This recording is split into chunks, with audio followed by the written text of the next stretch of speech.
Moie, moie, te tapu, moie, te kawi o tu ki a roko e, whakaroko moi, whakaroko moi. Whakaroko moi ki a mātau i tēnei rā. Wai i te aua, wai au toa, tai atu, i te waitaki, wai ngā kātiritiri o te moana, ki uta ki tai.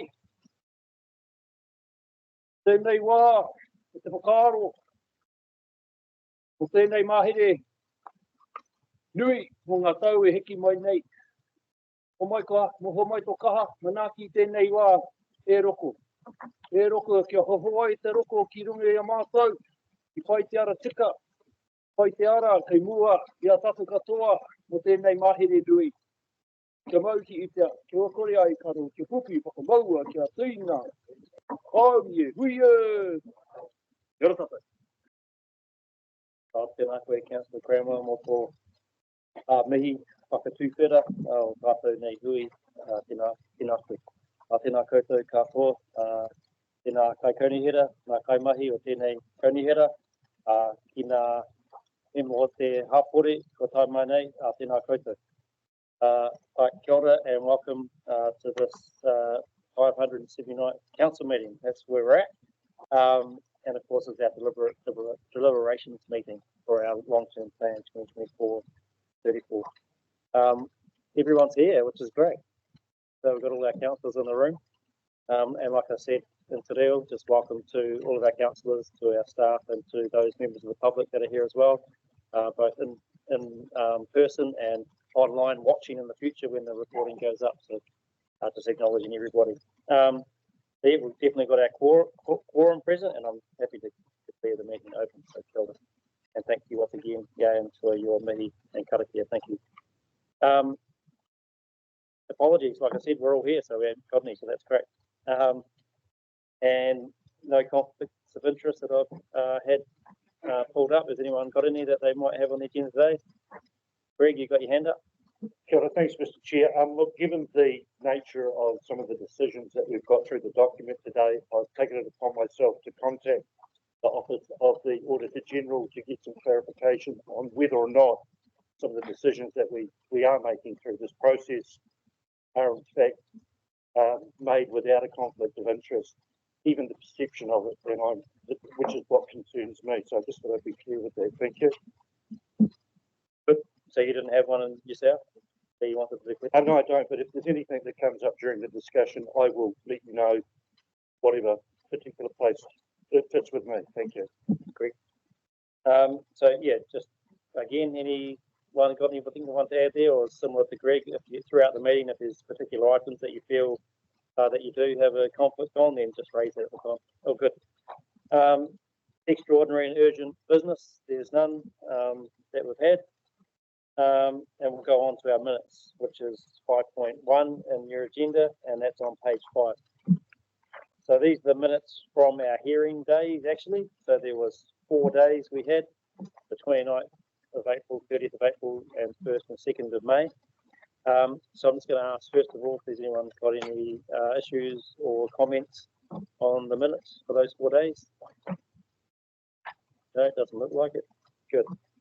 Well, therefore, we've got a resolution to put to the meeting, just to confirm the minutes from those council meetings held on the 29th, or that date's wrong, should be 30th of April. Can we change that on screen here? Cool. And then the 1st and 2nd of May. To have a mover? Yep. Councillor Sunkel, seconded. Yep. Councillor East. Any discussion? Yep, Greg. But I just want to acknowledge all of the people that bothered to submit, and I also want to acknowledge the people that made the time to come along. It was extremely beneficial for the decisions that we're going to be making. Thank you. Support that. I was going to say that as well, Greg. You know, what an amazing 4 days we had. You know, hearing people from, like Yayan said, and there's Mihi from up in the top of the rohe, from Kaikoura all the way down to the Waitaki. So I think it was really important to have those 4 days. Really important part of our role here at Environment Canterbury, and just great to get that feedback from our community, good and bad, and that's the way it should be. So yeah, just acknowledge that too. So there's no other discussion. Put that to the vote. All those in favour, please say aye. Any against? No? Good, that carried. Thank you. So that's 5.1. If we move through to our next part of the agenda, and I know that's quite a way through. Where is that crowd? Page what? 380 people, 380, sorry. But no, I've got too many pages to shuffle here. So 380 is our long-term plan deliberation 6.1. Now, the first thing to do before that is just to open up a discussion around procedural motions, because the way that I'm intending to chair the meeting today is to allow like a bit of a two-stage process to our deliberations, which has actually been a common practice that we've done before, which is to allow the first round of discussions on the resolutions, and therefore I'm sort of moving that we suspend some of our standing orders to allow that discussion, and it's a temporary suspension before we then go into the debates later on and the moving of the motions later on. And the intention here is to try to find common ground amongst us around some of the resolutions that we have, and also hearing if there's any amendments that people want to put forward. And we've already received a number of foreshadowed amendments as well, to allow that discussion to happen on them rather than the debate, and then we'd move to the debate later. So the recommendations that are on the screen now is that, and I'll move them, is that we temporarily suspend standing order 4.2, which is the meeting duration, which is actually not so much about that, but a little bit about today and tomorrow. And that would allow us to continue for longer than the 6-hour time limit, and for up to 14 hours. Not that we want to do that. And to allow the meeting to sit for up to 3 hours continuously without a break. So that's the first one. I'm sort of suggesting we take these all together, if people are happy. And the second one is to temporary suspend standing orders 2.1, which is the time limit on speakers.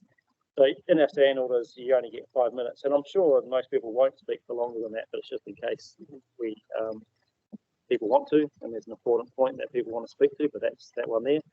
The next one is to suspending standing orders 2.21.5, which is about the limits on speakers, and 21.6, which is to allow people to speak more than once because it's a discussion, whereas when we get to the debate later, there is rules about how many times you can speak during that debate, etc. And of course, the limits on the number of speakers, and that's around 4 and against within the standing orders. So this is to allow that discussion. Yeah, got a question? Thanks. We're seeking clarity on the 14 hours. If we've got, as I understand it, we've got 12 o'clock, 10 o'clock on this. Is the 14, and then we can adjourn, is the 14 hours the total time that we can actually discuss the whole process? Like, could be 2 days, 3 days? The total, but we can extend as well, Claire, if we need it. But I think it includes tomorrow as well. Yep. Allows us to adjourn tonight and go tomorrow if we need it. Yep. Yep. Cool. True. That was a question of clarification, but all good. Thank you. But I'll just talk through the last one. But thank you, Peter, for that. So the last one there is just note that all other standing orders remain the same under this temporary suspension. So all good. So thanks, Peter, for that. I've said all I need to say on that. Is there anyone else who wants to speak to it? Do you want to speak to it, Peter? Anyone else who wants to speak to it? Okay, I'll put it to the vote. All those in favour, please say aye. Any against? Yep, Councillor, you want that recorded? Okay, well that's carried, I believe it's 14. We needed 12 to carry it, so cool, thank you.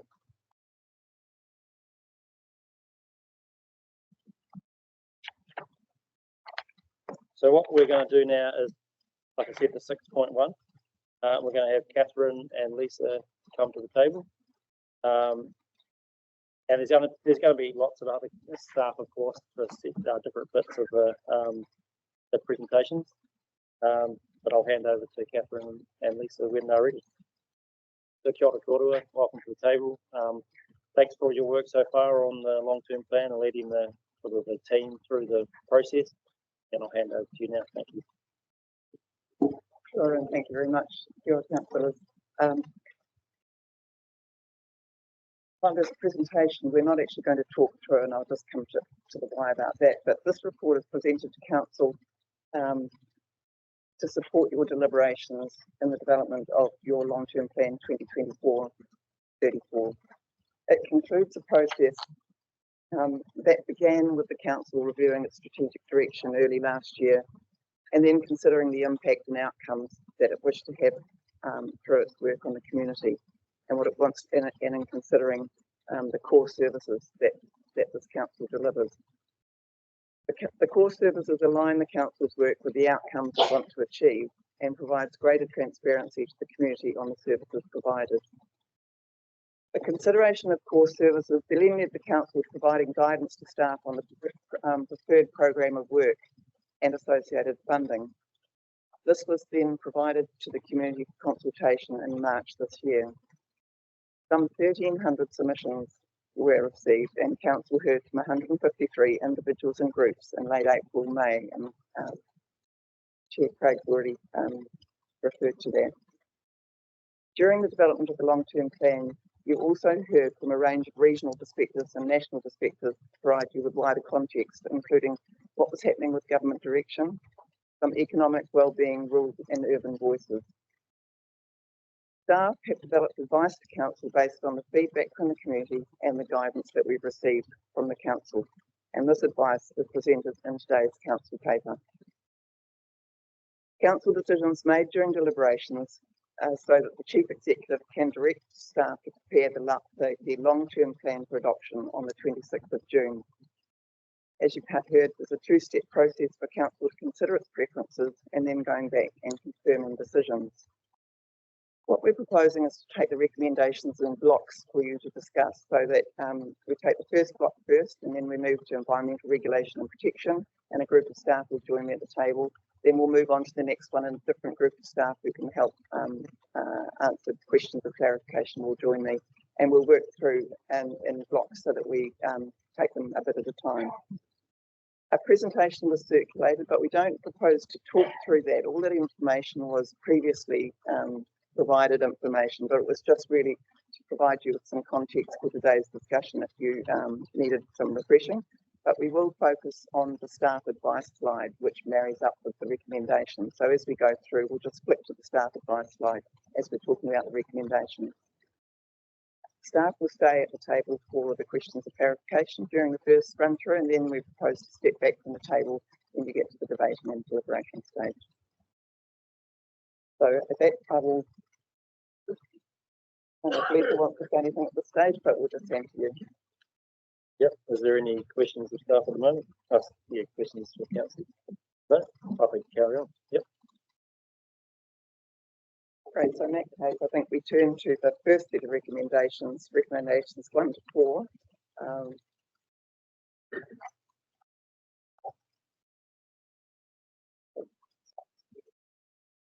Oh, yeah.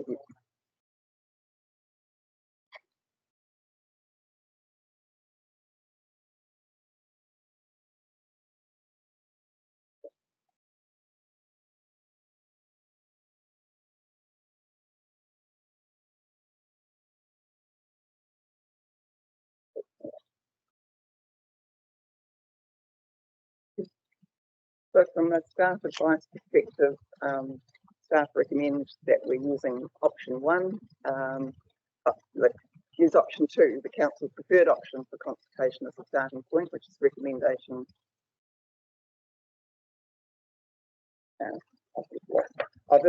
Sorry, this is the refers to ERP. But staff advice doesn't refer to this set of recommendations. This one stands on its own.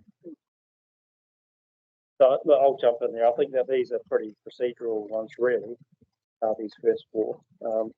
It might even be that we can deal with these right now and get on with that part, and then move the discussion there. But so Jan's moved it, and Greg seconded it. I know this is a bit out of our process, but I think we can still do this.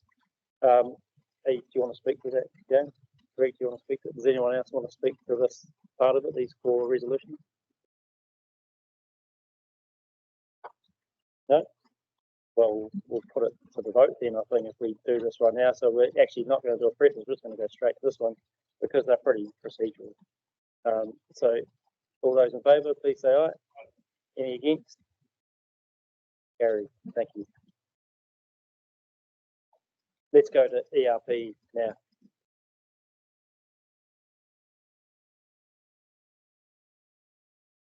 And so obviously we're having a few team members join us. So thanks, Judith and Andrew. Over to you, Catherine.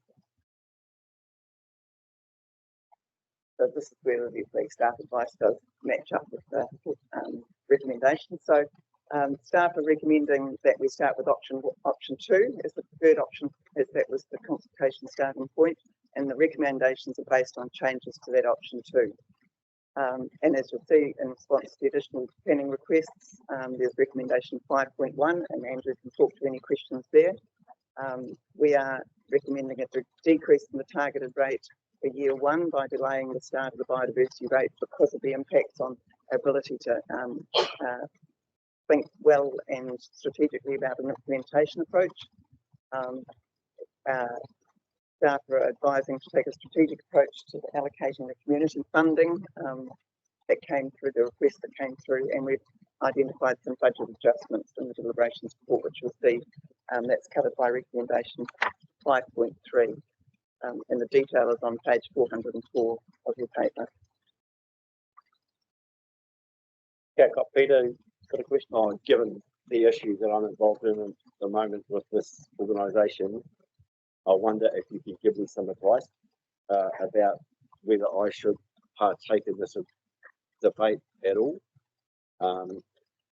taking into account Councillor Burns' point that he made about the Auditor General at the start of the organisation. So I'm not sure if you want to go and get that now or not, but I just thought I'd raise that with you. Peter? We can adjourn for a second and just have a quick discussion. Yep. You happy? Cool. So just adjourn for a couple of minutes till 10:50.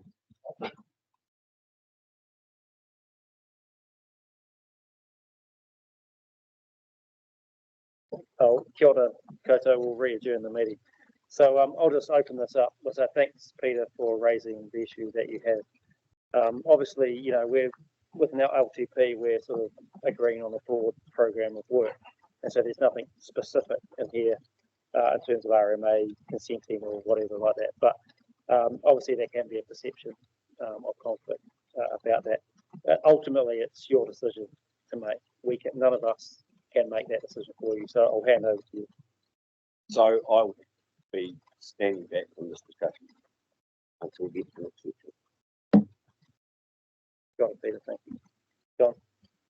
Just for clarity, this is the environment regulation protection section, and then you will step back into the conversation for the rest as you see fit.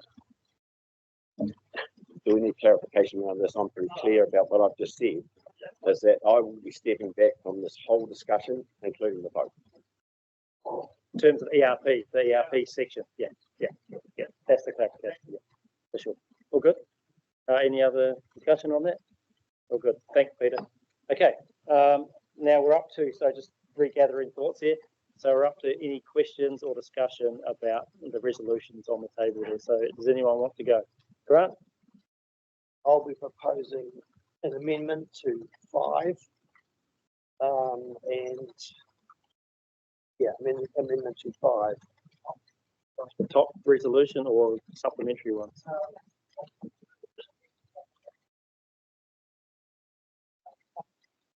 Oh, button, Grant.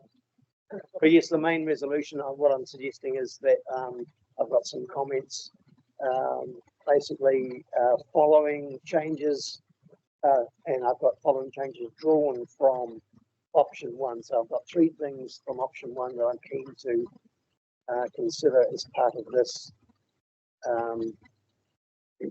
this item. First of all, let's just go to your 3 separate bits that you want to put forward. So let's just go to them and talk about them. Yep. Can they be brought up on the screen?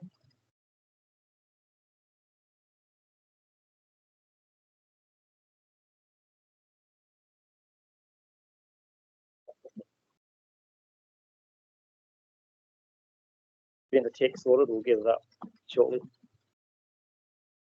And just remember, we're in discussion, so I'm going to let anyone else who wants to do the same thing do their thing. Okay. Yeah. There you go, Grant. I think start and we can bring it up a bit bigger.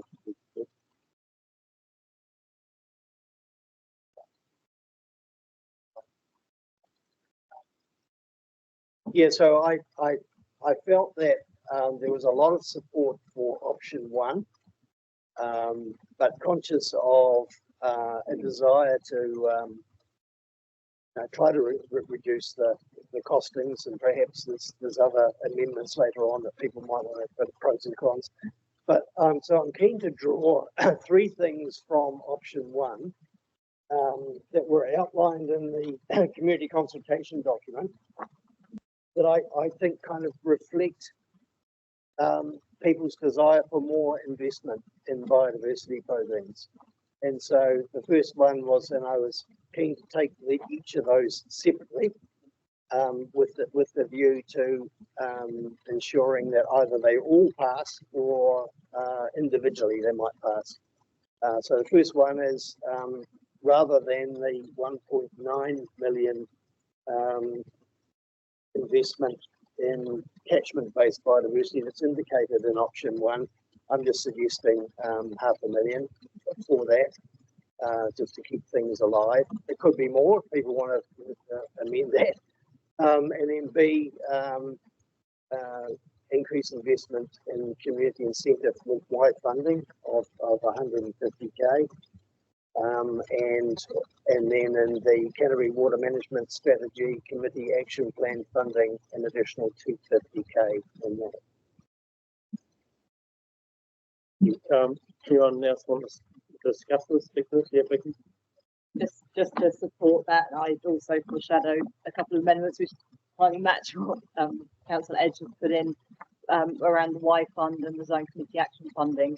So particularly around the conversations of the Christchurch targeted biodiversity rate, there were people both within Christchurch and outside of Christchurch who commented that actually, well, where's the community funding for the rest of the region? That option two didn't deliver so much on that, and that was a problem. And so I think that it would be completely appropriate, recognising that desire to be more regionally as well as within the Christchurch Bank Peninsula area, to look at an enhancement in that Y Fund and the Zone Committee Action funding. But completely supports. I know we've been doing good work through the Mayo Rurako programme, which is coming to an end, but the catchment work, that concept of catchment work, I think it's great to see that continue to deliver in some way. 500,000, that's substantially less than what we were proposing for, as you stated, that year 4 in its original way it had originally been set. Thanks, Vicky. Any other people want to talk about this? It's probably important if you don't like it to say that. It's probably important that if you aren't supportive of it, that you say that too, so we get an indication. Yeah. No? I do not support it.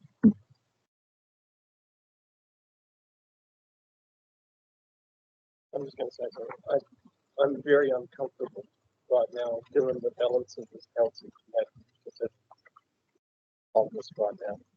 I don't support us having a conversation around this without a balanced approach, given the financial pressures that we're facing in our communities. I don't support some of this. I support other parts of it, but I don't think we're going to get a balanced conversation. So I'm balancing that. I actually don't support it.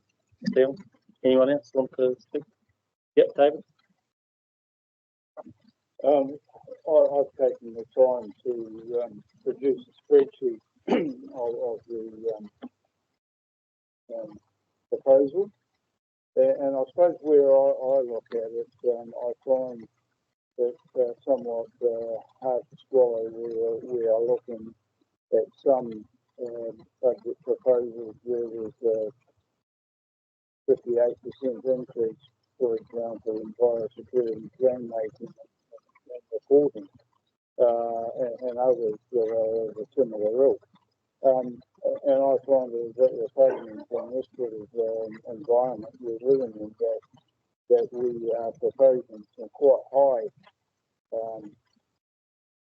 increases in some areas and moderate in others. So I've actually gone through and with a view to probably having a substantial reduction in the rate rise ultimately, and looked at some of these high things and brought the percentage increase down by a considerable amount, ultimately bringing the rate rise down to 14%, which when we listen to the majority of the submitters that came in, most of them were pretty anti the 24% we were proposing. We've listened to 153 submitters come through the door, and I'm not seeing a great deal of attention given to the submissions that our people have given us. So I'm certainly not in favour of the amendment that is on the table, and I certainly would be more in favour of looking at taking some big cuts in some areas. I know we're talking about the environment protection section, but when we get down to the enabling function, we were given some figures and not much elaboration of how the breakdown of these things, particularly our corporate services, where we're proposing a 36% increase, which I find is somewhat hard to swallow. And even communication and engagement was 63% increase on last year's budget. And these are the things that I think we need to be focusing on and saying, well, we're in single digit inflation. Yes, we're proposing double digit or more increases in a lot of our budgets. So I think we've got to cut it across and live within our means. But certainly I'd like a little bit more explanation on the corporate services, the strategy and planning items in there as to what exactly are we spending our money on when we're proposing a 33% increase in enabling functions and 22% in strategy and planning. So I've signalled a number of amendments where I think we should be coming back to a more realistic percentage increase in our spending. And when we start talking about 58%, and even I think it's 202% increase, which is in community grants. Now, whilst I support community grants, I'm not sure that we should be working 200% on in the first year. I've got this down to 106%, which even then is pretty high. So I'm happy to sort of talk about individual bits and pieces, but my philosophy really is that we need to get our rates rise down to mid-teens, and I'm certainly not going to support anything that gives a rate rise over 20% anyway. So I think this section here we should be looking at where can we make some further savings in light of what we've heard in our submission, and that's according. Thanks, David. I acknowledge that you've tabled something with me up there, your sheet. I can see, I think it's hard for me to tell, but I think the first 8 of them are probably in the ERP section, I think. And you've suggested certain reductions, 50k, 60k, 12k, 23k, 190, 87, 59 and 30. So just acknowledging that, that's what you, if you wanted to turn that into a recommendation, you can, or a sorry, amendment, you could, but just, yeah, yep, cool, thank you. Any other, yep, Claire? Thank you, Chair.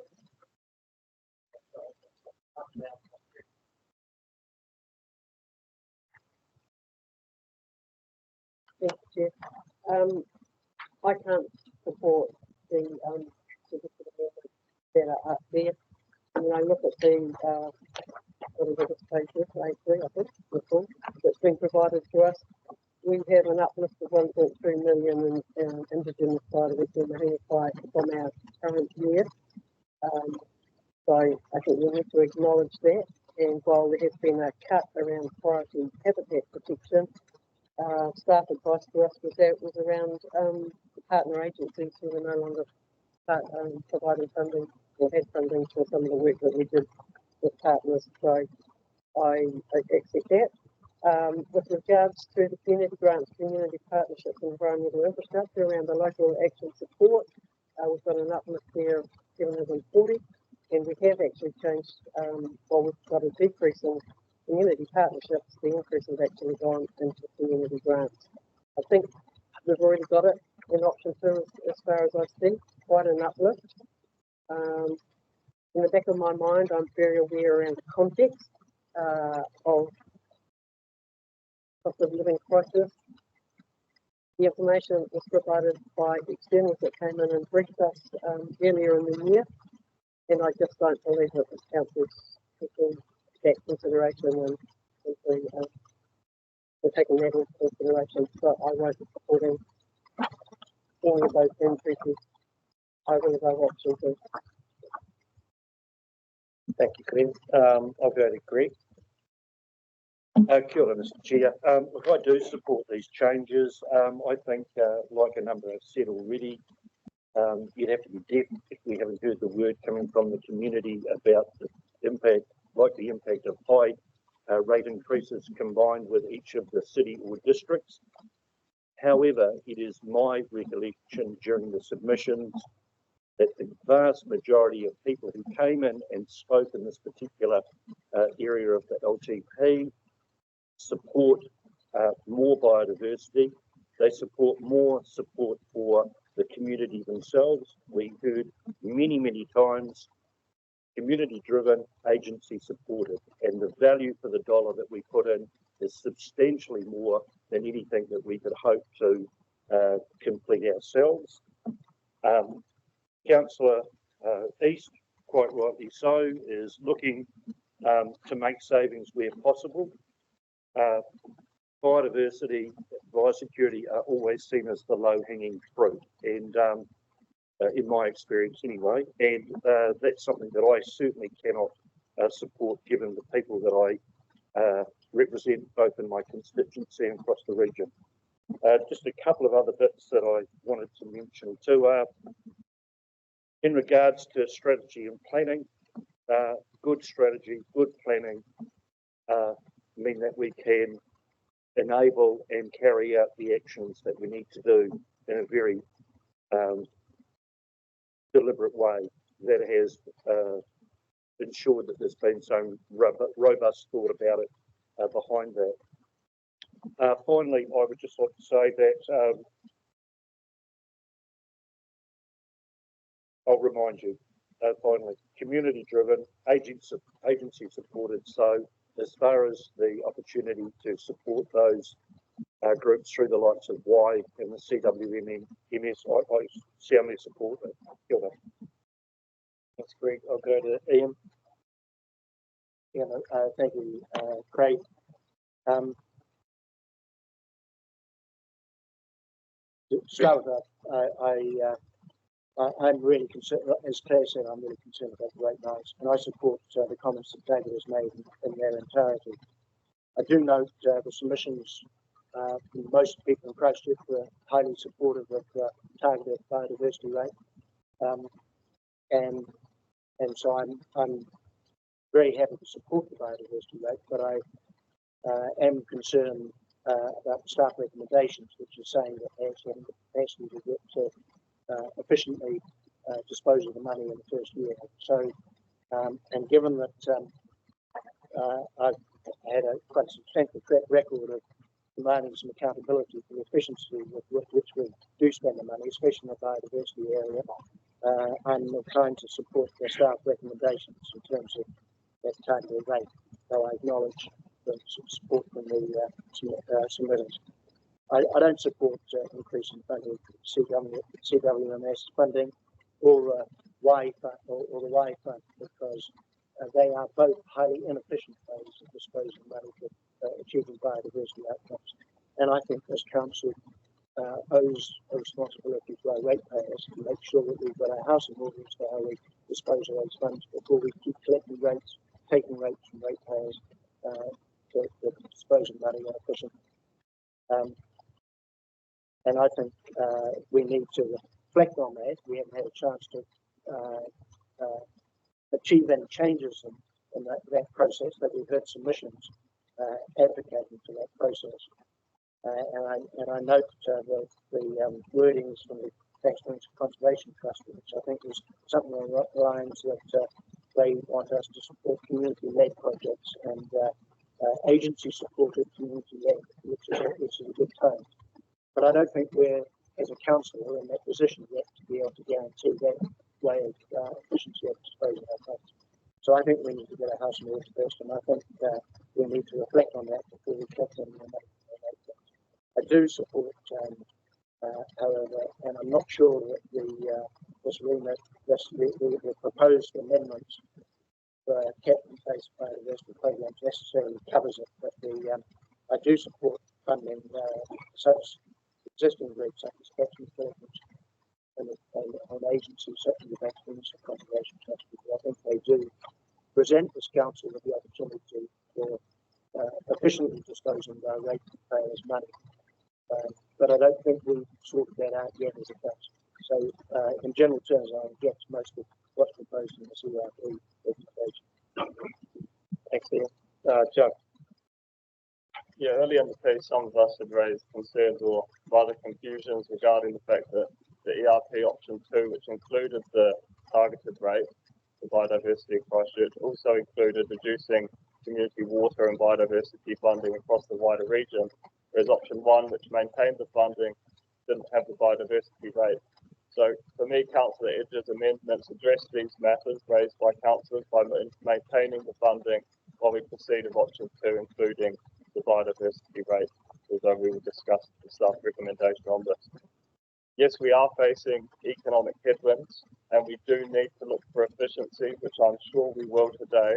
But in my view, community funding should be one of the last items to face austerity, particularly in the context of the Department of Conservation cuts. And just to reference this notion of balance, this is democracy. Just because you don't agree with something doesn't mean it's not balanced. We have been elected to represent our communities and region, and that's precisely what we're doing. Anyone else to speak on this? Yep. Oh, sorry, Vicky. Yep. So just firstly, just to foreshadow also that I was wanting to propose the pest-free banks in the target rate is inflation index from here on.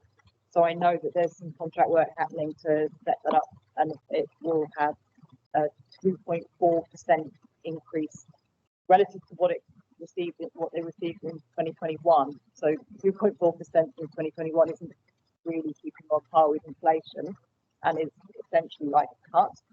But recognising that we are nevertheless looking to inflate it by that 2.4 this year, I would like to see that it's connected up to inflation here and after, so that that organisation continues the work that it does, which is not just working on behalf of getting rid of pests on Bank Peninsula, but also is leading work and sharing their knowledge and what they're gaining with other organisations that are doing pest management outside of their area, and I think that's really critical.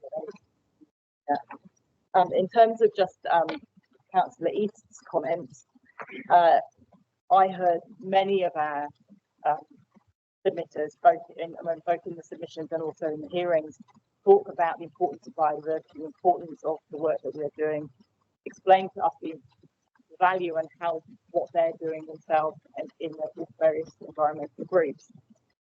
We had 69% of the submissions supported doing at least option 2. So 24% supported option 2, but 45% supported option 1. So the absolute 69% supported as a minimum option 2 with the targeted rate for Christchurch. And given so many supported option 1 because of concern around climate change and concern about biodiversity loss, for me, the proposals that Councillor Edge has made are going some way to reflect that actually nearly half of the submitters that we heard from and who submitted at paper and so on, we're looking to actually do more than option 2. And that's a small amount extra towards that option 1, but recognising that there were others who were concerned about increasing the rates, therefore haven't gone the whole proposed option 1. Thank you. Dale? Yeah, I agree with some really good stuff that's come out of the submissions on this part, and I do support a number of the resolutions that I do want to acknowledge that it's good that the staff have done to try and bring a tighter thing to us at this stage. It is good. There has been a lot of good, so I do think we acknowledge that. I don't agree with the amendments coming forward. And if it is lost, I'll foreshadow an amendment to delete all the funding for zone committees. That would save us a couple of percent on the rate straight away. I don't see them to value for money. They could add value for money if we just delivered the money. From what I'm hearing from people, it might be a better outcome. So that's just a foreshadowed motion, just in case it's lost, because it will save us a considerable amount of money. Just in terms of the democracy part, I feel very uncomfortable when democracy is. I just feel this democracy around the table right now. That's what I'm saying. So Dale, I've just got a question for you there in terms of, so all funding for zone committees or just the, okay, all? Okay, not just the funding they get to give out? No. I support the thing on talked around the zone committee, because I just feel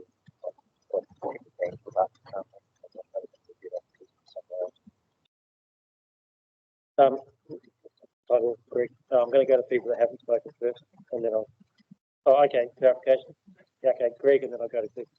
Yeah, just a clarification. So my understanding is the zone committees are being reviewed by the Mayoral Forum group. Is that correct?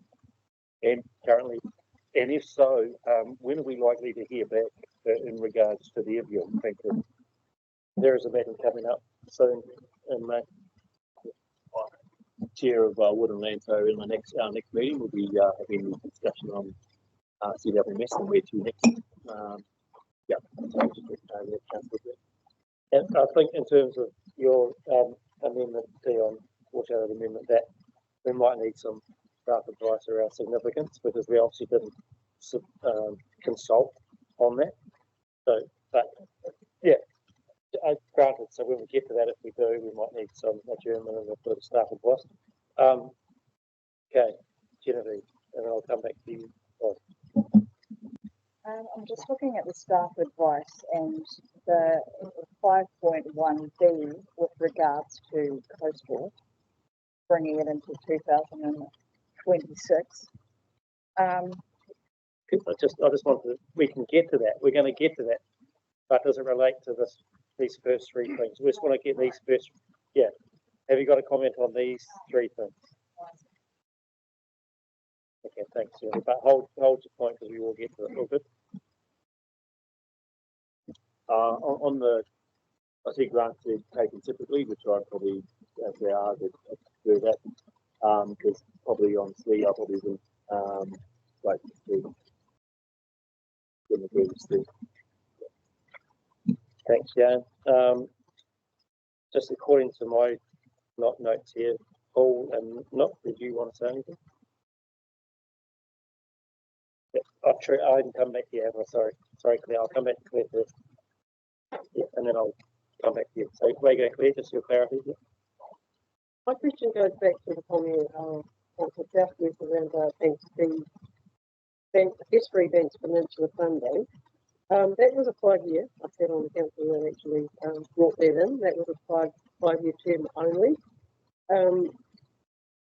We didn't consult on it specifically.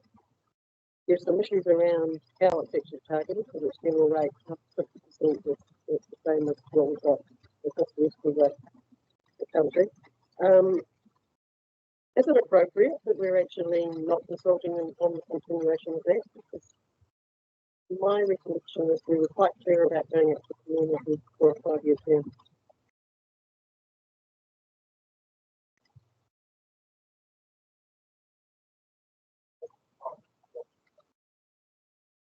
Give us a minute, because I thought we had come back on that one, but we might not have, so.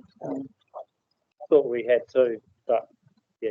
I'll go to Nick's question if that's okay, or Nick's comment, and then we'll come back to it. So we will come and answer it. Yeah. Oh, did you have another question, Claire? Sorry. Other than staff have said that they're renewing a contract, but I think the contract's with the ratepayers rather than us with. I would have thought the contract reflecting the rate was with the ratepayers rather than us and Fisheries Commission. Sorry, it was just reminded me that we did mention that it was in all 3 options, but we didn't specifically ask it as a consultation question, but it was called out as included. No. You got to calculate it. I firstly just sort of wanted to listen to a lot of the comments from the colleagues here on this table. And one of the things is that if we keep continually adding to this, well then, it is about affordability in the end. The other part of it is that if it gets to a point, and I take Councillor Sweet's comment for, is that we actually need, if that's foreshadowed, what that's reflecting actually is that again, it's actually about how you finance it. So if you're going to add things, well, what are you going to take out? And so it would be really interesting to see where this goes, because at the end of the day, you can't just keep adding, you've got to take something out. So it's going to be interesting actually moving forward. So at this point, I'm not supporting at all. Thank you. Thanks, Nick. And so, Paul, did you want to make a comment? You good? Okay. Look, we've had a good discussion about this. Sorry. Oh, sorry. Next one. Yeah. We've had a pretty good discussion about that. It's pretty evenly balanced in terms of these amendments. I mean, I take Vicky's point about the feedback from the community, the statistics we've got around support for option 1 and option 2. Take your point there, Nick, about taking stuff away, but we don't actually have to do that. We don't actually have to take stuff away. It's prudent to do that, but it's not actually like a thing you have to do. Acknowledging your point. Yeah, prudence is important for sure. It's part of it, but it's not everything. It's part of it. Hang on, Grant. But we went out and consulted on 24.2, and I think we go beyond that, it's then morally repugnant to our people that submitted that wanted things lower. We can't go higher than we submitted on. So if some people want to introduce a new item into the budget, we consulted on 24.2. If they don't want to reduce anything, we cannot go higher than 24.2 other than going back for another round of submission. So somewhere in the line, if people want to introduce something, they have to take something out. I don't necessarily agree, David, because in the consultation document, there was options that were higher than that. So our preferred options weren't always the highest ones. But so can I finish? And it'd be nice if you actually acknowledged the chair and wanted to ask a question. It'd be good. I'm trying to keep it civil. Just jumping in isn't real helpful. Just saying. So yeah, there was options that were higher, and some people, when they gave their feedback, picked the higher option. So that's that. In terms of taking stuff out, well, there is already reductions proposed as well. So you'll know that when you read through the papers, there's reductions that have already been worked through, and the staff advice is to bring those reductions in. So we'll get there. There are reductions in there as well. I don't know if we need to go too much further on this, other than to note that when we get to the debate, it can be put, because there is finally balanced. I've done some numbers myself, just listening to there. Not everyone has spoken. So I just think we might just need to do that at the time. That's what I'm suggesting, because I'd like to move on to the other bits in this. Are people happy with that? But correct, you raised it, Grant. You raised it, so I'll give you the right to reply. Just one thing, Councillor Southworth raised the issue of possibly proposing another amendment to this in terms of inflation. So I'm happy for her amendment to be added as a D to this if she wishes. Yep, and I did have a question on that as well. And heard Councillor Mackay's question on it around the was it consulted on, or yeah, it was in the options. I think that I'd put it just, have you got wording around that, Vicky? I think we should bring it up separately, but I'd just as a separate one, because I think Yane's point, let's take them separately later, because they should be done separately, and then we'll see them plan for next. Yeah, Joe, you got a question? Just around the process here. So we're going to line up all of the amendments as they come in. We're going to debate them, and then we're going to come back later and then debate them. But we're having a discussion. Yeah.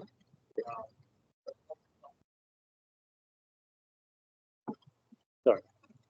But what if an amendment depends, as is the case here, what if an amendment depends on whether a previous amendment is carried or not? Well, what we'll do later is we'll take the resolutions that are in the paper as read, and then move and second them if there is a seconder. And then amendments can be raised from them, and we'll basically stack them up and deal with them as they come. Does that make sense? What would make more sense to you, Councillor Davies? To me, we've just had a debate. We should put the amendment. Discussion. We can get to this later because we've still got more to do. If you catch my drift here, okay. So I think we should leave that there and move on, because there's actually 5A and B, 5.1A and B, which is about the planning thing. I'd like to get to that now. Yep, all good? Cool. Who would like to speak to that? John? Thank you, Mr. Chairman.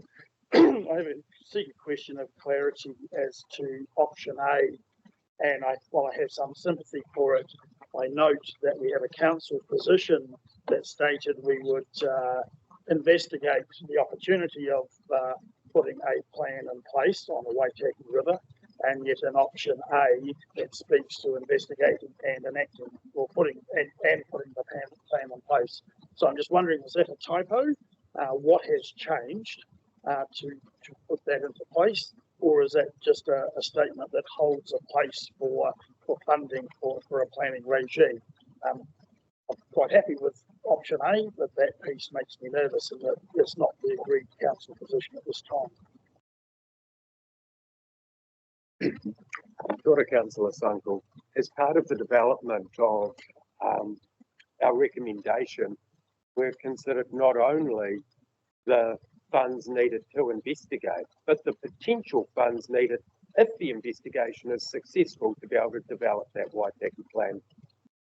If the investigation is not successful, then we will not be spending those funds, i.e. if we cannot develop a standalone plan as per the council resolution on, I believe, the 28th of February. I guess just the way that clause 25 reads, under this option, council would scope, explore and develop a standalone plan. So I'm just nervous that in stating that, the assumption is that we will do, or someone from outside may presume, having read that statement, that that is what we would do.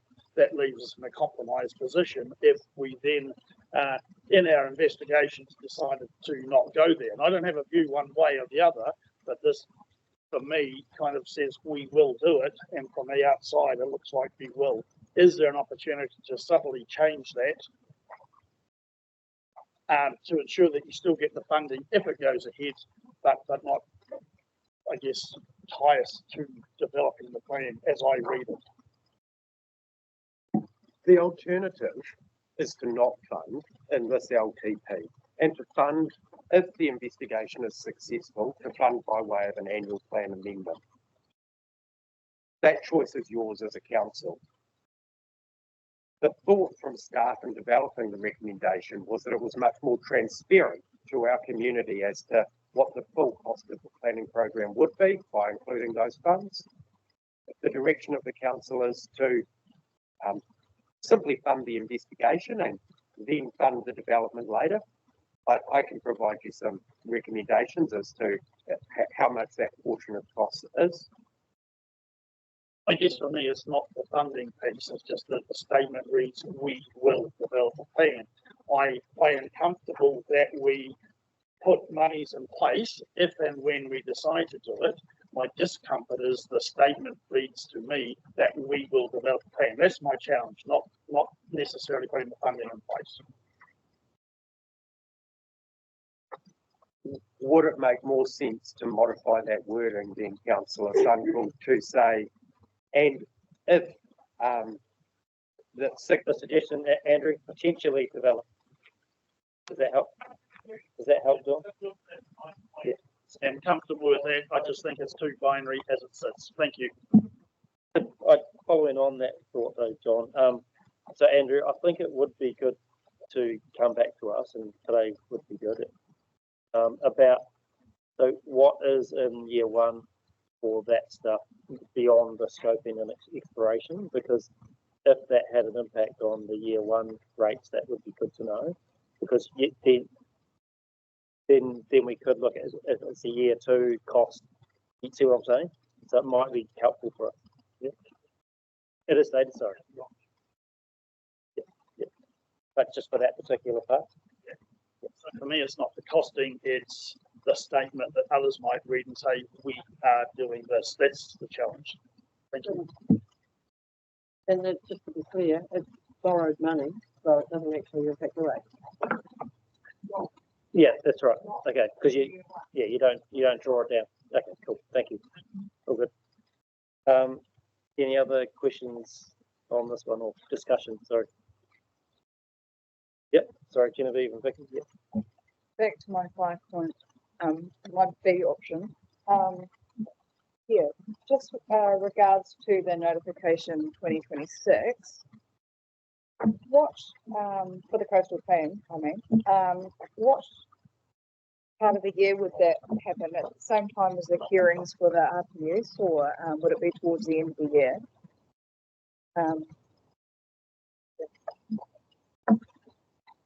The development of the coastal plan is planned over a 2-year development horizon. So my expectation if that resolution passes is that we would commence work on 1 July. We'll be looking for a notification in 2026 in the second part of that calendar year, where we'd be looking at notification. I think does that line up with the RPS, any RPS stuff? We would still be in the hearing period, but the hearing proper would have finished by then, and the panel would be moving into deliberations. So the expectation is that in the first part of the 2026 calendar year, the hearing would be concluding on the regional policy statement, and the panel would be moving into deliberations. There is still an element of staff work over that time, but at that stage, the staff work starts to fall off. We are hoping that there is limited staff involvement on the regional policy statement at that time, because a notification is an all hands to the pump type of job from us at a staff perspective, moving a plan through to that notification period. We need a little bit of clear air to undertake the clause 3 first schedule process, and we will struggle with the staffing numbers here to do the hearing, the development of the integrated plan. We also have a hearing that will be concluding on those targeted changes as well. So that little bit of clear air is important for us to be able to undertake the engagement process that we're required to under the Resource Management Act. Thanks, Danny. Yeah, on that option B as well, just to can you confirm that the Runanga is being very much involved and you know be a collaborative approach to the planning in the same way as the RPF is developing? Is that correct? Through the development of the regional policy statement, I have learned an absolutely key lesson, and that is do not speak on behalf of Mana Whenua. Therefore, I think that that question is best answered by Mana Whenua, by Runanga themselves. But from my own point of view, it is not possible to develop a plan in New Zealand without Mana Whenua input. So I would be expecting us to have a conversation with them and asking them how they would like to be involved in developing that coastal plan. So then, in terms of the proposal, at the moment we have a proposed coastal plan within a geographically constrained area, which is from Karakia to the Waimakariri, it says in here. But some of that even would be open to discussion with our Mana Whenua partners. We would be looking for, actually, let's clarify where we'll be doing. So at the moment, this is what we think we can do, and this is what we feel we can do. But there's another step really to developing precisely what we're looking at doing and how we move forward. The option looks at developing an evidence base. That evidence base should shape the governance approach to how to develop that coastal plan. If, and I hope that Mana Whenua would do partner with us in the way that they have partnered on the regional policy statement, it would be up to you and Mana Whenua to use that evidence base to target the regulatory intervention at the areas that matter. So that is the approach with the coastal plan. We're not going into it with an outcome in mind. We're going into it with an approach where we're going to gather evidence, we're going to speak to our community, and we're going to review those parts of the plan between the Waiau River and the Karakia River to address the environmental issues that are occurring within there. So at the moment, our coastal plan is really old, like nearly 20 years old. This seemingly gets us like 2 years ahead of the integrated plan, which is 2028. But given that it's a more geographically constrained, smaller piece of work, in terms of actually getting through the next stages of hearings and it becoming operative, do we gain more than just that 2 years? I know that the 2028 integrated plan really will be operative by 2031. Yeah, we need to actually gain more time. And what's our risk at the moment, given that we have got such an old coastal plan? It's looking that if we don't go with option B, we're looking at a 2031 operative. One of the challenges that we have as an organisation is we need to comply with the Resource Management Act and all of the requirements within it. One of those requirements is what's called the National Planning Standards. That points us to only having one plan for the region. The date that we need to do that is 2029. The reason why we're talking about simply a review of the coastal plan is because of the notice of motion, and it does speed up those provisions becoming operative. They'd be reviewed and become operative around about 3 years ahead, 2 and a bit years ahead of the wider integrated plan provisions, assuming both are a smooth process. Now, we know some do get held up. We are looking at a very big plan review, so yeah, for 2.5 years is what we've got planned, but things change. I don't have much more to say in terms of answering your question there, other than it would be faster. But if we delay, we don't actually have the option to look at the coast separately, because the law says by 2029 we have to look at things in an integrated way.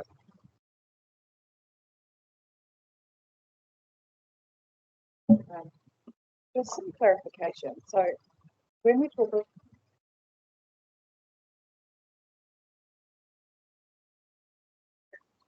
when we add rules to a document and we notify them, they almost become sort of effective once they're notified. Does the same thing happen with plans once they're notified? So I'm sort of thinking, as effective, does it override or supersede the previous updated plan once it's notified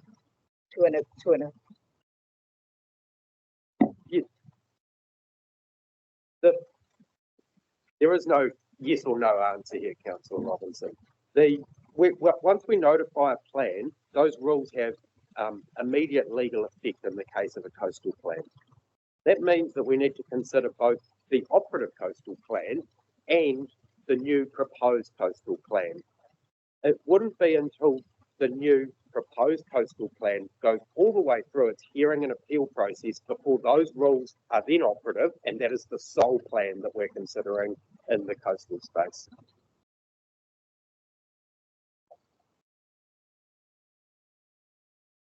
Therefore, effectively, if it was to go ahead and notify it in 2026, say hypothetically speaking, July or onwards, it could potentially some of the rules within that or policies within that plan could be effective because there's nothing, it's replacing nothing. It's effective because it's in its own right. Could that be possible? Thank you. I can see you nodding. Yes. Andrew. Okay. Any other questions on this? Because I'm quite keen to sort of get people's preference around A and B. And just to be really clear, I think both of them result in a reduction for year one. Yeah. Option A is 0.8, as you can see there, and option B 0.4. And the main difference with the two options is that option B has that, as we've just discussed, that coastal planning piece in the middle of it, so to speak. Other than that, they're pretty similar. And noting John's comment from before about the Waipaka stuff. Yeah. Cool. So I'm sort of keen to see any preferences for A and B, so happy to take comments here. I'm just looking at page 400, item 28, and looking at this, the second alternative option B, where all the planning tasks in alternative option A are also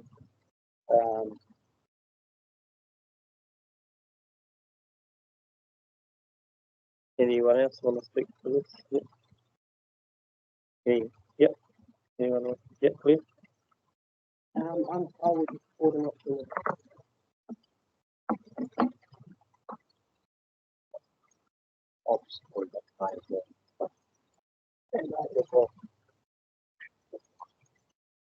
Option B. Also option B. Also option B.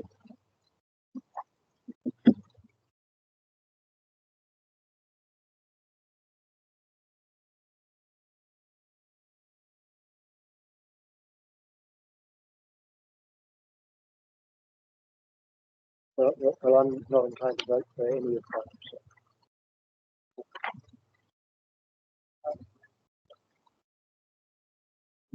Yeah, probably B.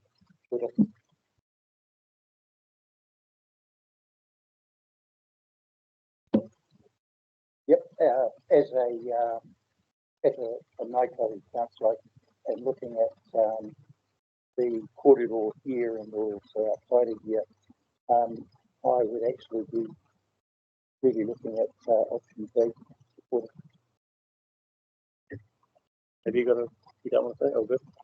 So I think going around the table, even though some people didn't think to look like option B might be a preference. So that's just something to consider later on. It's probably that I would move that first and see what happens. And if it fails, we go to option A and so on. All good? That's what I was proposed to do. Just going to 5.2 now, which is the targeted rate for biodiversity. So I think we'll just take that one and then just remind me of option 3 there, staff. What's that one about again? 5.3. 5.3 is it's the budget adjustments that staff have recommended if we've gone through since the draft was put together. Table. Sorry. Table on page 404.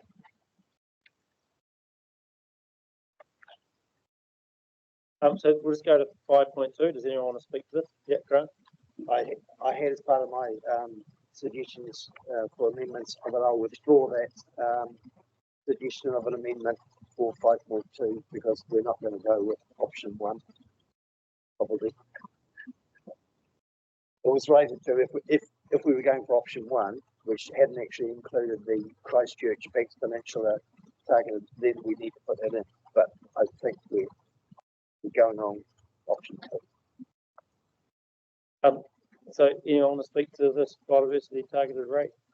I mean, the current current position is to decrease it because we would fund it in year 2. So does anyone want to speak to that? Is that the preference for you? Yeah, Mihi? I'm really opposed to not doing the targeted rate this year. We had 67% of the Christchurch submitters say they supported this, which is pretty strong support. Can't imagine we could get much more support than that.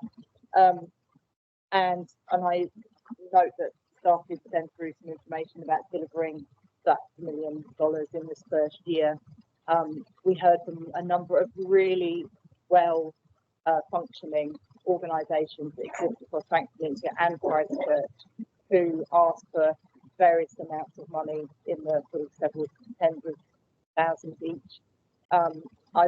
They have their own current strategies and action plans. They demonstrate that they've been delivering for a number of years.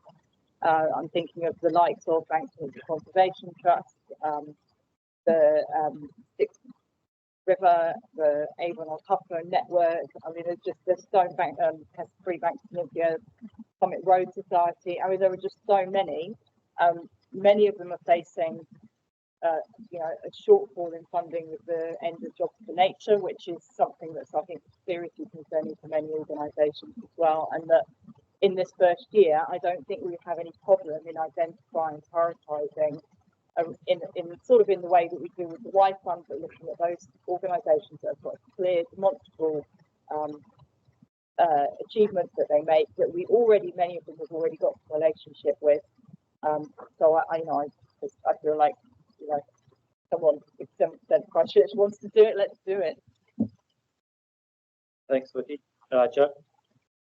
Yeah, just to echo Vicky's words, really, as you said, 66% of submissions came from Christchurch, despite the population being 60% of the region, and 2/3 of that group supported the targeted rate raised for and spent within Christchurch's boundaries. And some people say, well, only a percentage of the region will city submit, and we do need to do more, but it doesn't get clearer than this.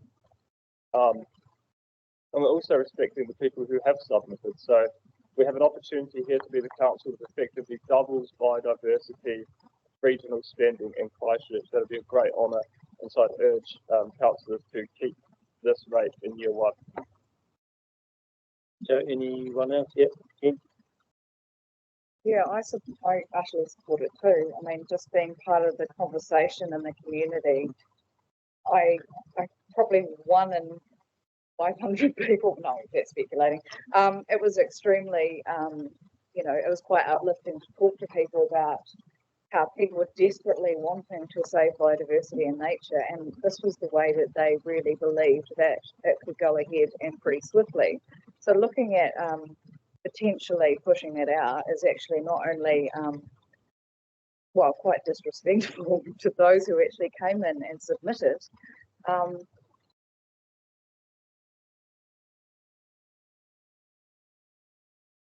for safeguarding nature and jobs for nature too.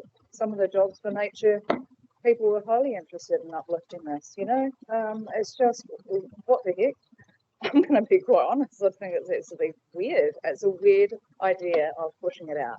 And I think the substantial reasons behind it, it does not, there's no grounding for it. That's bizarre. Cool. I've got John, Claire, and Dion, and then Greg. Thank you, Mr. Chairman. I support the rate, but I don't support it into the first year. I support it into the second year. I found it interesting that at Selwyn District last week, or whenever it was, talking to the submission, one of the councillors came up and said, why aren't you spending more money on biodiversity and on the land? And I said, the responsibility of this regional council is for water and the rivers. The land biodiversity is the responsibility of the territorial authority. And whilst I support if the Christchurch City folk want to spend $1 million on biodiversity, great, but it is not our responsibility as a council. And we have so many folk at this table really keen to spend more on biodiversity, which isn't part of our core business. And for me, when we are looking at the rate rise that we have, I am really challenged by spending money outside of our core business, particularly in the first year. So yes, I support the targeted rate, but not in the first year. Claire? Look, I agree with Councillor Finkel's views, and would just like to add there really that maybe the wording could be delayed the commencement of the biodiversity year too, because I'm not the same view. I've listened to staff make some suggestions around the difficulty of how they might look at divesting it, or whether it's contestable, or the options of how to actually give that money to the community fund.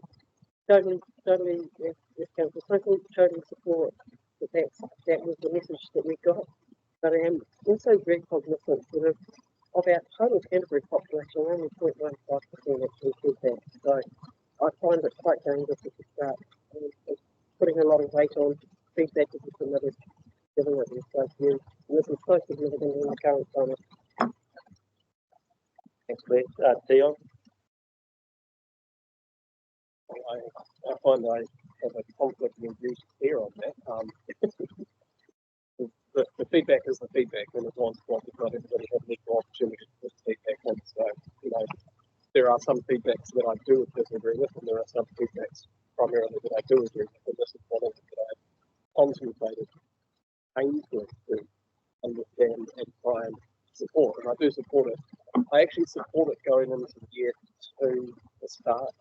The council is going to make the decision, but I would have supported it to go into year 1 if it was not contestable and it was going towards waterways and pest control, which is our 2 fundamental things that a lot of people were saying that's how we can look at our biodiversity. Non-contestable, so going out directly to the community return of work, and waterways and pest control, which is animal pests and plant pests. And I think that's where we can make a big impact as a regional council. But in the absence of that, year 2 seems to be a pragmatic approach. Sorry, no. Yeah, Greg? Kia ora, Mr. Chair. Just a couple of things. My understanding is, as a signatory of the current Canterbury Biodiversity Strategy, in the current National Policy Statement of Indigenous Biodiversity, Environment Canterbury does have a role in terrestrial biodiversity. And I accept that primarily what we've done in the past has been around freshwater. But I want a bit of clarification too. I was not under the impression that we'd actually determined that it was going to be contestable. My understanding was that we're going to, in consultation with the staff, we're going to decide how that might operate. Hence the reason for looking to retain the Waitaha Fund, which is contestable for outside of the inset everywhere. Yeah, it's everywhere. So that would be what I would say to you too. Can I just reiterate too? Thank Councillor Swiggs, because consultation is consultation. And the fact that people have bothered, again, as I said at the start, to make the effort to submit. Those of us made the effort to come in here. That's all we can do, other than get out to our communities ourselves. So, if it was just a numbers game, then we'd have nothing to do with it. Yeah. Thanks, Craig. I'm with Dion and Greg. The numbers are the numbers. The submitters are heavily in favour of having this biodiversity, targeted biodiversity rate. I'm also inclined to support a targeted rate. You know, if the locals are saying this is what we want, and when the numbers are overarching, so I'm disinclined to go against that advice. However, to Greg's point about how this fund is going to be dispensed, the staff advises very clearly that they're not ready to work that out yet. And I think it's our responsibility to make sure it is done responsibly. But I don't know how to stop this. Sorry, Ian. I think, that wasn't an objection to what I was saying. Lauren, you might want to mute your microphone. Yeah, thank you. There you go, Ian. So look, I have to say I'm inclined to, because of the principle about they've asked for this, they've supported it in the submission process. I'm tempted to support the bringing it into year one, but I still think we need to make sure that we have the process in place to make sure the money isn't squandered. Because I note that there is a feeling from quite a lot of people around this table that they think that you can solve the problem by throwing money at it without actually showing accountability for how that money is spent. But my main issue with the whole section 5 is there are so many things in there that I object to, but I still can't support the whole of 5 anyway. So I don't know how I vote. Against, but not other than. Thanks, Ian. Grant, So I've just been listening to everybody, and I'll propose the amendment that I was going to propose for this one, which is basically including this David rate in year one, but in year one of option 2, you could change tomorrow. I get that. Anyone else want to speak to this at the moment? Vicky? I just wanted to be clear around the linkage between biodiversity and water quality, particularly around the hills of Christchurch. So, you know, the Opawaho Hiko River and the Paparopoa, the harbour, they are awash with sediment when it rains. And one of the key mechanisms that we have to resolve that is to actually get planting biodiversity up onto the hillside. It's just a bonus we get both, but it's absolutely about water quality. Sorry. Yeah. Oh, kia ora. Can I, actually, it was well articulated by Councillor Southworth in the fact that biodiversity and water quality. But I want to, because around the peninsula, particularly with Whakatau and particularly at Rapati, there is a lot of work that has gone on and continues to actually go on around trying to reverse this whole sort of situation of silt in the harbour. And those programs are in place. I'm also like Councillor McKenzie, is that there are a lot of things in this that I'd like to support, but there are things, you know, that you've got to balance. But I'm very much about going down that track of doing that second year. And that's one of the reasons. Things are in place already. I think we need to give it some time, but also allow us the control that Councillor McKenzie was talking about as well. Finally, around consultation, it's actually about those who took the time.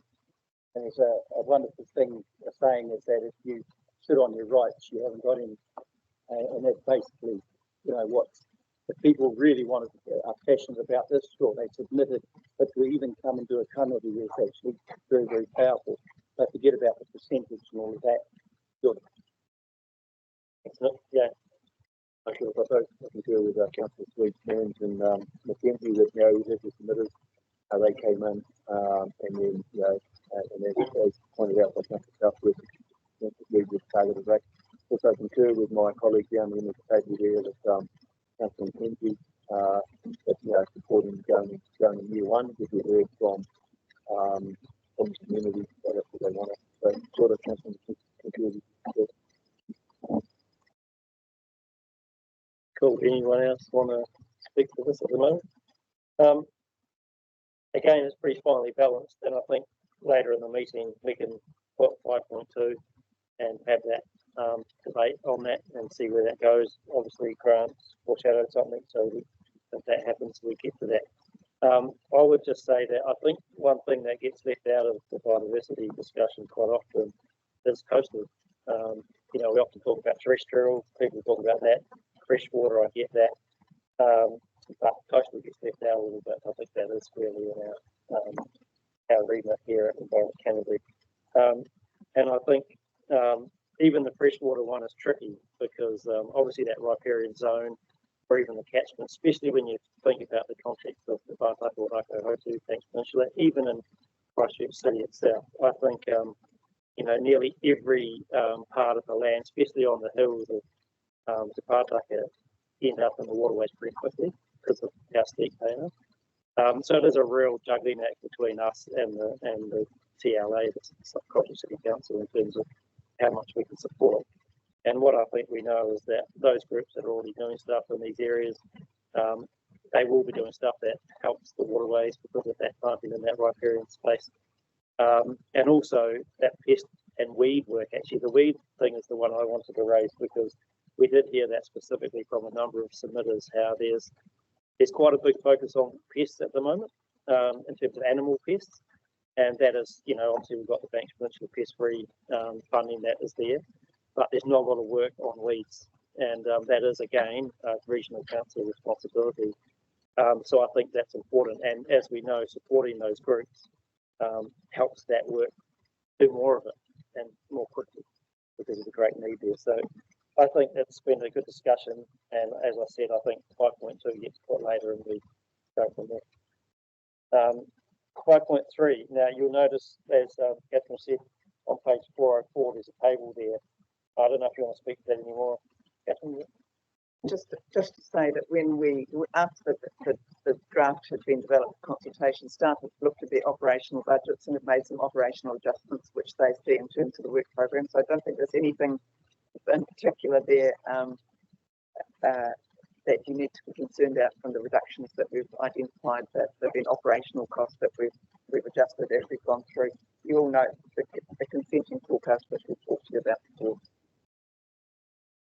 So anyone got questions about that? I mean, it all looks pretty satisfactory to me, and there's a reduction there. Yeah, Ian? Well, my only comment was I support any reductions, but they're not going far enough. Yep, that seems to be good. Okay, cool. Well, that's ERP done at the moment, and as we said, we'll come back to this and do the debate later. Now, I'm conscious it's 12:06. I think lunch is like 12:30 scheduled or 1, whatever.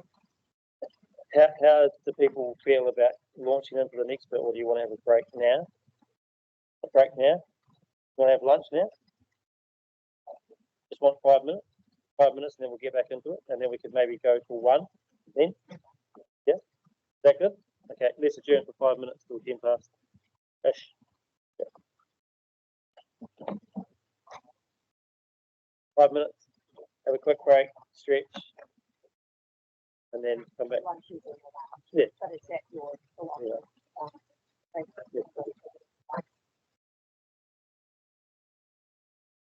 Kia ora koutou. I think we'll get going again. I know Councillor Cranwell's just yet to come back, but I think we can make a start.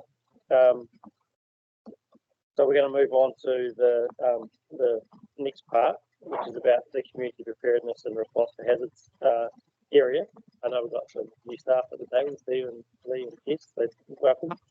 I'll hand over to you in a second. So just this part, we've got the overall recommendation 6, and then there's the 6.1, and there might be some other things that's about Council raised. I'll hand over to you guys. Kia ora koutou, councillors.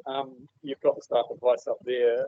The first point is around staff advice that option 2 is the preferred option. You will remember that that includes the seldom required rate. The option 2 is a $50.5 million option that includes work to achieve our flood and river resilience work, maintain our 58 schemes, our standing work on behalf of the region, and our parks and navigation safety options. As you said, share recommendation 6 in your papers. The second piece of staff advice, you'll remember that was a range of submissions around Carter's trip. As you'll know, that is in the long-term plan. It was asked to be brought forward. Staff advice is that before we look at doing anything like that, that we need to spend more time talking with the community and Ashburton District Council, and that we would consider that as part of the next planning process in 25-26. There was also some requests for additional funding from community groups and Runanga. The two main ones were the Rural Advisory Group, the other one was next $80,000 for urgent coastal inundation works. Staff are proposing that that is not included in this.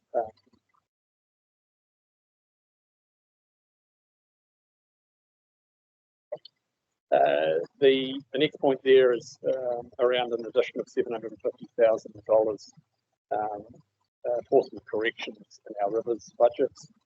They mostly relate to the Waimakariri River, and we can talk more about that if need be. And the last point is obviously to continue to work on our co-investment proposal with central government. Council has been briefed on that previously, and we hope to hear an announcement in the upcoming budget about whether or not we've been successful. That's enough. Happy to answer the question. Has anyone got any questions to start off with? Yep. Please. Thank you, Chair. Thank you for that quick overview. I just wanted to ask for that more clarification around the 757 adjustment and what that looks like with respect to obviously probably in the one areas that you've indicated, but don't do that.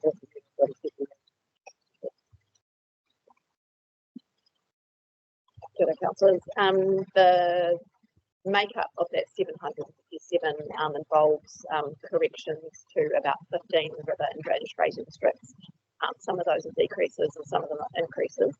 Only 2 of them are quite substantial and are both in the Waimakariri catchment. So the first one is to the Waimakariri flood protection loan. So we talk about how we have 59 schemes. That's actually our 59th scheme, and there's actually an incorrect interest repayment in the system on that loan. So a 350k increase is requested to account for that error. And the second one was for the Waimakariri River Rating District, the maintenance budget, where it was in the system at 350k too low. The consequence of that is that rating scheme is the rates are collected as 70% targeted, 15 for services, which is district, and 15%. The others are all $10,000 or $15,000 up or down. So I can run through them if you'd like to. They're all mostly minor schemes.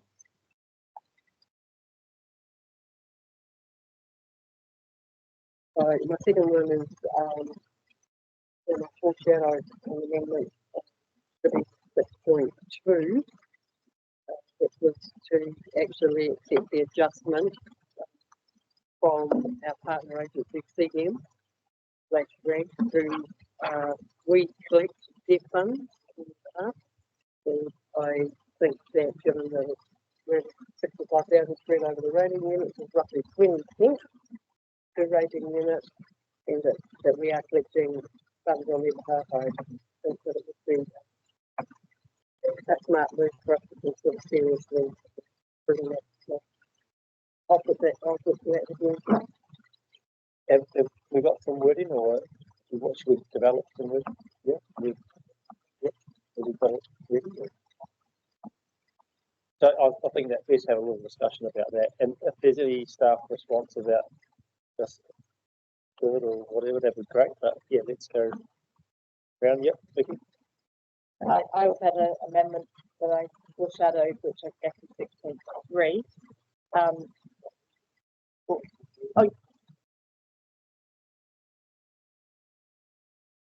I was going to hold my thoughts. I do support Councillor Mackay on that matter, given the importance of those conversations that rural group have and how they feed into our processes across Canterbury, in particular rural Canterbury. It is not significant, and in my mind, it will be added to the target rate in that space. And I, for once, have no particular difficulty with the slight inputs along the way for that. I genuinely do see the importance, and it was noted as an oversight from the regional office when they came and submitted to us as to the value of those conversations. Cool. Anyone else? Yeah, Grant? Sorry, can you just clarify the total amount of that one? 65,000.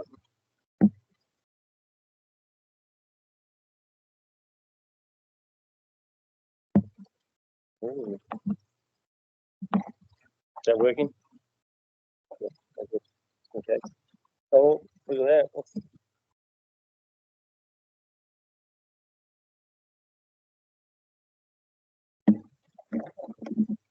Chair. Okay, thank you. No worries. Jared, so yeah, just sort of seeking, is people relatively supportive of what Claire's putting forward? Just, yeah, seems good. Okay, cool. That's good. Good. Okay, go to Vicky. So I was proposed an amendment to increase the coastal hazard science by 140,000 in year one, which was proposed in the option 1 of under CPRH, and that we've heard quite a lot around coastal erosion, coastal hazards in this last year, and so it concerns me that we've clearly got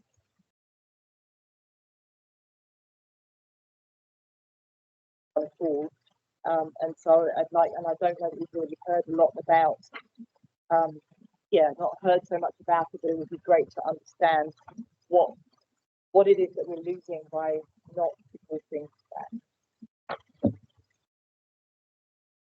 I would ask for my fellow director to comment on that, if that's all right.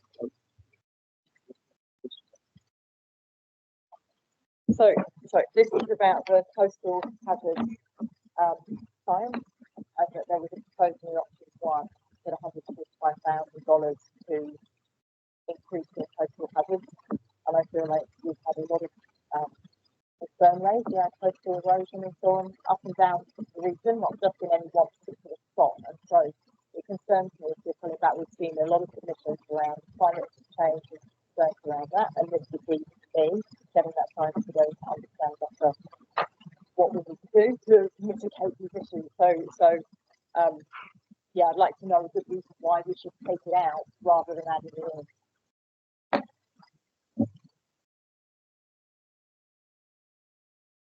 Can I come back to you on this? I'll just have a look now.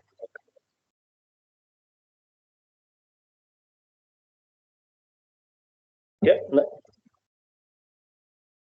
I'm also concerned about the fact that no funding is available for that coastal innovation.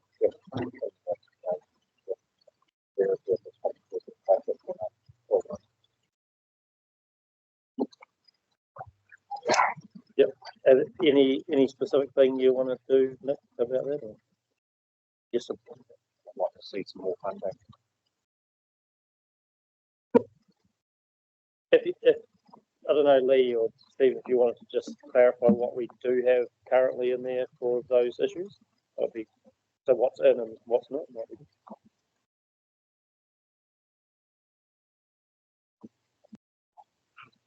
just for clarity, Mr. Chair, you mean specifically for coastal inundation? So specifically at the moment, what's in there is staff time to address and collate the issues.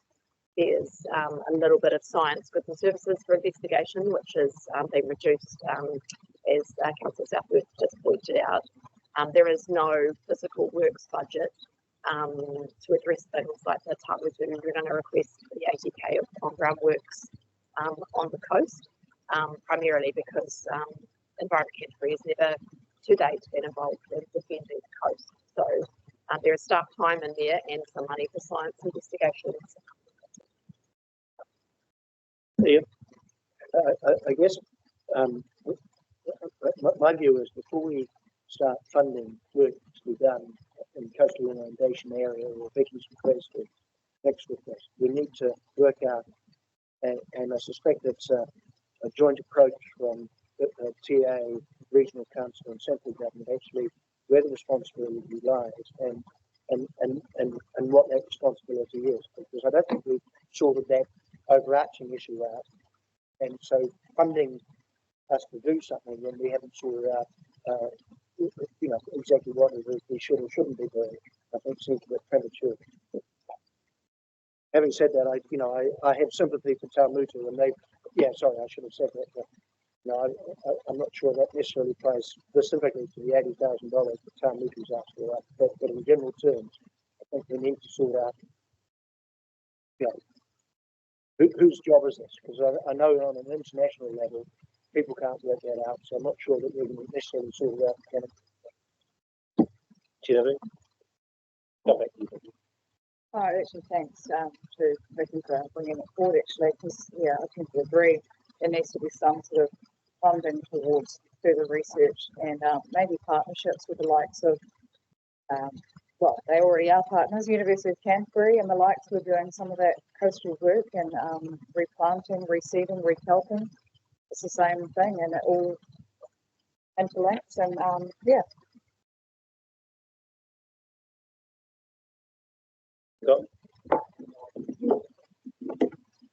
Thank you, Mr. Chairman. It's a follow on that thought of Councillor Robinson is what work is being done by universities, our research institutes, our NEMAs, our core forms. I suspect there is a heck of a lot of work being done in that space. So is that something that we need to duplicate, or can we leverage, or where do we go? And I do have sympathy with Councillor Mackenzie, and that we haven't decided where that responsibility lies. And there are some really big questions around jurisdiction of land and wetlands and a bunch of things before we can actually step into a space. So funding too much on the premise that we might do something, I don't think achieves a heck of a lot. We are better off understanding who's doing what and where those responsibilities are. Kia ora, Mr. Chair. I've kind of got a question here, but I'll sort of preface it with a bit of a ramble. Apparently that's what we have to do. I find myself tending to agree with Councillors Sunkel and Mackenzie, and in that I think there are significant bigger issues to deal with than trying to find some money for any sort of piecemeal unplanned type of operation. So my question is, given what you've got in this proposed budget, is it going to be sufficient for what you're hoping to be able to carry out? The answer is yes, and probably the one thing I forgot to mention before, and apologies for that, is we have also received some NFB grant money to carry out a coastal investigation on nature-based solutions of the coast, and we'll have the results of that by the 30th of June next year. So as that develops, it may tell us something different, which we can consider in the forward and the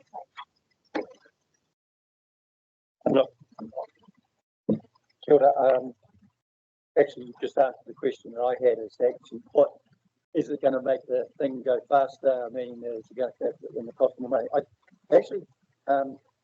When I hear about all of these kind of research done along our coast and even within the harbours,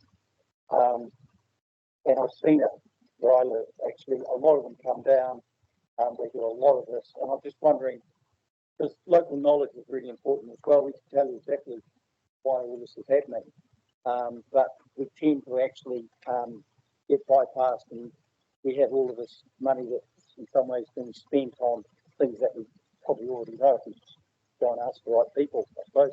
But I'm aligned with what Councillor McKenzie was saying. We need to kind of recalibrate this thing, find out whose responsibility. If we could do a shared thing, I mean, all of that. But yeah, I'm not supportive of this, actually, seeing that you just answered the question that there is enough money to do what we should be doing at this stage. But I don't think we should close the door completely on it. I think we should actually be looking at this kind of recalibration of all of it, finding out exactly how we move it forward to the next step. Thank you. Thanks, Nick. Let's see, yeah, Grant, and then I'll come back to you at the end. I propose some amendments to this item as well. Thank you. Yeah, well, it's really just, it would be good to get some clarification as to what this is. I picked it up that it was something in our option one, and realised that it's been very currently talked about postal hazards. It would be good to understand what was intended by that money and how it aligns or not with what Lee has just flagged, and to understand that. Now, I work on the principle that nothing makes it into our options, option one, option two, like nothing makes it into there unless it's actually a valid proposal. I don't believe staff just chuck stuff in here without having thought it through carefully. And to me, it's a little bit disappointing that we didn't have a good conversation around that particular bit. And, it's something, unless I've forgotten, I might have done differently if you've got a whole table to get through about this one. Are we losing by going into that out? And so I would really like more clarification and to team up what these two conversations we're now suggesting would be really helpful bring that back when we get to the discussion with later. Thank you. And I think that was a really important point, Lee, about the MFE money. Obviously, that's something that's coming through grants, and it does go all through this next financial year.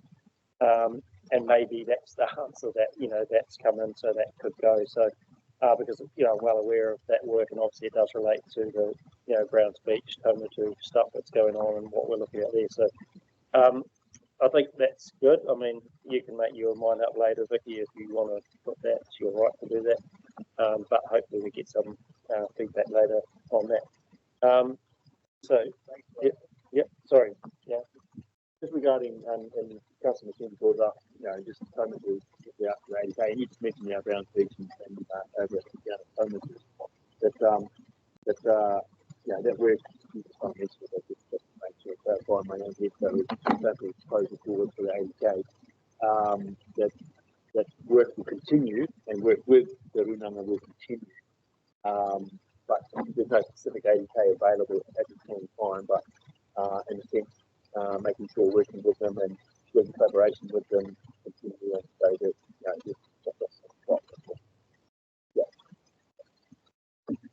Also with the district council as well. Ian?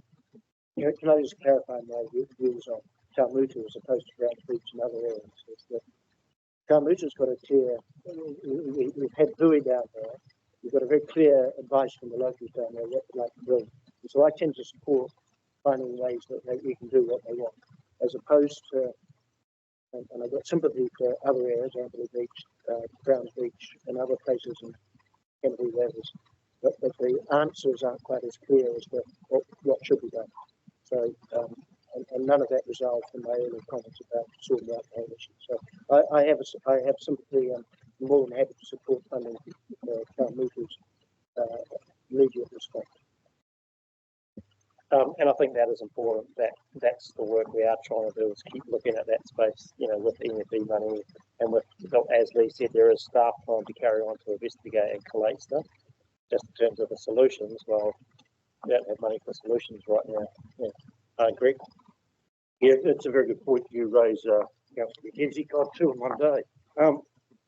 Sorry for me. The point about Amberley Beach, there's a classic example where the local territorial authority has taken the lead and decided what they may in fact do to support that community up there. So again, it is this interagency community type of action that's required before we actually look to start, in the words over there, throwing money around at things. So kill it. So I'm aware, Grant, you've got something else you want to say? You said you had an amendment or something. Maybe if you could bring my proposed amendments up. Okay, I've actually got 7 potential amendments, and they are really responding to the supporting information we got the other day on how flood and river resilience services were being funded through general rates for various things, and I just really and looking at that in terms of also the some items in option 1, which I really wanted some clarification on number 1 up there. You know, like there seemed to be a 50-50 split between people wanting option 1 and people wanting option 2. And you know, conscious of what we've just been talking about, there's no figure attached to the item in option 1, which is that it was going to include some additional investment for maintenance of our regional parks, and also some additional investment for Braided River revival strategy. Just wondering what dollar figure was anticipated for those 2 items. So both coincident with $250,000. Are they currently funded in option 2 or not? Okay. So what is still in the budget for regional parks and Braided River Rock Strategies? Is there still something in there? Can you just elaborate on that?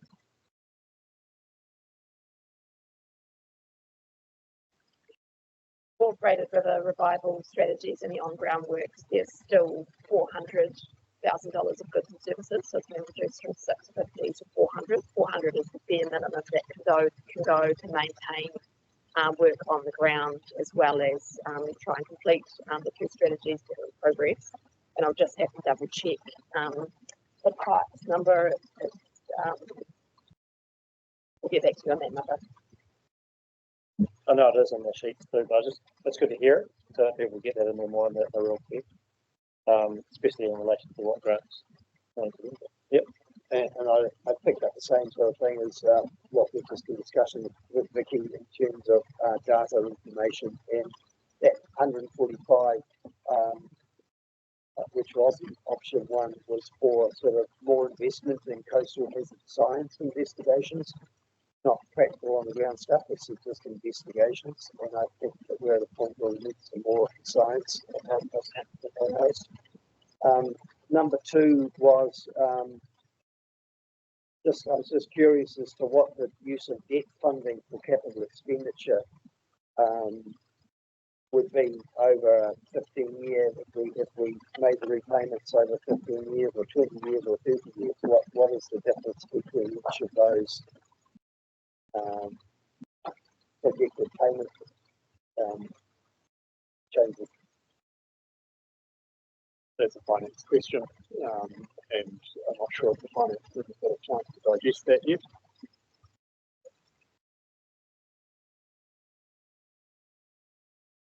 Ian, just a point of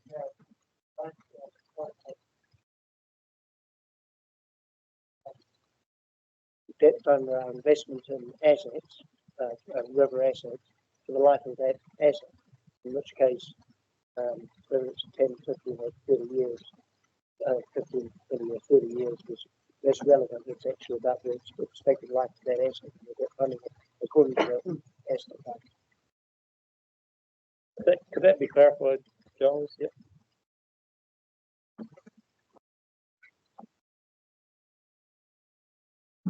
So council needs to recognise the difference between the length that we depreciate an asset over, which is its useful life, and the debt funding period that we would take that out over, which is dependent on the market conditions and advice we would receive from Bangkok. Those council members that sit on AFRC will recall that last week there was a conversation about how we might manage our debt exposure, depending on where we see interest rates going in the foreseeable future. And that is separate from how we depreciate the assets, which is over their useful life. So we may have loans over various periods, which we aggregate and then charge to the assets concerned.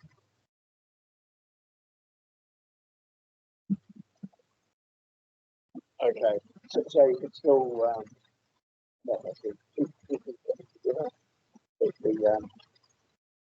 the funding sheet and then the life of the asset. To clarify, we would not commit to funding, to borrowing to fund a 30-year asset over 30 years, because the 30-year interest rate may be extremely unfavourable to Environment Canterbury, depending on what the advice is from our Treasury advisor.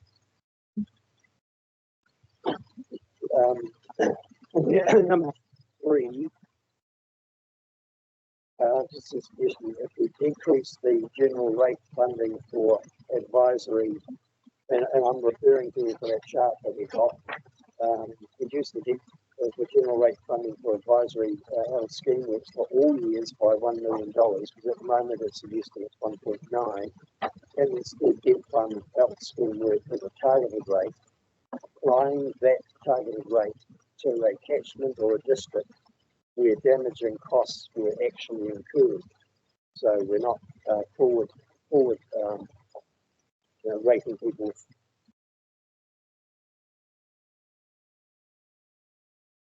Yeah, I think my understanding of this, and happy for staff to respond, Grant, is that now if we're going to rate a district for this work, the targeted rate would need to do consultation on that. That would be, you know, I've got some nods from the team in the back there. So the significance sort of trigger would be we have to go and do that, because you can't just turn on a targeted rate without consulting with people. Whereas general rating is a bit different. And the thing about this out of scheme stuff is that we're trying to change the language a little bit to a sort of regional approach to it, because it is our intention that we've been working on to try and make them in scheme over time. But of course, we've got to do that consultation work and to get those targeted rates and a share of general rates underway. So, yeah, and I'll get to that. So that's my understanding, but happy for staff to go there, and I'll come back to you, Jonathan. Yeah, thanks, Chair. Look, I agree with what you've said. I think there are a few elements here. So one of them is, and it's not only doesn't just apply to 3, it probably applies to 4 and 5 as well. So in terms of potentially consistent with our rating and funding policies, also the consulted on those matters, reasonably significant changes that are being proposed. And also debt funding operational activities, so activities. So the 3 points, and noting that staff have kind of deep dive into all of that, because we got this morning, of course. But yeah, I think they are significant changes that are being proposed. I think that the debt funding stuff, because a lot of out of scheme work is just advice at the moment. There's no operational work, because that would come in the next annual plan, and I'm right on that sort of advice. So this draft LTP proposes to put in place 200k goods and services budget to do out of scheme work, which has been temporary since before two like floods. So there was some goods and services included. Yep. Okay. Yep. So carry on. Yeah, like 4 or 5. You know, it's pretty. We have to consult on that, Grant. So. Yeah. Yeah. Oh, sorry. And thank you. And aside from the consulting on, there is a real question whether it does fit within our funding fees and policy, and that's the greater question than the consultation piece, because I do not believe that we can actually take the actions that councillor is looking for within our policies. So part of the LPP. Yeah, no, I suppose I'm looking at we never really had a good discussion on general rates versus targeted rates, or potentially issues that have targeted benefit as opposed to necessarily benefiting the whole community. And I know that it's on the agenda for us to review the revenue and finance policy, which is really badly written, because I'm considering, I suppose, in reflecting on our obligations under the LG&Z financial section, 105 or whatever, where we have to actually allocate appropriately in terms of those who benefit and those who are generally benefiting. So, and I just think that some of the things in this sheet don't adequately do that. Anyway, so but I understand that maybe it's just a too big thing, then we might have to suck this up at the moment, but it just doesn't seem right to me. Given that the majority of rates that are collected for this are going to be from people in Christchurch, and it doesn't seem fair. Well, look, so basically you're suggesting that we might need consultation on item 3 and item 4. I was specifically suggesting, again, targeted rates rather than general rates for those 3 things in particular, reducing by a certain amount. But I'm listening to staff advice, but whether or not what we, in a debate later on, we do the debate there. Number 5. So Stephen, just to be clear, what numbers, and same as John's point, is it 6 as well? Certainly 3, 4, and 5.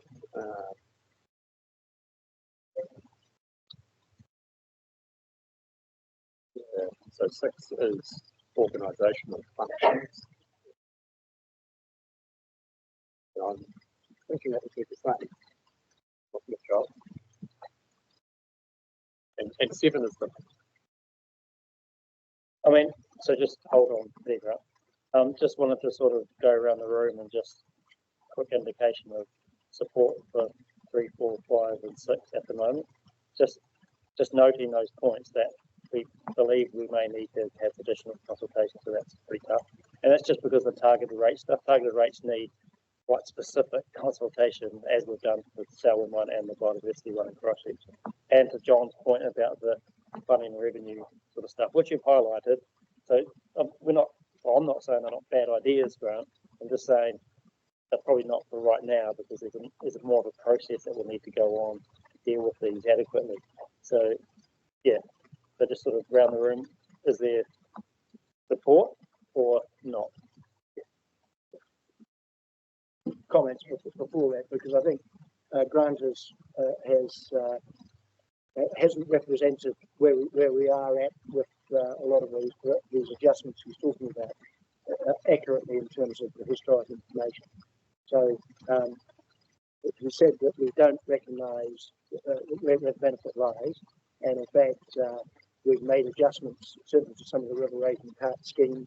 We're making adjustments in the Selwyn specifically to adjust the community's aspirations for where they think the benefits do lie. So that's not an appropriate comment. The second point about why we've ended up where we are with on average, I think it's 15% coming from the targeted rate, from the general rate, 15% coming from the TA, and 70% is the targeted rate, is because of historically a lot of the river rating schemes and drainage schemes were 100% funded by target rate. But what evolved over, certainly in my lifetime of being involved in these pieces, is that as the community put more restrictions on the consenting processes, the compliance processes, and various other things, which diverted money from doing stuff to planning and overseeing stuff, it was agreed that actually that was a general good, and therefore should be generally funded. And the works and services rate, which is funded from the TA rate, territorial basis, was adjusted accordingly. So it's not because I think it's totally inaccurate to try to say that this isn't reflecting where the general good lies. And in fact, I think as we reflect on that going forward, with the feedback we've had from our communities, I think it's highly likely that a high proportion of river management rates will sit within a wide across the whole district and even the whole region. So I'm not getting the big sense that there's lots of support for those ones. But we're happy to go to number 7 if you want to go there. Yeah, I actually have some support for this, and I acknowledge what you're saying about the community have contributed the cost to. Sorry, we have contributed collectively. The greater mass has contributed to the cost to comply within schemes, but fundamentally that comes from central government. We respond through our regional initiatives and the likes. I do believe it is so easy to just go whack in some general rates because it looks a bit better around it. And interestingly, when people talked in the previous bit about identifying savings in bits and pieces, not only are we identifying bits and pieces across the whole of our proposed LTP, but we're also looking at, in my view, we're looking at communities of interest. So, for example, I would never expect anyone who doesn't have a bus service to contribute toward the bus. So similarly too, there are people who are already targeted and paying for this type of activity who are being asked to contribute elsewhere.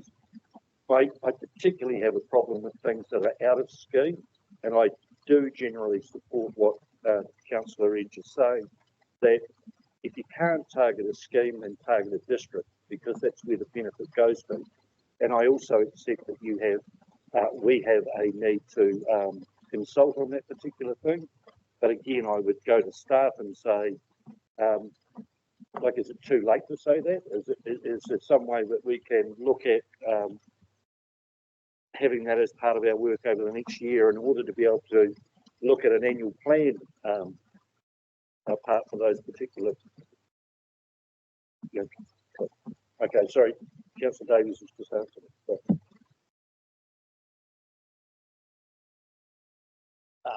Yeah, thanks, Councillor Burns. In my mind, that's exactly what we are doing. So it's been touched on a little bit. The way that this work is rated into the future, who the beneficiaries are, who the exacerbators are, partnering potentially with the government as well, and the outcomes that are broader than just flood management. So enabling action and flood river resilience to happen. That's something that we have talked about around this table before, and I personally think that those conversations are for the next step. It's kind of a follow-up question. And of course, we are looking to make room for rivers and using nature-based solutions as part of that. Sure. Then I'll come back to that. Another question of parity, definitely. Yeah. So, can I just get from staff in the infrastructure? Yeah, from what? We're discussing, yeah, infrastructure strategy, isn't it? So in the infrastructure strategy, we've got a significant project in the Ashley Lickers stop bank provision from the breakout. Is my understanding correct that currently there are a number of rating areas that have been identified in the previous review, 2014, that aren't currently contributing to that breakout and would be beneficiaries? Yes, you are correct. There's a small, or there's an area primarily around Kaipoi that isn't covered by the Ashley Whakatau rating scheme. The advice we got from Whakatau District Council was to pause including them in a classification review because they were significantly exploited with plate and they had a number of other things going on. It may be by the time we hopefully get to build a secondary stop bank for the Ashley Whakatau River that there may be more of a district-wide rate in place which would resolve that issue. So, one of our submitters was Townsend Fields, I think is the name. They obviously are doing development on the western edge, southwestern edge of Rangiora. My understanding from their submission was that area fell outside the rating area as well. Is that correct? So the western boundary of the flood breakout is currently not rated. Yes, I think that's correct. So how do we, sorry, so how do we actually remedy that, considering we're actually already rating the current rating area, starting from now, 1 million, I think, for year 1 and 2, and then increasing up to the 8-year period for a 15 million total. How do we fairly do that? And I'm listening to Councillor Edge basically pushing a strong pushback around general rates being used and ratepayers within that area not contributing. That doesn't feel very fair and equitable to me when we're starting to actually take that 1 million there. How will we, what's staff suggestion around how we deal with that? I think it's a very small amount of the community that aren't paying, but there is some. I don't think we can address it via classification review to that rating scheme with this draft LTP. We could do what we did similar to the expert and bacteria scheme post the 2020 low flood and do a classification review and change and correct the coloured areas and classes where rates are collected, and we could work towards that for the next draft annual plan. The alternative would be to use some of our scheme review money, which is general rate, if the scheme felt that was unfair. So is it not covered in the current regulatory scheme review? That the actual rating district? Because I understood that was a full scheme review. There is a scheme review underway, it's just not completed. It is covered in that it won't be enacted by 1 July. To clarify, so there is money in the proposed option to carry on with that work and do that work, as Claire suggesting, or not? There is money to complete the scheme review. Thank you, Mr. Chairman. Just coming back to the amendments on the books. If I put my civil defence hat on and our river resilience and our Canterbury resilience and our national resilience, if there is no benefit to the wider community, then what are our state highways? What are our secondary roads? What are our rail connections? What are our telecommunication connections? And what are our power connections? They are a significant part of Canterbury and our national infrastructure. So for me to suggest that the targeting of river work should be for those immediately around it as being the benefit or the benefactors of it really misses the boat, given our representations to government around beyond the deluge, the need for money because of the challenges to our infrastructure and our networks. So to think that there is no benefit to the people of Christchurch if they want to drive down a road and the bridge is out, whatever. I'm challenged by the thought of what resilience looks like and what the benefit to the whole of Canterbury and nationally sits within that resilience of rivers. So it's not just the individuals that gain the benefit. Thank you. Thanks, John. Any other thoughts on this? Yep, Vicky, sorry. Yeah, I completely appreciate that this is really too big for this long-term plan right now, but I think it is an important conversation. And there's absolutely not to say that I don't acknowledge what Councillor Sumsworth has just said. Totally do. There are absolutely bits of infrastructure and section that is not just Canterbury's benefit, but actually nationally and regionally. So hence, the conversation, the important one was government. Totally agree with that. But I am concerned around, for example, the advisory net scheme and forms. If I'm understanding that, there are things that are being pulled in, but we're sort of looking at how do we bring them into the flood protection and the various schemes and so on. If there's something happens that's outside of those schemes, then that's where that funding is coming from. Now, the total predicted indicative over the 10 years is 29 million, all from general rate. And I would have thought we should be diminishing how much the amount of our purview over time. But actually, that's just the ramping up of that budget, not a ramping down. We've got 1.7 million, whereas 29 million divided by 10 is 2.9. So I can only assume that those budgets get bigger and bigger. But where is the filling them in and you know, incorporating them into a rating structure that acknowledges both the local and the regional and the national benefits.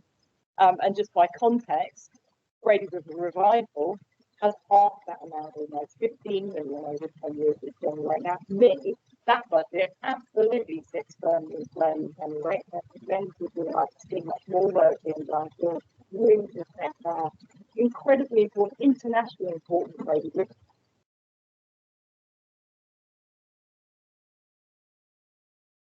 We had, and then keep really getting across this, and we haven't had that opportunity.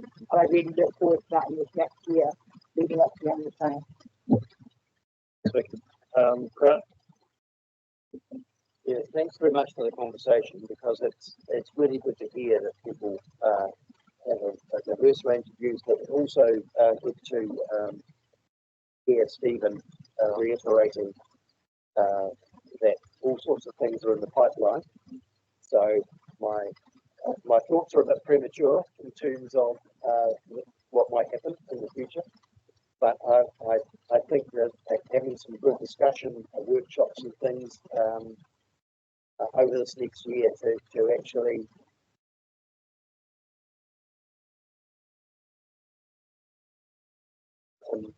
three there, John. I suppose my frustration is that Canterbury, because Grady Rivers and what happened in do affect national infrastructure, and the government haven't recognised, and we know this, critical infrastructure does not recognise our stop rates and the work that Canterbury people pay for. And I like your comment that a shared partnership, government have to step up. Why should we be paying millions of dollars to protect a bridge that benefits not only Canterbury people but the nation? And so those discussions later on we will. So I'm going to publicly in the last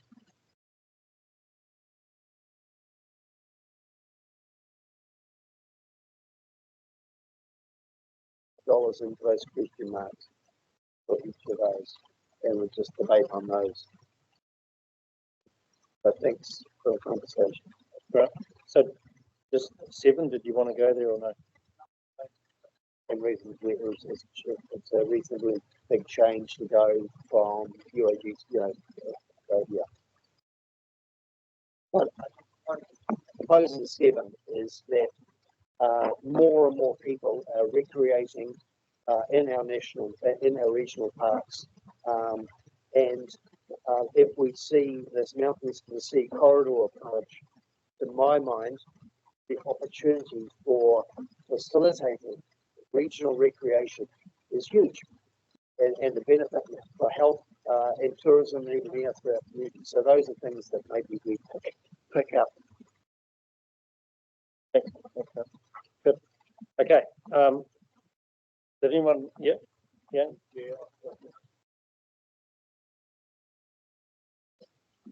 Point 2, regarding carrying on from Councillor McKenzie, we know that we ended on exactly around pharmacy, and then we know they came in and submitted on increasing, as an increase of 80K for the 24-25 years, so this is that and investment along the pharmacy coast where we can quite appreciate and really what. Did you see that? Watching it? No, I didn't.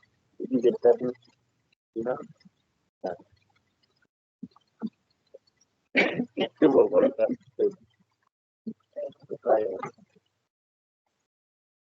I thought, yeah, so just a suggestion to make it 6.2 or where it ends up. So, yeah, it was before, and we know Thomas came in, and Councillor McKenzie was talking about, a lot of work with the community out there. that, you know, the possibility of an increased 80k for the next financial year for that would go, but that was just what was requested. Councillor Councillor Mackenzie wondered if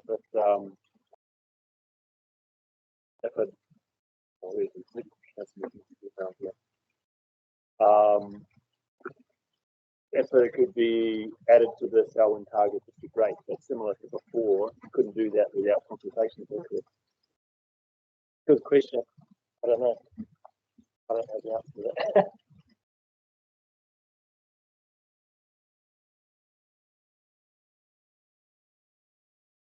My mind wanders around what some of the discussion was around role and responsibilities here. That means not that we pay for it, we should be paying for it.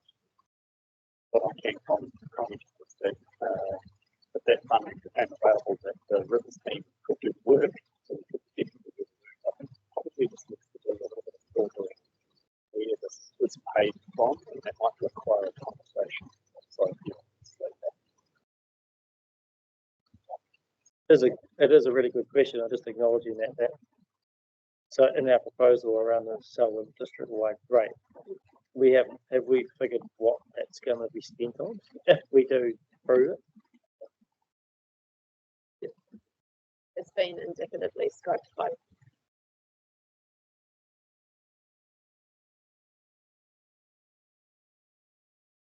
It hasn't been fully scoped, so there is some discretion there as long as And so in terms of discussions around how that money ultimately gets spent, does that happen with the community?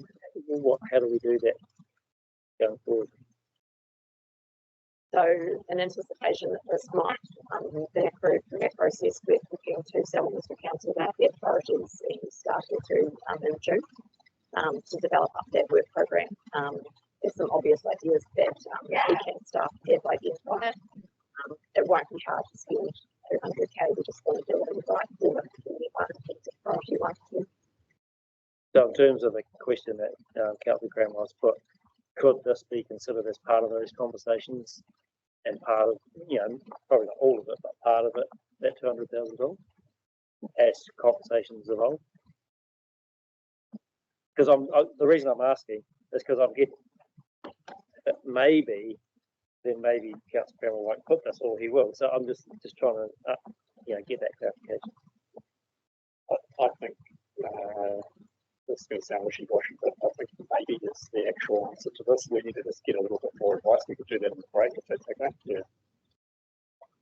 I mean, my thoughts of the 200,000 was for scoping and developing and thinking and a wee bit of works. So if we get to a point where we accept it's working well, then that targeted rate for the Selwyn district will increase, and there may be a potential into the future to integrate everything. But at the moment, my mind is that 200 gets us set up, it gets us underway, gives us an understanding, rather than going out and spending a third of it on a particular project.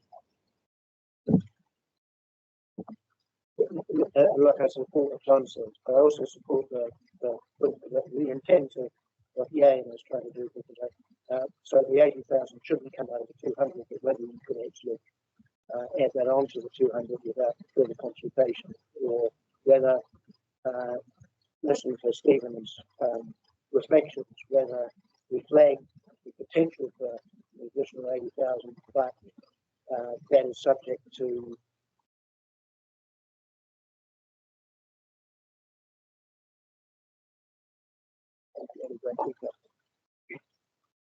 Is there any thoughts from staff about that thing? Can you add it to that without consultation? If you think that triggers that? You have to talk to the people that will look at this. So they're the people in the Selwyn district. And this is over and above what we've gone over talking to them about. Good answer. Any other? Yeah, Ian. I just note that the Selwyn District Council submission to us was hard. So whether that provides a scope for that. also be interested to know if Selwyn District, if similar submission was made to Selwyn District Council from the Runanga in terms of their contribution, because I think that's my ultimate thing around this is I still go back to that point of who does pay for this. And while I am supportive, I am cautious about taking on the whole load of this on our own, because I feel that the District Council has some skin in this game. And so that's why I'm really interested around the split on that. And ultimately, the Crown may have some responsibilities here too, I believe. So, it's quite an interesting discussion. But so I don't not support it, but I'm cautious. And if I may just add to that, Frank, because I think that's a good reflection, that the way Jan has worded, it's an interim solution until we can have that wider debate. And there are houses at risk. It's good, consented by Selwyn. But yeah, Peter? A real stretch, actually. This is because I know the significant issue that they have, and Selwyn is in Horata. That's one of the issues that they've had, and they keep coming to us with all the time. So trying to suggest that we can pick projects within the Selwyn rating district at this point in time, I think, is a bit of a stretch. I do support what you're trying to say, yeah, but I just don't think we're here to do that right now. Greg? Kia ora, Mr. Chair. I too think that they're two separate things, and I think that we need to look at it that way. If Councillor Cranwell wants to take that forward, I am struggling to see myself supporting that. I find it ironic, so I have to make this comment. In the space of a session, we've gone from rates have to be saved, with big red list about wanting more money and whatever, and then the very next session we're let's add it in there. So just a point. We're allowed to have our say, Greg, so that's what we're doing. I've got Joe. Did you have a question, Joe? Sorry, and then I'll go to you. Just around like the wording in the Act around the consultation, the key word is significant. And so, like for instance, Grant's last amendment, there's significance there, but just keeping that word in mind. Take that. Not, and then I'll go to Grant. Oh, kia ora. No, I'm low to say anything about this now, particularly because I've got three others.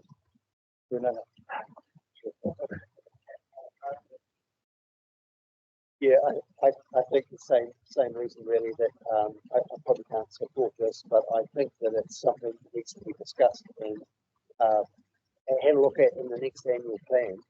And staff have already referred to the fact that we're highly likely to consult on our next annual plan. And a number of things will come forward on that. So yeah, but I think it does relate to the amendment that I talked about earlier about this, of ensuring that we've got some sufficient information for coastal hazard science investigations. And maybe the people agree to put that back in option 2, but then that's the sort of thing that the investigation is already there. This is not investigation work, though. Yeah. So, yeah, I'll go back to you. Hi, I'll let my stomach decide. I'll have lunch and then I'll think about it, and then I might consult with my then colleague and think about it and come back shortly. Thank you.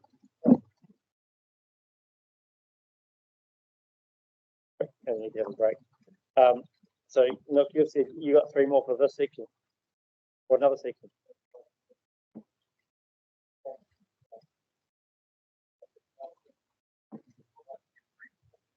Oh, sorry. I think you had 3 more amendments. Okay. Yeah, all good. So, is there any other people want to put anything more forward around this section of the LPP? Or are we done? Okay. Cool. So, I think in terms of just going back to the first resolution, which is number 6, option 2, I'm assuming we're going to put that forward and we'll debate that. Good. And then the 6.1, which is the 757k adjustment, we'll be putting that forward. So good. Just checking that. Cool. All good. Sweet. Okay. Well, let's have lunch, people. Half an hour. Was that enough? So 1:50. We'll come back. All good. Thank you. Thanks, staff. Thank you. Oh, kia ora koutou. Looks like everyone's almost back. Ian's just not quite here. Here he comes, hopefully. But have you got all the staff you need? No, it's not yet. True, we're not, okay. Yeah. Oh, well, the councillors are all here, ready to go.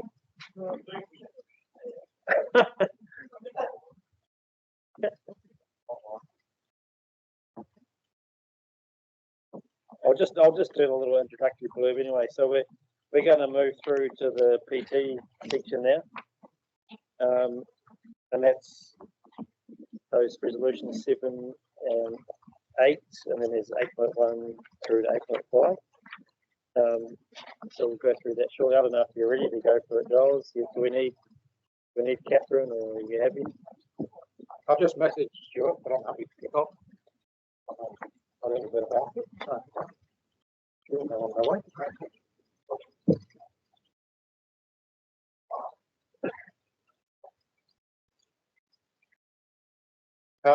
So, as we indicated in the recommendations, our advice is that given the uncertainty around public transport funding, which happens every 3 years because of the misalignment in the planning cycles between the government's GPS, the confirmation of the NLTP through NZTA and the LTP cycle, there is always misalignment. That's particularly acute this year given the significant signal change in direction in the transport GPS, draft transport GPS, which is to be confirmed, which could have some implications for funding. So we are recommending or indicating that it's likely that there will need to be some further consideration of public transport with the annual plan. I think it's also important to recognise that we deliberately and as usual kept the first year of the LTP relatively light in terms of changes to public transport to reflect that misalignment of decision making. So the draft long-term plan was developed prior to the release of the GPS, which was released in March. We have talked to council about on a number of occasions. We do expect the final plan to the NLTP to be confirmed by NZTA. The NZTA board confirms that in early September, which will provide that clarity of funding. But also importantly that there will be a number of other decisions that council will need to make during 24-25, the most obvious of which is obviously the fair trial, which we're just about to go into the second formal year of the fair trial, but also noting that there was a prior period where there was reasonably similar fare structures supported by the previous government. So we have quite a lot of evidence that we really be putting information to council on how that's going over the coming months. So our recommendation is to start with option 1, which is the one for our preferred option that we're going to have consultation with, which is recommendation 8, and then we do recommend a number of other opportunities to adjust year 1 to reflect more information, but also the feedback we received from through the submission. And now I'm joined by my colleagues. Yeah. So we've done the overview bit. We can go straight to the questions and discussion, and then sure Sonia and Stuart can jump in. So do you want to, are you up there? Yep. Okay, you Peter, sorry. Yeah, I think Peter might have some similar questions that I've got, but after a conversation I had yesterday with I'm very concerned about the level of continuous funding that taken for the existing network that we've got right now, let alone financial through the process. So how is it possible? I mean, that's not including the declaration that we have. This is quite good. How can I vote on this with that uncertainty? I want to see, a public transport approach. It's obvious about that. But at the same time, I can't vote on this knowing that knowing the potential problem that we've got coming for us very, very soon. So I understand you might give an indication of the funding before the adoption of the LTP, June 26th, 2 or 3 weeks away apparently, for the continuous program only, not even the extra bits. Yeah, my question really is, how can we vote on this, get money, raise for money, and then have to turn around to agree with the time and say, sorry guys, but none of your aspirations is done because we don't have the money, or you're going to have to rate, you're going to have to charge you to rate the whole lot. I just really don't know. I have so many questions right now about this. So I think Stuart's one may want to add, but as for previous advice to council, this situation exists every 3 years. It's particularly acute this year. But if we don't, if council does not increase their share of the funding, then we definitely want to get the funding from every. If you do support the funding, then there is a chance that we may get it or we may get something. If there is a decision not to support and make a significant difference, then our immediate responses to public consultation with the community. Because we're not charged with the consultation. So ultimately, we don't know what the answer is going to be. We may get further information prior to adoption, but ultimately, the program will not be confirmed until end of June.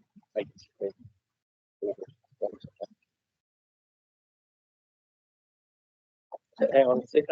Is it Keela? Lisa? Oh, she can't hear me, maybe.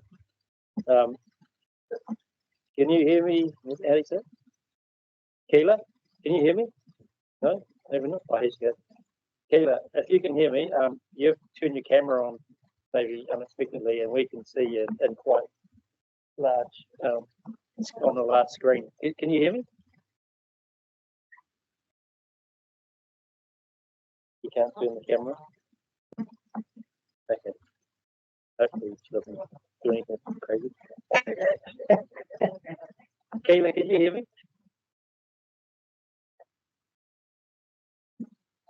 Yeah, you can send a chat message, maybe. That might be helpful. Okay, cool. Sorry about that. It's more about her privacy than anything else.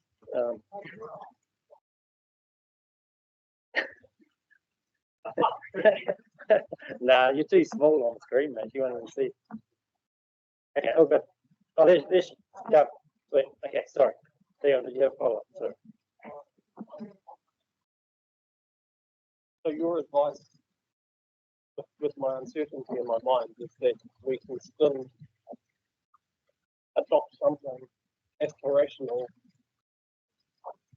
and then go back out to consultation. Then the money's not going to be there. That's financial gain. And I'm pretty annoyed by it. But I'm also like, I don't want to question it. You know, we've gone through all of this process. We've blamed this to our communities and up them up a little bit, and then we're going to have to come back in a very short period of time and say, I mean, I'm only hypothetical speaking here, but I've had a very direct fear from the to say that the money is going to get anywhere near where we think it's going to be.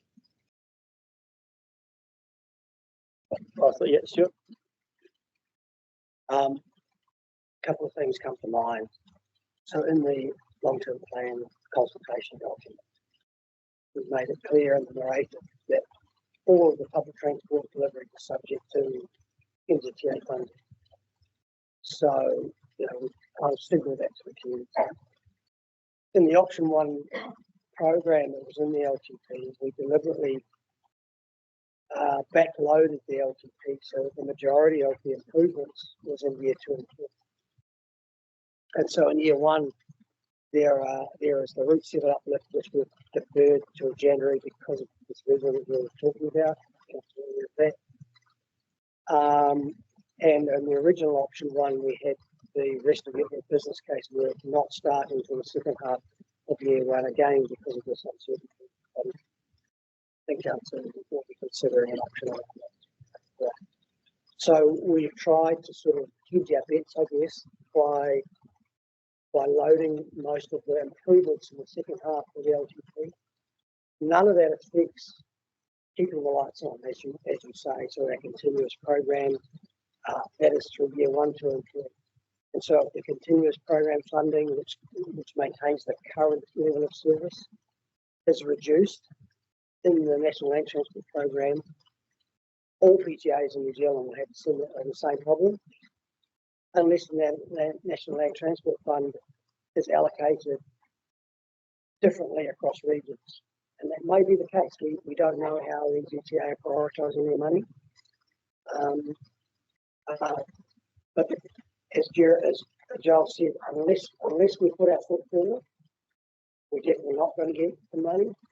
And so that's what all the PTAs are doing. We expect as a minimum to keep our current level of service. If the funding gets reduced, well, council will then face a couple of decisions, because they've really only got 2 levers to pull: the cost lever or the revenue lever. And if you pull the cost lever, essentially you're saying we're going to reduce their services, we're going to cut our clock for our budget. Or you pull the fares lever and put the price up to offset the reduced revenue, and you won't know that until September. The other thing that I don't know how NZTA are considering this in their legal.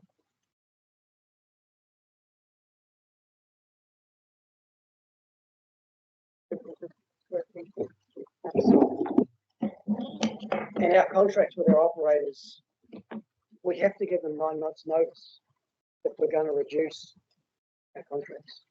So if we don't find out until September that the money is less, we can't actually reduce our service until June the following year anyway.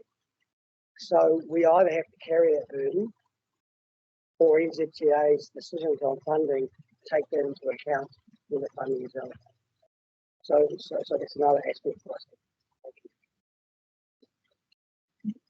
Sorry, just one final question. You touched on it around the rate. Sorry, the expense. We've got programs in some.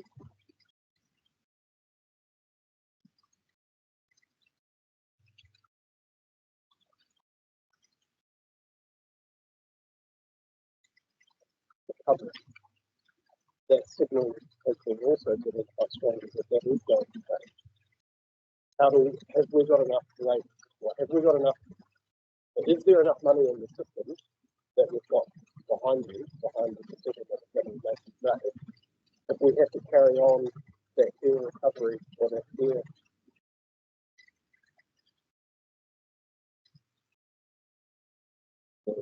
by us,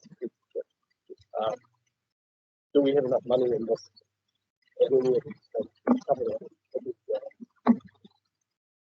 Yes, good question. At the moment, council have got allocated in their LTP and their budgets circa $6 million for the fair trial on the can make. And as you said, the fair trial is due to finish June next year, and as part of your annual plan process for year 2, you will consider and just determine what the new fare structure might look like as part of the trial. And so you can make any decisions around policy and price at that point. I would again raise the question in my mind around how NZTA are going to go about making their decision on funding allocation, because a PTA will struggle to meet a fare box target from 1 July when they're told about it in September. It doesn't really compute.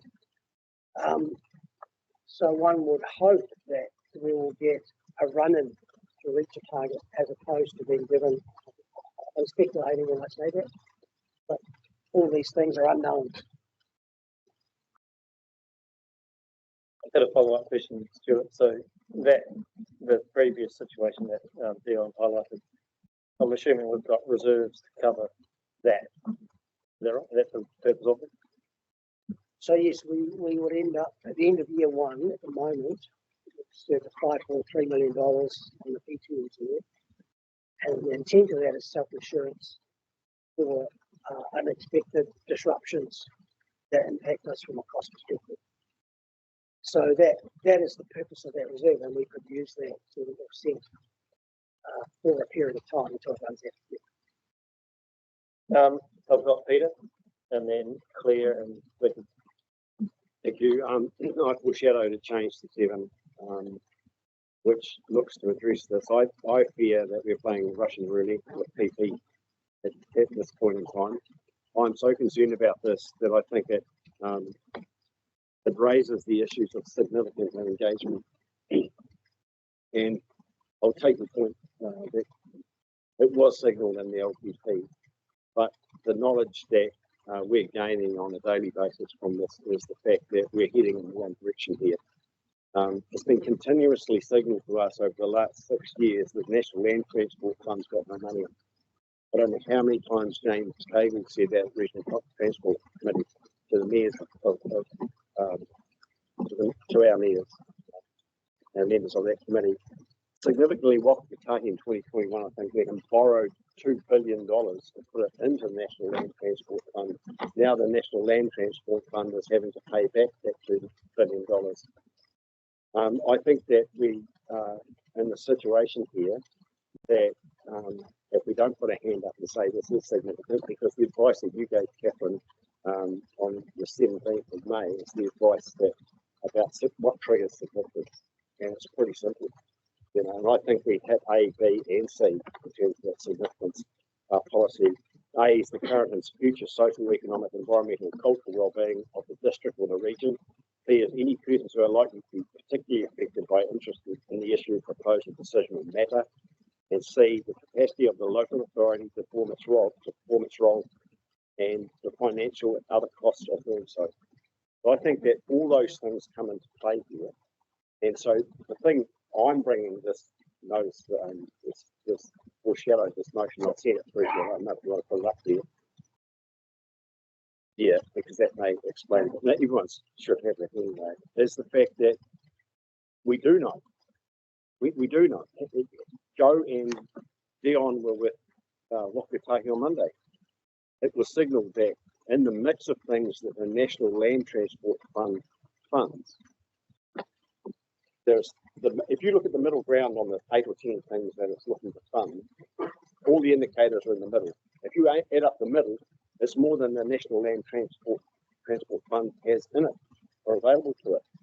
And so some of them are going to have to go to the left, which means decrease in funding. We already know that roads of national significance is going to go to the right. So if that fund has to fund everything, then the risk that we have here to us, the risk that we have to GCP in terms of our partners, I think that we need to think seriously about how we move forward with this.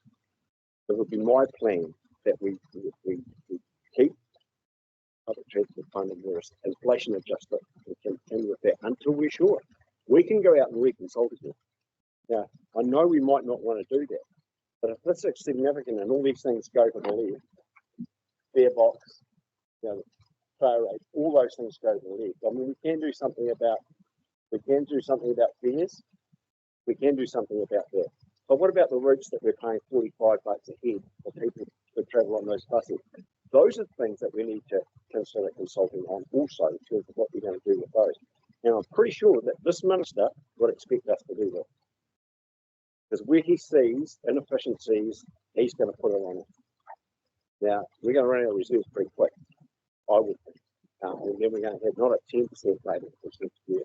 We might have a 20% rate increase again next year. We're trying to make that. So the point I'm trying to put in front of you, and I'm more than happy that if this doesn't get support, but it's what my concern is. My concern about public transport, and this is my 7th year in it. So I do have a wee bit of a background in that. In terms of regional transport funding also. Thanks, Peter. Yeah, I'll get to you, Joe, in a second. So just to clarify, so that's an amendment to 7, you said. That's 7. So in terms of 8, would that not be put at all? What are you proposing? Yeah. I wanted to get this in reasonably early. I think it'll be up to table how they discuss that and what they come up with, and I'll be advised by them. But that is my concern. Joe? Oh, sorry, John. Yeah. Any question? Yeah, and then I'll go back. Just wondered, Peter, why has it taken to this day to put this on the table? Well, this is where we get to deliberate. I have mentioned this before. I've mentioned a number of times how concerned I am about where our future is, but we're getting down to the pointy bit now. There's no use actually trying walk all the time and no one actually taking any notice of you. Now's the opportunity for us to have that say. And as I say, I'll be informed by you. I'll be informed by these people around this thing, but that is my concern. So I'll go to Claire and Vicky, and then we'll come back to the readers. Thank you, Giles and Stuart, for introducing this. Just, I mean, I do share the same concerns around funding and how we finance a whole lot of our stuff. Now, with respect, and Councillor Scott touched on it around some of our highly subsidised routes. If we put this long-term plan out and this is year one, how quick can we actually go out and consult with some of the communities around the lower performing routes? Does it have to wait a whole year? I mean, it just seems to me that given the uncertainty, is there a possibility that we can go out and start having that conversation pretty quick? So, if it transpired that the continuous program was reduced, then we could change our prioritisation of our work program and, as you suggest, start to focus on how we manage within the budget, which would require us to consult with those units affected by the low performing routes that we may or may not adjust. Reminding you that we have to give our operators 9 months' notice. So while it would be appropriate to engage in consultation as soon as possible, we still have that time window. If I may, Chair. I think it's also important to highlight, as I said at the start, that we deliberately put very little improvement into the one. The main item that we did here was to set up which in option 1 in the consultation document we put into January to roll out to reflect that uncertainty. If that was deferred to the start of year 2, that would remove any uplift in service subject to the conversation around the risk factor business tax scheme. That was one of the staff recommendations. So we would only be left with a continuous program in year 1. What we wouldn't be doing is removing any of those improvements from year 2 onwards. Because whilst I obviously accept and respect what Councillor Scott and others have said, we don't actually have any decisions on funding at this point. We receive transport funds to the next program. Those decisions will be made and confirmed later in the year through SHA rules. And until that's made, this council will not receive any money if it does not really much funding for years 1, 2, 3, 4, 5, 6, 7, 8, 9, 10.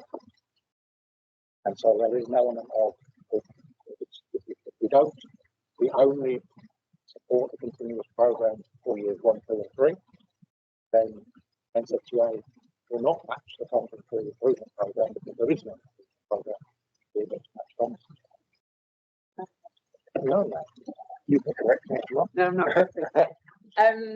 I very much understand kind of the position we're in terms of totally agree. We don't have that certainty. We do know through the draft GPS it was signalled that there would be a reduction in the public transport activity classes, but we just don't have that clarity on what that looks like yet. In terms of the improvement programme that we've put together and the focus on the core routes and the direct services, we still have a strong case in terms of if there is money available. So you have to go through, we've got an indicative business case, you then need to go through a detailed business case. We've got the Route 7 detailed business case with NZTA at the moment for review. Again, they won't be able to confirm until September when the NLTF is released. But at the moment, we've put it, you have to go through a prioritisation process, and it's called the investment prioritisation method. And at the moment, it's coming out at priority 2, which means it's very well aligned with what the government is looking and seeking to achieve through the draft GPS and land transport. It's been through an initial assessment through an NZTA investment advisor, and it still remains at priority 2. So whilst we don't know exactly what the funding looks like, we do have clear alignment linked to some of the outcomes we're looking to achieve. So I just So I've got Vicky, Ian, and then I've got Dion, Greg, and Grant. So we go, Vicky. Yeah, so in terms of the recommendations, we've got a few things, a couple of things we propose to be put back to Route 7. Then the mass rapid transit business case pushing back to year 2. So just on the sort of rationale that you've given that if it's not in, then we risk not getting back funding. So does that not stand true for the mass rapid transit, or is there some other reason why we're saying actually that goes back to year 2? Yeah, so in terms of the mass rapid transit, we're a 20% funder in terms of the business case development. So we're still, we're still signalling that we're looking to continue and progress. If we chose to delay, we're just signalling the fact that actually, because we don't have that certainty through funding, we'll have more certainty and we can agree the priority through the annual plan process. So, yeah, I just want to add to that. Regardless of whether it's in year 1, 2, or 3, Council is signalling an intent to reduce local share to fund it, and that's what we've put in our LTP. So if you shift investment from year 1 to year 2, you're not saying you're not going to invest in it, you're just saying you're changing the timing of it. And of course, in your annual plan process, you get another chance to evaluate that. But it's still within the 3-year envelope of LTP, and within our bid, just time. yes, I'm sorry, it's still the same amount of money. It's just rather than spread over 8 years, it would be spread across 7 years. And then for the rest of the network, so I know we've heard a lot of people got a lot of interest in all sorts of parts of our network, and it's a very good reason why it would actually be good to be able to expand somewhat in some areas where we know we've had a high growth and so on, like that was really clear. We obviously are going to need to go out. It sounds like there's some likelihood that we're going to need to go out and consult on the routes that we have, depending on what the government funding is back with. And I'm just wondering whether this rest of network business case work involves consulting with the community, getting aware of where opportunities are, perhaps where the lower performing routes are, where there's gaps and so on. I'm just wondering if is there any benefit bringing that forward in light of the fact that we're thinking that we may need to be doing some shifting around over this next year or so? Is there some benefit in that, or is it literally not just that we're responding to our submitted aspirations with a completely unrealistic benefit from doing that piece of work? I hope that makes sense. Question. Yes, so rest of network absolutely could include in its scope a review of essentially optimizing the resources you currently have, and that makes a lot of fiscal sense.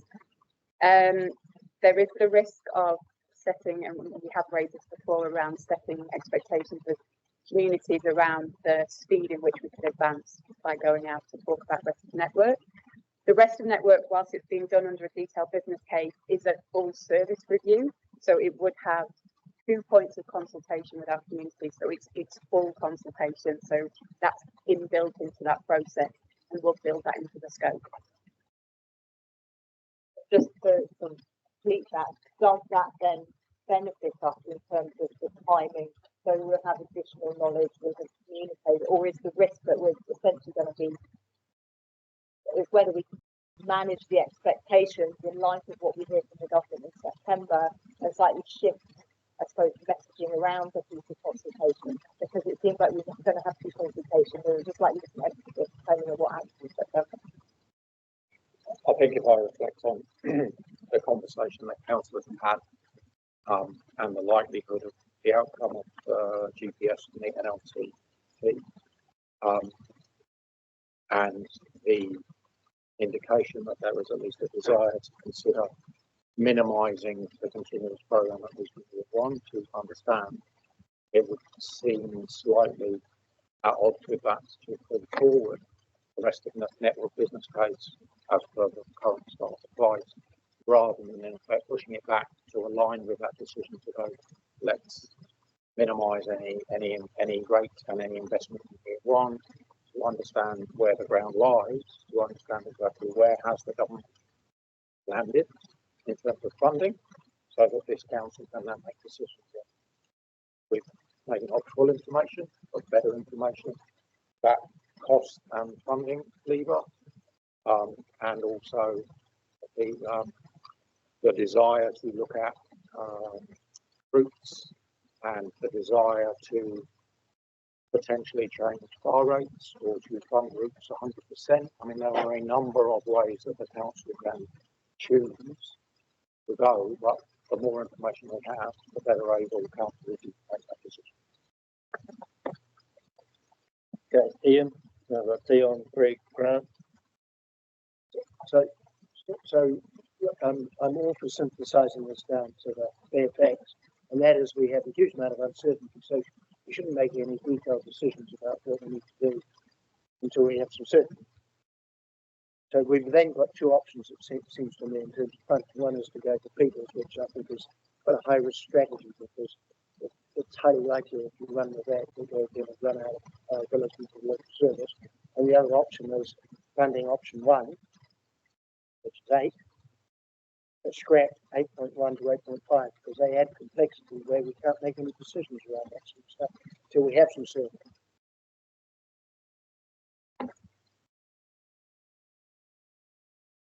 I think just in other words, collect as much money as possible. Don't make any decisions until you have to, and then make those decisions where you have the information you need to make the decision. I think just to be clear, there are a couple of those recommendations that push investment out, deferring MRT. So don't make those decisions. Just collect as much money as you can. That reduces the cost in year one, so that you aren't.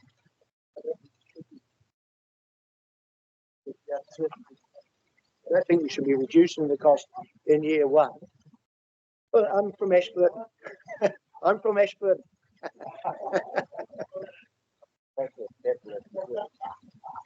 But with the risk that we're facing as an organisation, the funding, the continuous service of our delivery of our existing service, let alone improved services. What all the risks you've described, that Peter's described, Dion has referred to, and you've described, is that we might struggle to maintain our service. So the answer to that is we need as much money in our piggy bank as possible. Don't know if we can do that, Ian, based on nothing, but based on collecting it for no improvement. So that's. But we've already consulted on that, and the submissions I've read seem to support option one in terms of funding, and they support maintaining and improving the service. So we're not moving away from that. Some of the specifics we might have to adjust once we're in a position of better knowledge. But in fact, the basic principle of what we're doing is exactly what we submitted, what we consulted on, and what people have submitted back. I think Stuart was going to. Were you going to say something, Stuart, or are you happy? I was just going to raise the risk that council have consulted with the community for specific improvements and sought funding for those specific improvements.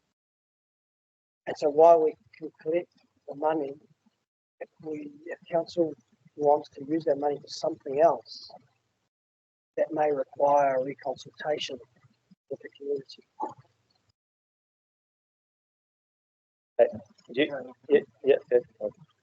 Just to carry on, Stuart. I mean, from where kind of Ian was, and also Councillor Scott, just on if we went to, we had options 1, 2, and 3 in the as we consulted. So option 3, was say the PT futures. What's the difference between option 3 and I suppose what's up there? Is there, I mean, just in the, I mean, we kind of got everything. Yeah, I was just thinking, is there option 3 as an option out of, because we did go out for consultation between, I suppose, what Councillor Kinsey and Councillor Scott about. So option 3 focused solely on PT futures as the improvements that we would do. So no network optimization and various other items of service improvement that we had in options. Even though it only focuses on PT futures, it still has activities in year 1, 2, and 3. So it doesn't solve this issue of uncertainty. Further, it still has the current base network operating that we would build on. So again, if continuous program funding was reduced, we would find ourselves in the same place.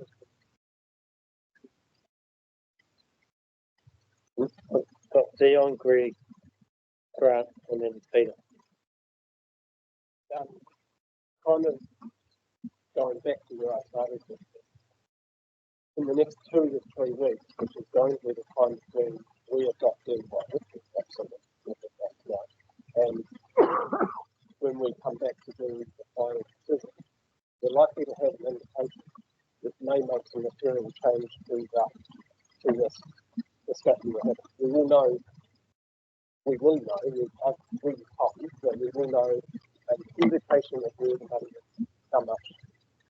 So that may make a material difference to where on June the 26th. So what are the options that we have in that? We make it, if we choose to do something today, if we get a material change in that decision or in that process, we have to come back to square one. I'm not sure you guys can answer this, but somebody might have to answer this. What are our options? I think the answer, if information comes in between this deliberations and the draft LTP, I understand audit's got to happen in the middle of that. Are there any options?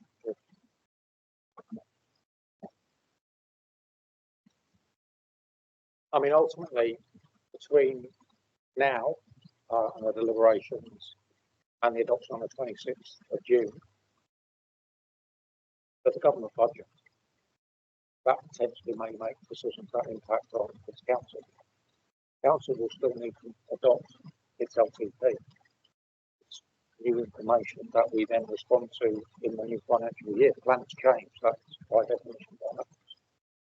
So I think that it would depend on what that new information was. But until things are confirmed from an office perspective, we work on the information that we have and the certainty that we have. And at the moment, we have signals from, we know what the draft GPS says. We do not know what the draft final GPS says. We have been, the information that we've had, so Stuart and Sonia, any different is that NZTA board are playing the conversation very close to their chest, and that they make a decision later this September. There are a number of other activity classes as well as public transport. There are a number of other PTAs who will also be having conversations. Open Transport, Greater Wellington, as an example. And as I said at the start, this is a 3-year envelope, and if we do not have our local share secured, at least in the 3 years, and we can change it for years 2 and 3 to the end of the then NZTA will not match it with their car, even if they have the money. I just want to make sure I'm talking up some options in my mind, so I need to make my mind up here. I'm going to be blunt about it. If we make a decision that option 1 today, that in 2 weeks' time to give an indication from the PTA that they're only going to be funding 80% of our program, which is a gut feeling of the conversation that I've had. That's a material change to the decision that we're making today.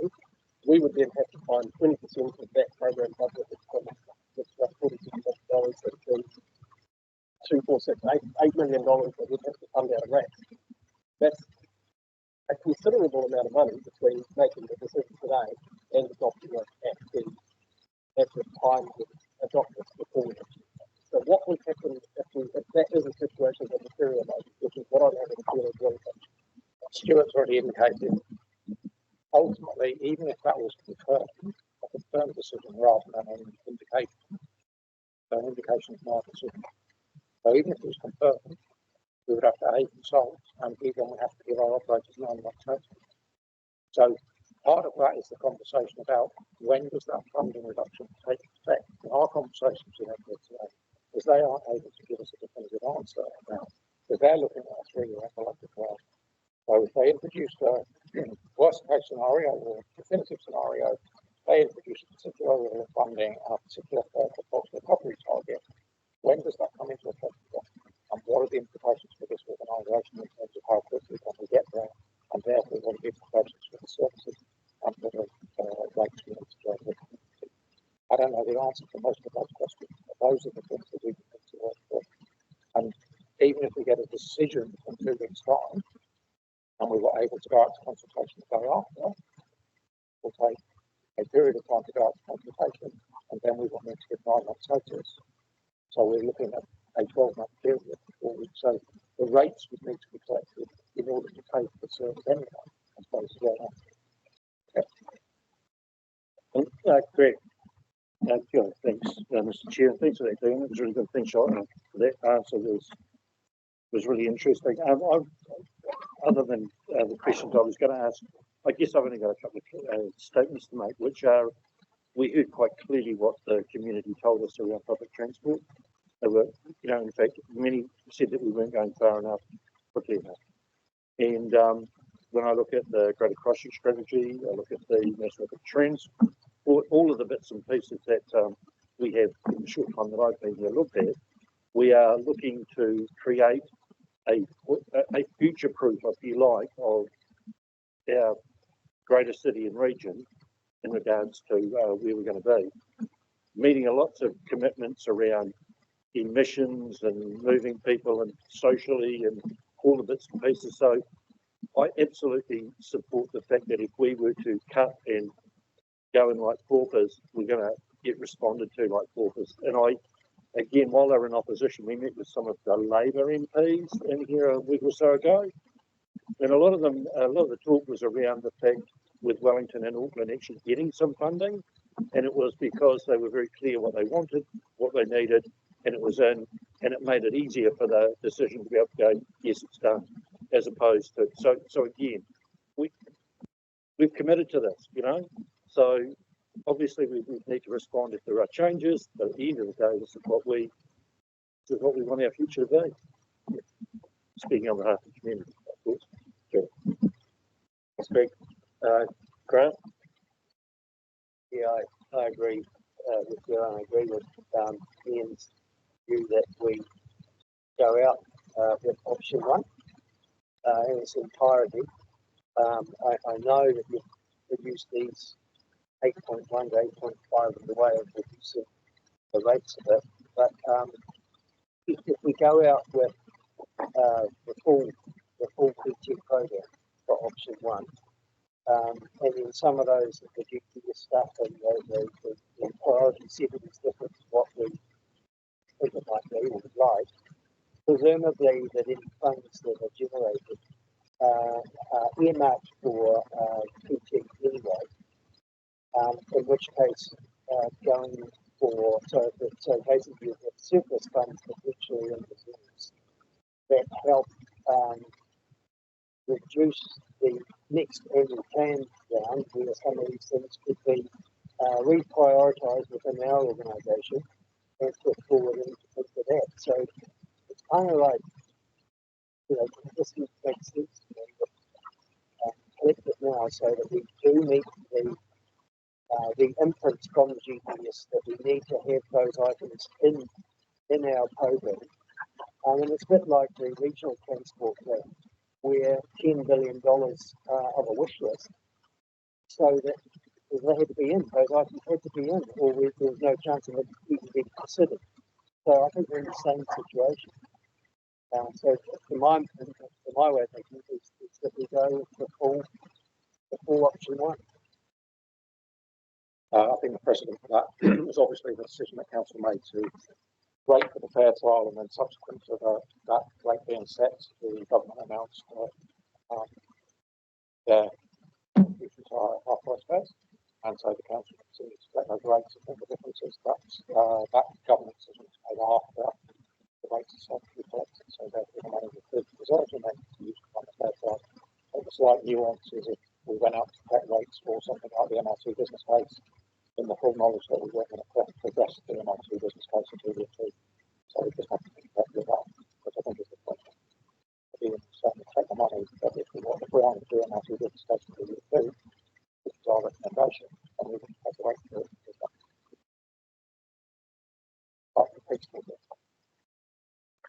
And I think, you know, there's actually a way for you to support that grant, but, you know, if others agree, but you vote accordingly on 8.1 to 8.5, you can do that. And because 8.8 would stand if that's passed, and then 8.1, etc., there's changes, so that could actually happen. But I'm not predetermining anything, I'm just saying that's part of the process when we get to that. I'll go to Vicky, and I'll come back to you at the end, Peter, isn't it? Right, and I'll go to John. Vicky. Yeah. Yeah, I'm following the logic that actually decreasing targeted rates where we're saying actually it fits just as well at a later time, and we're not risking out on funding. To me, that's logical, right? Like, there's no point in raising fees, especially right now, because we know people are in finance everything tight. So I appreciate that we told that actually there's some ways that we can try to civil things, recognising some of the signals we're hearing from the government, and it's really disappointing to have to be having this conversation, given how much support there was from the public of Christchurch, Grace Christchurch. I'd have loved to be having the conversation around option one and some. Like that's where we should be, but the government's signalling that that's really not the conversation that's responsible for us to be having. So recognising that there were some things that we can push back to year 2 without risking losing funding. But the Route 7 one, we're pushing that one back to January, because that we would look to be collecting from January.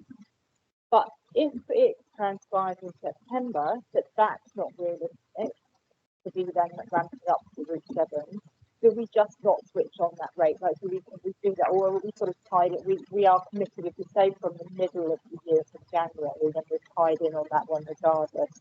Okay, so that just seems really odd. Like, there's no flexibility for something that you can't predict, but you're sort of going, oh, we'll switch it on. Okay. So yeah, just because I saw head shake for anyone online, so we can't turn off a rate that was intended to start, even if the reality is that we can't meet. So does that mean we would have to then match fund our own funding? So that's where we then draw on the reserve to make up the difference to what we don't get for 6 months. So that's the decision for council if the funding from government doesn't come through, but recognising that it's not just for the second half of year 1 that you're committing local money, it's forever, because you've turned the service on, unless you decide not to run it in the first place or turn it off later. And so that's the important distinction here. Once you turn it on, we're committed to pay our operators under a contract duration for a minimum of 9 months. And so if the government share doesn't transpire to arrive, and you choose to tip local sharing, well, you're tipping local sharing for as long as that service runs, not just for the first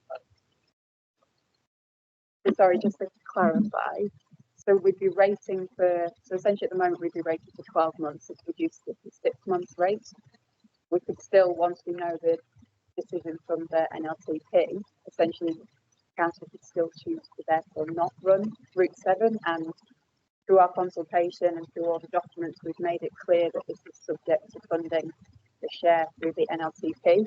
So the community is aware that if we didn't get that, there may be a different decision that needs to be made. So council could choose not to improve the frequency for Route 7, and we would have that money in rates, but we've only rated, so the risk is reduced because we've only rated for 6 months. And it goes to reserves. And it goes to reserves. And then, but that uplift, although it's an uplift for Route 7, the rate is uplifted across the route, at least across the crisis, particularly wherever the Route 7 runs.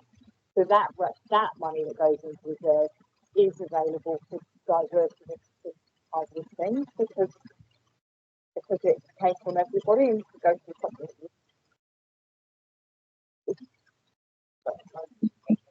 Yeah. Yes, that's right, yes. So you have to make that clear in your decision process. Yeah. So post September until January.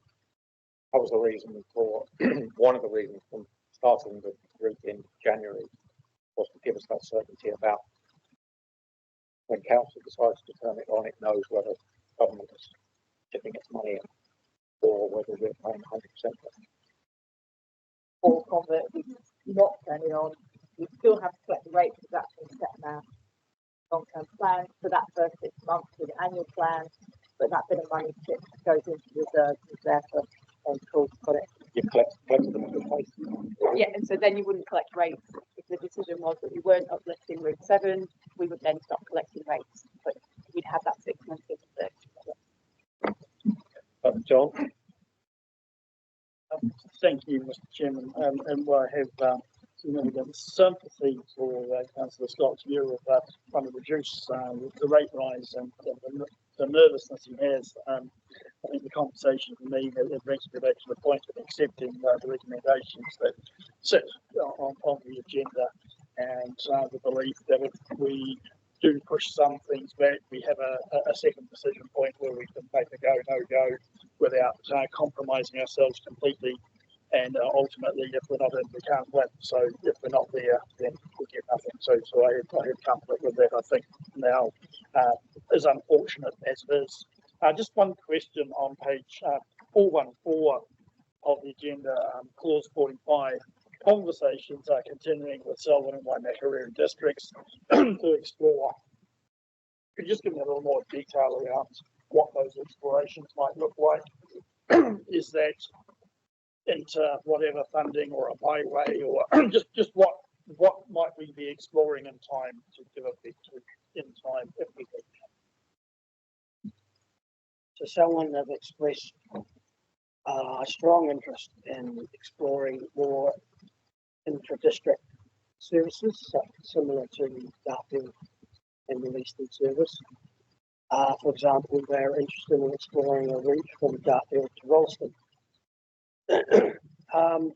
And the conversations we've had today signal the risk around NLTP funding share for those types of services.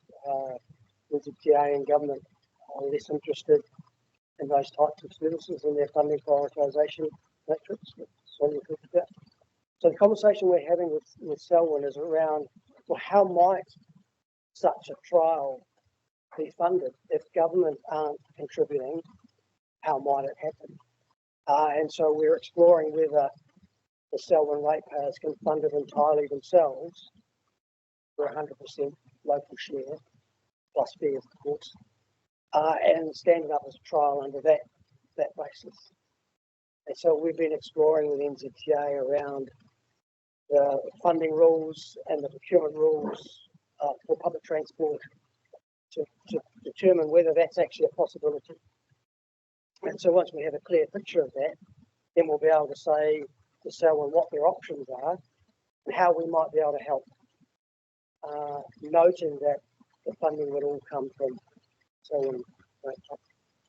Yes, sorry, just on that, it's important to note we have to have that conversation with the community, because essentially at the moment, the conversations we have is predicated on a 51% funding assistance rate, whereas if we're expecting 100% local share, that's a different conversation with our community. Thank you. I just wanted the open conversation. I did have the chair of the Residents Association ask me what was happening to the conversation about my way and the like. So I'm just asking the question to get an understanding. Is there some thought going into it for the future? So, very good question. Really interested in that myself. I think I'm going back to, you got one more down. Oh, mate, you've had heaps of goes, but I'll let you have one. You, I even voted against them. Get rid of the standing orders today. So I'm going to make you own case. But I've got one more question, and it's actually related to your recommendation 8.3. Now, me and Craig have obviously been fighting for this. And so it pains me to speak about it in such a way that, given what I've mentioned and what we've talked about, would your recommendation still stand on that as an officer? And do you think it could be more prudent to adopt that as a say and just give a signal to that community that we're going to start it in one adaptation rather than putting it into one? I'm very conscious of the conversation on the phone. So we were literally just trying to have a conversation. I think our view, given the conversation around the table, is that it would be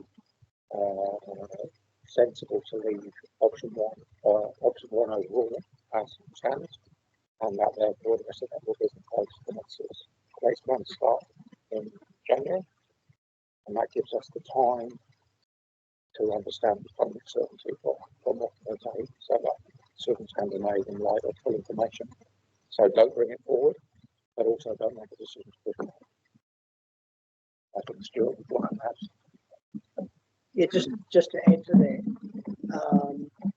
obviously the assumptions that we've made around all the improvements and activities in the draft long-term plan are based on NZTA 51% share, and that includes the rest of the network business case. So if the funding for that didn't come through from NZTA, then council would need to decide to fund it all itself, and that was one of the parts of the option. Second thing to note is the purpose of doing the business case is to build an investment case for service uplift. That's the whole point of doing it. And the timing of that will be to influence the next NLTP round of funding. So to be clear, it's not intended that it would enable us to stand up services in this NLTP. It just enables us to have the community engagement, to do the design work, and do the investment case ready for the next NLTP cycle. And essentially that's what we've gone, is that in our consultation information as well. So that's what we've made clear to our communities, that delivery of rest of network will be by 2030. Yeah. I probably need some clarification on that. I'm slightly confused about what you said, Joel. So what would happen with 8.3? Like what? I think what would happen, if 8.3 was, for example, voted down, then option one would stand. The rest of the network would still start in January, assuming either funding came through from NZTA or council chose to fund it all themselves. Therefore, some engagement will start in January. Is that what you're telling me? Yeah. Okay. Good to know. No, that's good. Okay, I still want to come back to Peter, but yeah, go to Joe and then Greg. It's just for me to highlight the importance of the rest of the network. For my community out east here, in the 18 months I've been here, that service up the South Shore Express, and it's those routes becoming more direct, been a lot of feedback. And we heard a lot of it through the LTP from the Western communities too. So yeah, I'll just put that on the table for now. Yeah, Greg. Yeah, it's kind of clarification, and I could well be wrong here, but haven't we got a significant reputational risk, because haven't we been saying to these communities it's coming regularly? And I'm just going to the Hallsville Residents Association, for example. I think I've seen them now twice in the last year coming in, and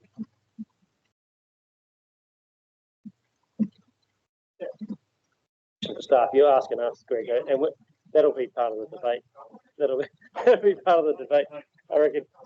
I think, you know, it's a really good question. I mean, my thing is, you know, it's either we start something at July, by bringing someone forward, or it starts in January. That's what I'm hearing.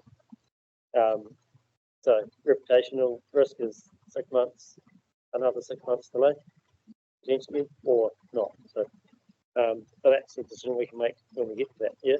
So I'm going to go back to Peter now. Thanks, Craig, and thanks everyone for that. Well, I think Stephen's dead, my 7 anyway, which I recognise. Unfortunately, something's fundamentally wrong with this process that we're in doing this. And that was signalled by the Minister saying that we aren't well lined up with the GPS and LDP, and so we're expected to make decisions here that affect, that affect our ratepayers, and we're not in full control of all the bits. We might, the conversation coming out of your mouth is extraordinary. Actually saying, oh, we'll rate it, but we might not use it, so we should rate as much as we can, or go to reserves. I think it's important. And the system that Whakatau have around business cases for everything that we do across regional land transport and also public transport is designed more about the hurdles they put in our place so that they can get a really good early view on things.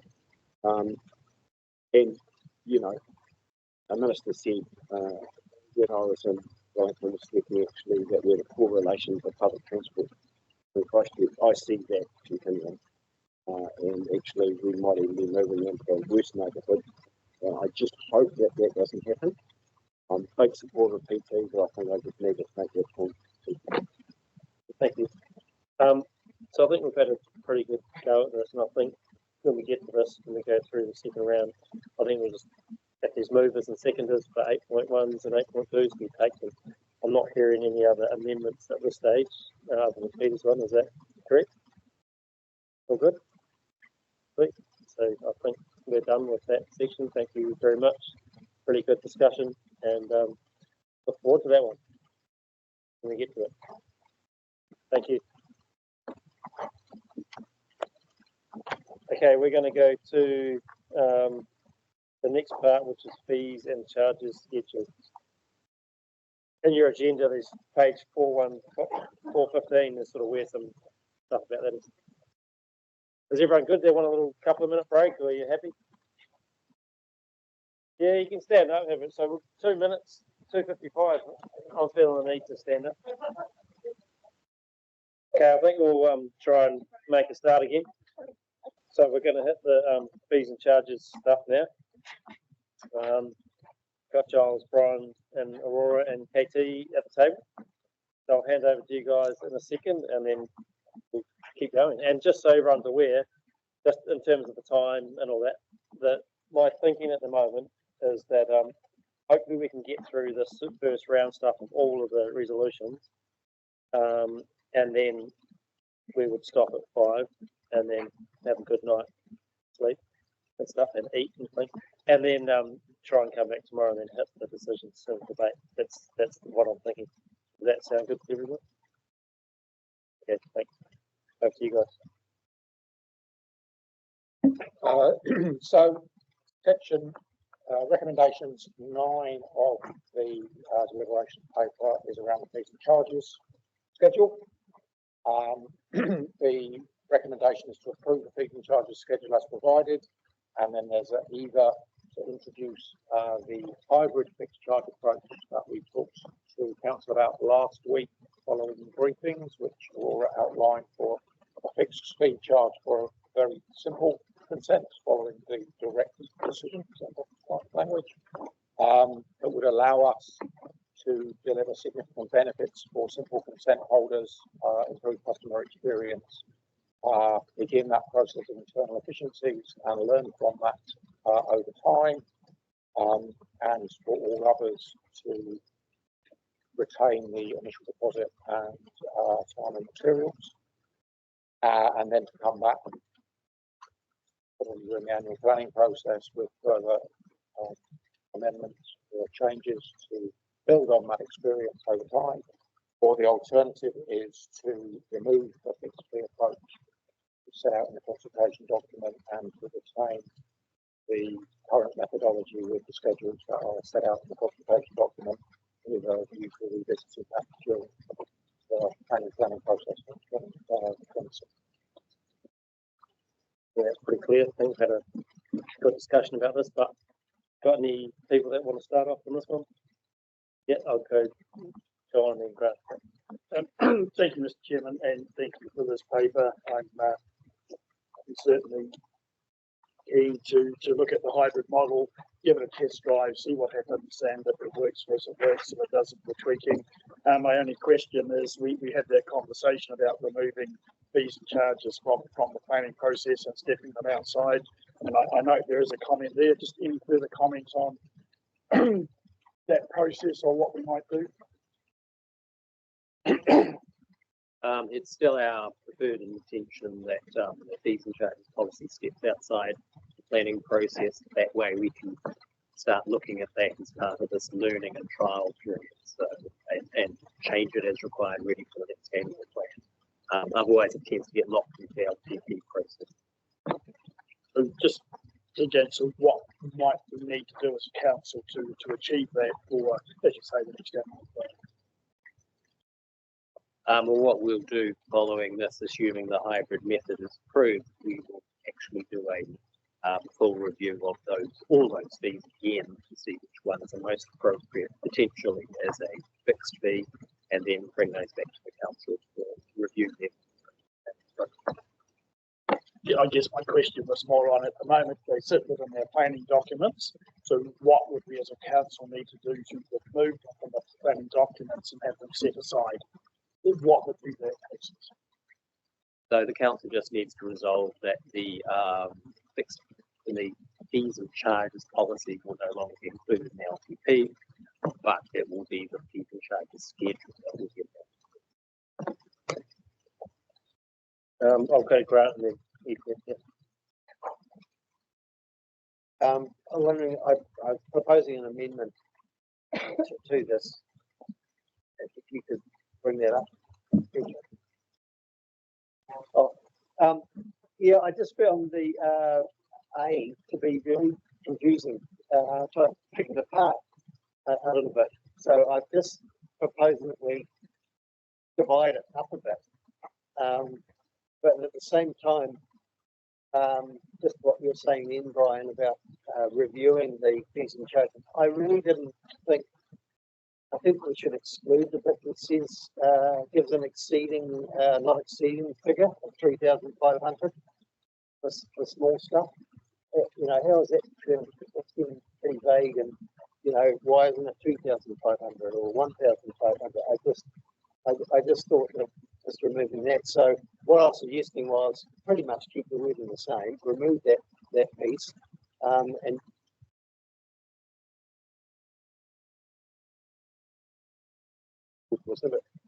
and then to be identified.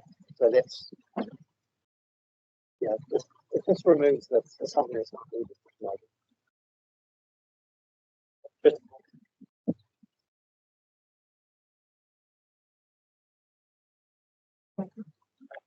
Yeah, so we do have a good idea of how much applications that have gone through, and it's about 10% of applications a month are going through those direct decision pathways. That's been in place since November, and 3,500 is around our average cost, so I am comfortable with that, but we haven't done the full analysis just because of the time that we've put that process running. So basically I'm suggesting undertake that analysis and just, you know, you say an average, but you know, if some of them are only $500, well, it just, yeah. But I just admit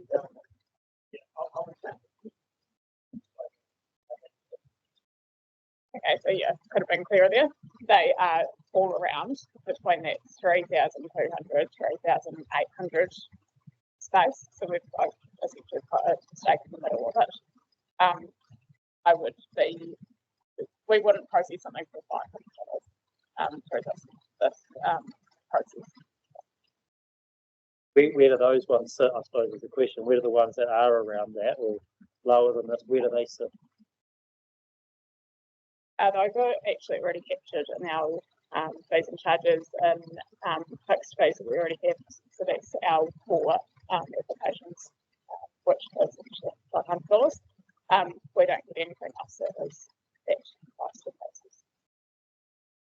I'm just want to be real clear on this because I mean I like the hybrid model, of course, but it was really around. I think I asked this previously, just to, that specific submissions we had around that on-site wastewater stuff.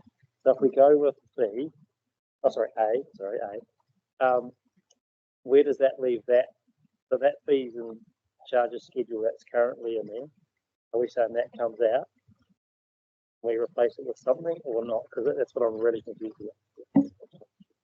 Yeah, so what we'd end up with is the existing non-fixed fee charges in the fee and charge schedule plus this one simple fee. Yeah. But just to clarify, it's a fixed fee for anything that uses that direct decision pathway. So if the application is not suitable to go down that pathway, then the existing fees would apply. Yep. And that's the initial deposit and use pay sort of. Cool. Okay, thank you. Good. In terms of what Grant's proposing, in terms of your opinion on that, does that make sense? I'm still trying to process it myself, actually. Yeah. From consent's perspective, it's that I'm comfortable with the fee and that that's accurate for how much it costs us. In terms of the process for getting out. Yeah, I mean, it basically follows what we're currently doing in analysis to work out is the 3,500 correct, and then we can put the right number into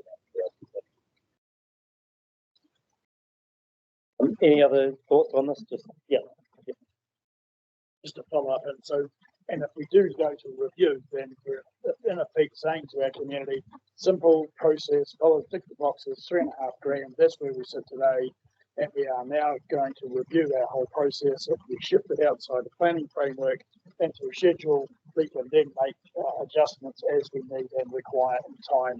We're not trapped with a number that sits there for a year or 3 years. Is that my correct interpretation? So we have the opportunity to revise as we go if it sits in a schedule. Yes, that's our intention. Yep, sorry. Through you, Chair, look, I had some real concerns about the national plan and the fixed fees that we went out, so I really appreciate this hybrid option coming back. I'm more than happy with the words that we've put in the original recommendation in our papers around not exceeding, on the understanding that work's being done and that it could be that or it could be slightly less, obviously, written on the principle. And also the comment at the bottom, and confirm people charges most not more long-term fees. So I would support it as it currently is in recommendations. Yeah. Yes, Nick. I'm very comfortable with just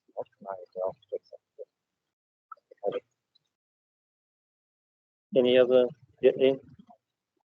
Me too. Vicky? A question about the how we will ensure the good quality of applications, because that was something that came through from the submissions that we had, and just thinking about it sort of not into the future in a sort of particular way. If we end up with poorer quality applications coming in, because it's like do the minimum to get it through at the 3.5 grand makes no difference whether you submit good or bad, then you're going to be finding you spend more time, which means you're then going to be finding the 3.5K doesn't cover the cost anymore. And so then that's going to ramp up. So how are you going to protect against that? As part of the work that we've done for the sustainable consent delivery, we've looked at our pre-application advice. So what does a good application look like? And we've also essentially strengthened our section 88, so it's the initial check when applications come in. That's still part of the process. Even if it goes down a direct decision road, we still follow the steps in the RMA. If an application isn't up to scratch, we won't actually accept it at that first step, let alone as a direct decision. So this process actually incentivizes those good applications because they really do need to be the next level up for us to be able to come through into the decision process. Yeah.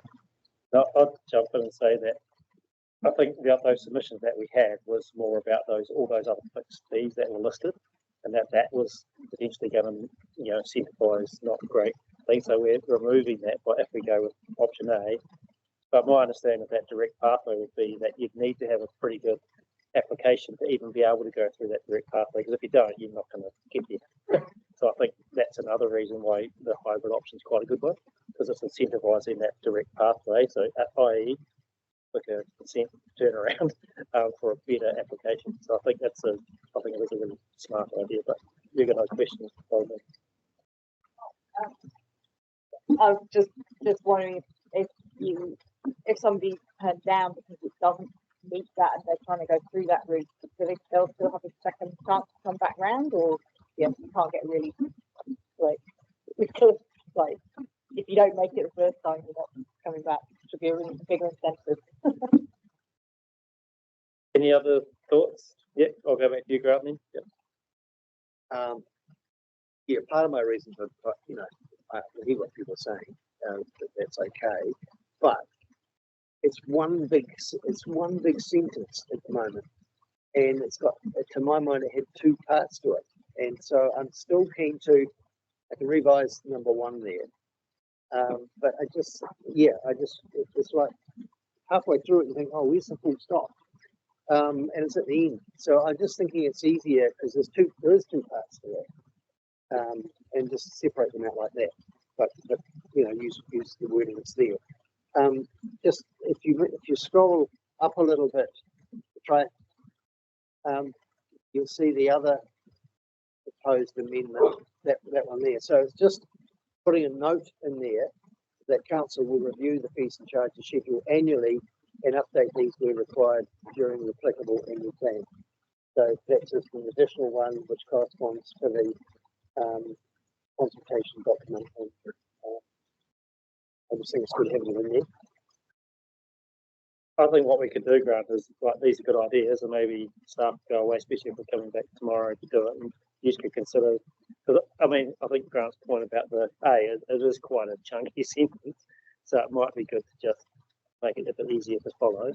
But that would be up to you if you want, because then you can change your staff recommendation or whatever and give that to us tomorrow. But it's totally up to your response to this, or else Grant might still do as a amendment. So that's what I'm just trying to. You've got an indication. I think there's some merit in it, but I think you're getting an indication that option A is pretty favoured, so that's a good thing. Do you have anything else, Grant? Sorry, that's good. Okay, is there any other comments on this part that people wanted to make? Yep, Giles. Yep. Just like to remind councillors that the guidance from the OAG is very clear that public organisations are allowed to make a profit out of this kind of activity. So whilst we're proposing to move to a fixed fee, and Aurora's indicated that people is looking about the cost is somewhere between 3,200 to 3,800. That methodology is looking at an average to say ballpark. These are broadly 3,500 each. It's not about making money overall. It's about charging the cost of this process with the aim of ultimately increasing efficiency so that the cost of the contract. I know that we had something earlier on from Vicky in relation to this section. If you want to raise that now. So, proposing to the 9.1, proposing to remove the swing moorings levy, the wreck recovery, and to replace that instead with general rate. It's a levy that's introduced for clearing wrecks that have come off moorings, but only the wrecks that don't have an identifiable owner. And so we had the Puro moorings guys come and talk to us at our submissions, and they likened it to being as if a subset of car owners are charged to collect cars that are wrecked that don't on the side of the road, which we wouldn't do. It's a reasonably high rate at 57.50. If it's spread across general rates, it's around 25 cents each. I mean, we heard this morning Claire's proposal around a piece that's specifically for the rural people in the CDM. In this case, it's actually a relatively small number of people that I suppose lose the levy, but it doesn't feel to me like the 5750 levy is fairly applied, because they're not the ones causing these wrecks. The wrecks are coming off moorings, but they're not the mooring owners who are paying this levy. And there is now a reserve that's been saved up off the back of the levy that's been rated for over the last few years, because this came in, I think, in the last long-term plan. And there is now a reserve around 50,000. It's not clear to me. I haven't established what amount of reserve is considered necessary. You know, how big does that need to be? 50,000 is quite a lot of money to come to be sitting there, and so I feel like, yeah, I'd like to recommend that we remove the levy, and instead, if there's a wreck where the owner can't be identified, if they can, then of course they are charged, or that insurance company picks it up, that it would come out of the general rate rather than this very small narrow group of people being charged with quite a lot of money for something that's really out of their control. And I think they made a very strong case for that. Greg? I'm really just looking for a clarification, because I must admit, I thought when we were given that submission, it sounded unreasonable for the small group of people to pay. But I think they mentioned something like some of them sublease moorings out. So is there any criteria that if a rig is moored to one of these things, is there any responsibility on whoever is the mooring holder to do anything? Just a question. I don't know whether my observation of this table is that this is currently set out in the revenue and financing policy.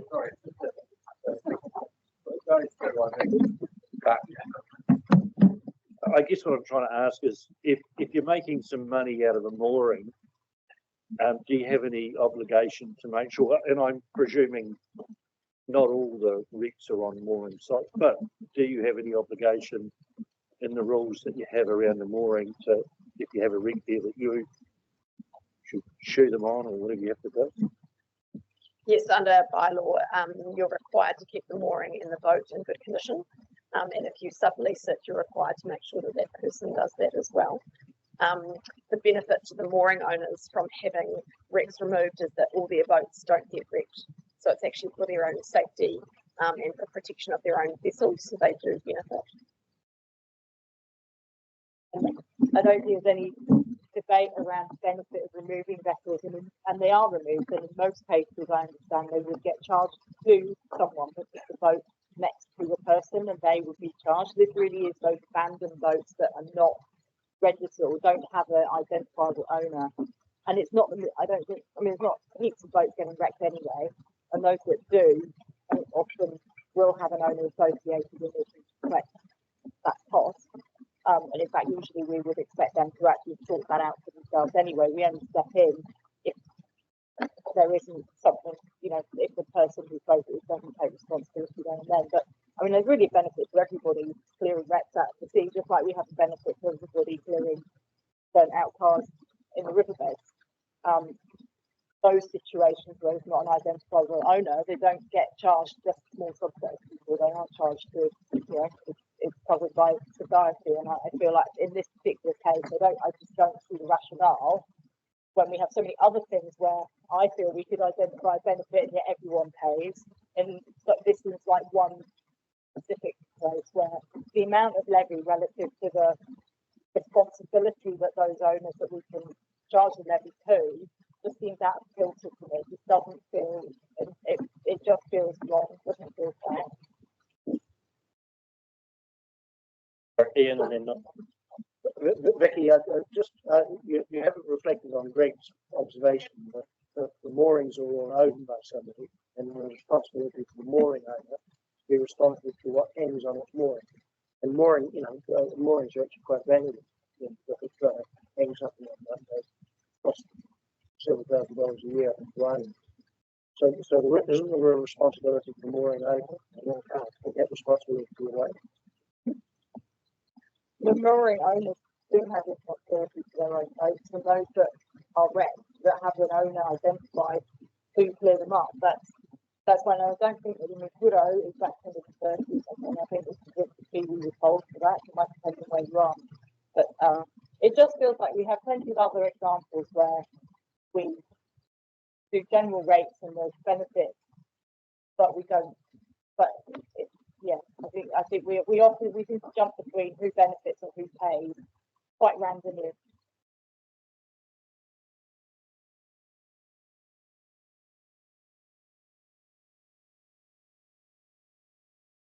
A very small amount charged across the region for clearing boats that can't, of owners that can't actually be identified.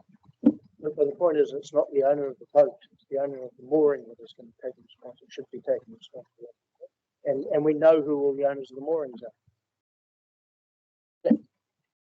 Presumably, if it's known whose mooring it's come off and the owner is identifiable, which it should be, then they would already be covering that cost. That cost they would be charged. But this is specifically for boats where there isn't an owner that can be identified. Maybe the mooring can't be identified, and so it then it's quite a sizable reserve now, 50,000 sitting there for those unidentified boats to be cleared, and to keep on asking for a small group of people to keep putting them in reserve to pay for those just seems unreasonable. When people are identified, they pay. Their insurance picks up, they pay. This is those exceptions, which I say to me, it's like a burnt out car in a riverbed. You don't expect a tiny part of that community to put into reserve to pay that. Thanks, Mihi. I'm going to go to Knock and then Claire and then I'll Peter. So just to be clear, because those mooring owners and the committee that actually administered those moorings, they came here. They did a very, very good presentation, and then they came back and they also submitted.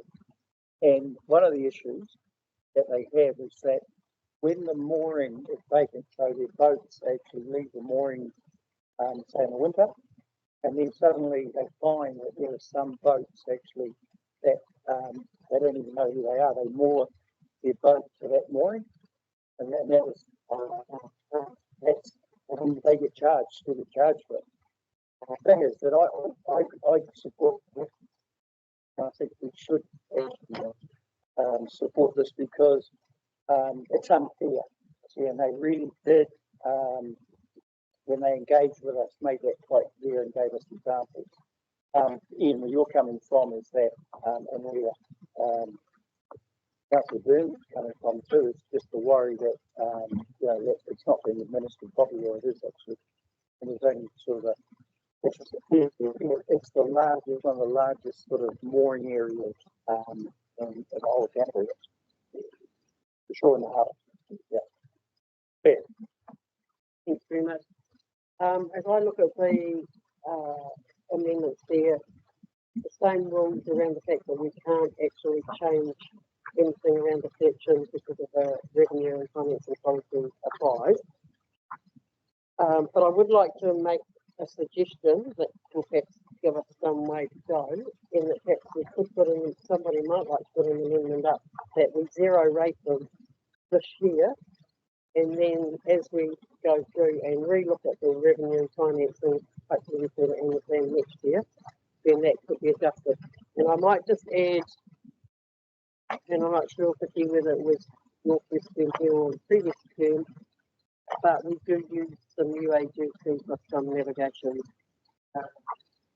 vehicle sales. So that's a possibility. But given that we can't change anything that we've already got in our funding and revenue policy, so we can't do, in my view, we can't do those things.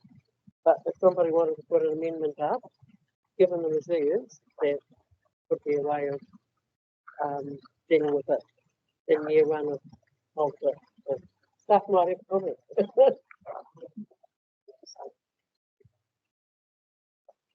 Look, reasonably simply, we've got two things up there. We need to vote on them tomorrow. I suggest we leave them there, make the amendments tomorrow. We're going to end up voting on them anyway.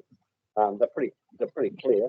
Take your point on board, Claire, about whether we can or can't do that, but let's do that tomorrow. We're going to spend a whole lot of time here talking about this. It is an issue. It has been raised. It's on the board. I agree. But any on Claire's suggestion, can we have a I was just going to comment that in terms of the 50k reserve, the last couple of weeks we've had to wreck another vessel, so that cost us $17,000. So that will be coming off that. And if you do zero rate, there does need to be provision for an increase in general rate or however you do it, because these will happen when we do budget. And so how would we do that? Is it another amendment to what section? So over the past couple of weeks, we've had a new conversation. The council's raised a number of issues that quite rightly they've said that they want to look at. That ultimately is part of that broader look at revenue and financing policy. And I don't know enough about this to know whether this is an equitable issue or an inequitable issue or not. But I ultimately looking at all of these issues collectively, what's a better outcome than looking at them one at a time. And this has been around, I'm assuming, for a number of years. So, fine. Unless we're really clear, I reckon that's my advice would be to look at it as part of the revenue and financing policy review. Just being clear, so it's not under fees and charges, but not this part isn't no fees and charges. Or is it? If it's in fees and charges, then it's surely the same as what we just did with the consenting fees. We can change it, can't we? Yeah. So if it's in fees and charges, we can change. So then we just go back to what Peter said and let's put it up tomorrow. And yeah. So can we just have that? I just want to clarify from staff. If it's in fees and charges, we can do it. So change the fee and charge, but you can't change it to a general rate. Yeah. You can change the fee with your financing policy. Sorry, does everyone understand that? So we can change the fees and charges. We could not, which is effectively what Claire said. We cannot rate for them through the fees and charges. We can remove it from there if we voted for that. But then we can't collect it. We can't do the general rate bit because we haven't. That's in another part of the policy, and we haven't consulted on that, all that sort of stuff. I think, but yeah, unless we do as Claire has done previously around the CDM.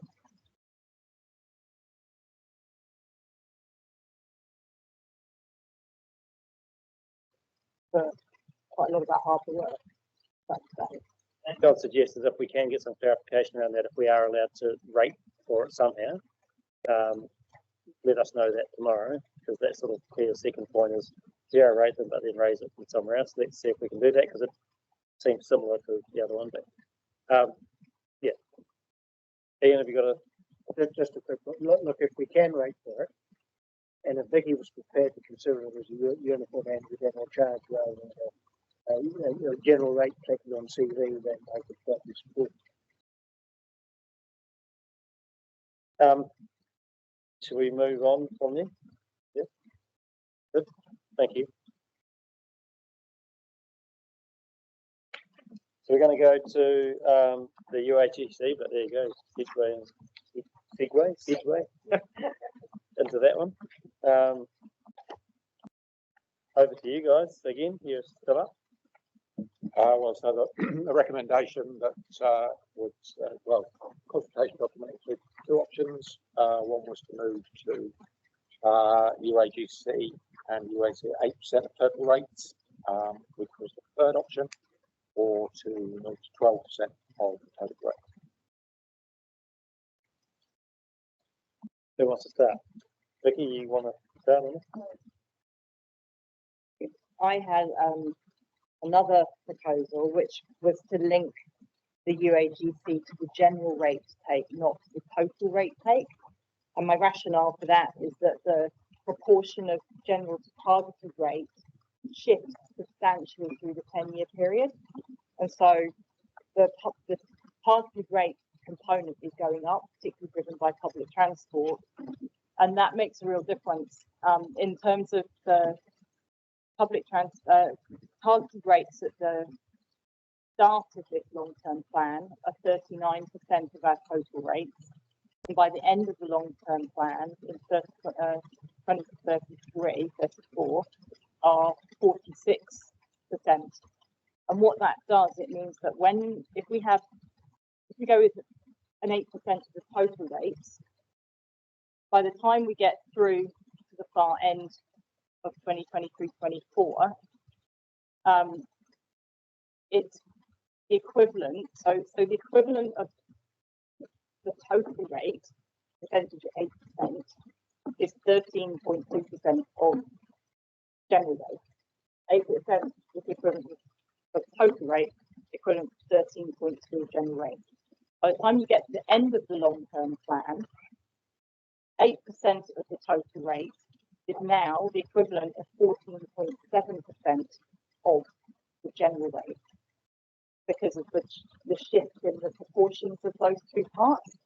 So there's no logic and no justification, in my view, to be pushing up the universal annual general charges paid for generally rated benefit for everybody activities, because the target rate that's paying for specific benefit to particular parts of the community, particular public transport, is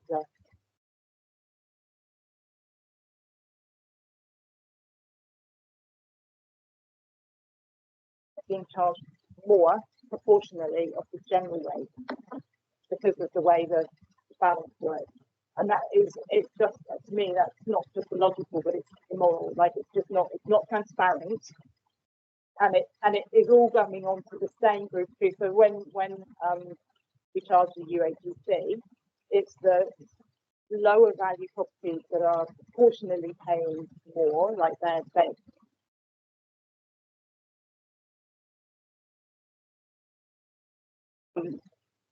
and so and those are the same sort of broadly. Christchurch's overall average house prices are much lower than like the big rural landowning areas, and so a high proportion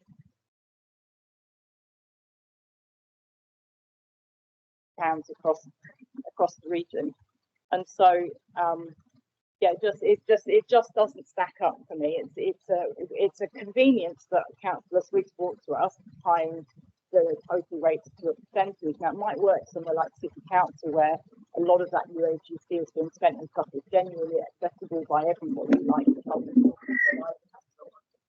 and that it's very much the majority of stuff is paid for as general rate. But when we have such a large part of our budget is targeted rates and growing with public transport improvements and increases, it just creates a real problem. Doing the maths on it, we're looking at the difference of about 15 million more coming onto those lower value properties by the end of that 10-year long-term plan period, because of this shift in the proportion of general rate and targeted rate. So, happy to accept the UAGC has its place, and that we, charge it the general rate, which links to the general rates, not to the total rates. And so proposing to fix the percentage to be tied to the general rate total. So we're still covering the same stuff that is, that it covers. It's still the same proportion, but it's not skimmed by public transport improvements, which seems like a nothing thing to do. Just any, yeah, there you go. I have an alternative view put on the table, and I'm going to suggest that we go to the support 10B. Now, there's a number of reasons. When the UAGC was brought out, that was quite a number of years ago now, and it was well debated by the local government of New Zealand, and they agreed to cap it at 10%. We asked for one of the lowest councils that, from a perspective of a percentage.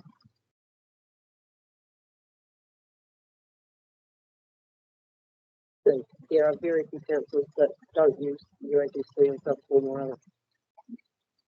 The slide that staff gave us, it shows that the break even for 8 or 12 is a capital value of 1.1.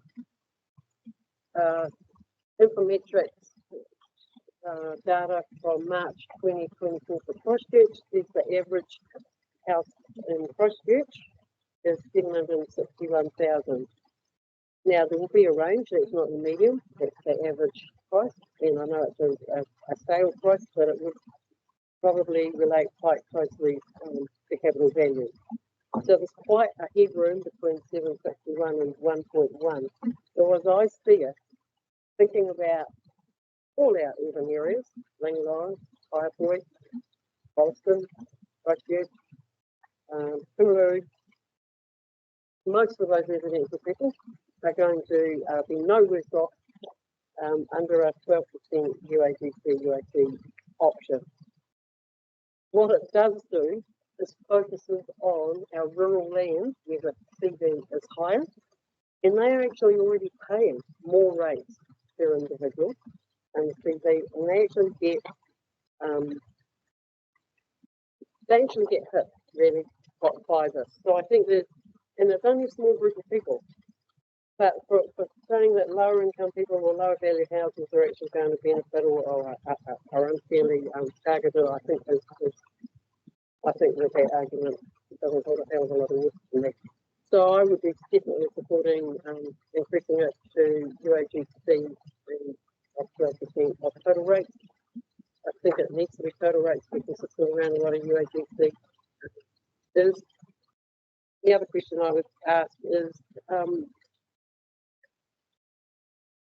taxpayers actually already fund a lot of PT, taxpayers in New Zealand, which are all of us. And we have a lot of discussion around here around who the beneficiaries are. So I think that we just need to actually discuss that. Absolutely. Anyone else want to jump in here? Yep. Ian? Yeah, well, look, like Claire, I favour the higher the UAGC, the better. And when you actually go through and look at those things that benefit people as opposed to benefit business or land area, and when we did that as a previous council, the UAGC comes out at something like 20-odd%. And the fact we're only at we're less than 8% at the moment. And a lot of people have submitted about this, especially district councils and various others, and they use it to a much larger extent. So in Wainak, Ashburton district councils have also admitted that we should lift our UAGC to be fairer for the way we charge those services that are on where the people benefit. I support the higher the rate down. So that's option B, that's in front of us. Anyone else want to jump in? Brad? Yeah, I mean, is there a difficulty in changing what people, the majority of people in the submitted seem to support the 8% rise, and it was referred to as 8% of total rates. If you change that,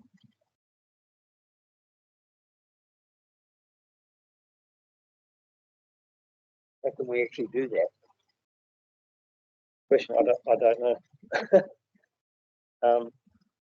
I suppose I think our job is to set the UAGC. That's correct. Whatever it ends up being, we went out with a proposal of how to do it, how to set it. But obviously, ultimately, we've got two dollar amounts to people, and I think that's that interesting thing. And I suppose what Vicky's saying is that her proposal doesn't necessarily change that part of it. It just changes the way you look at it over time.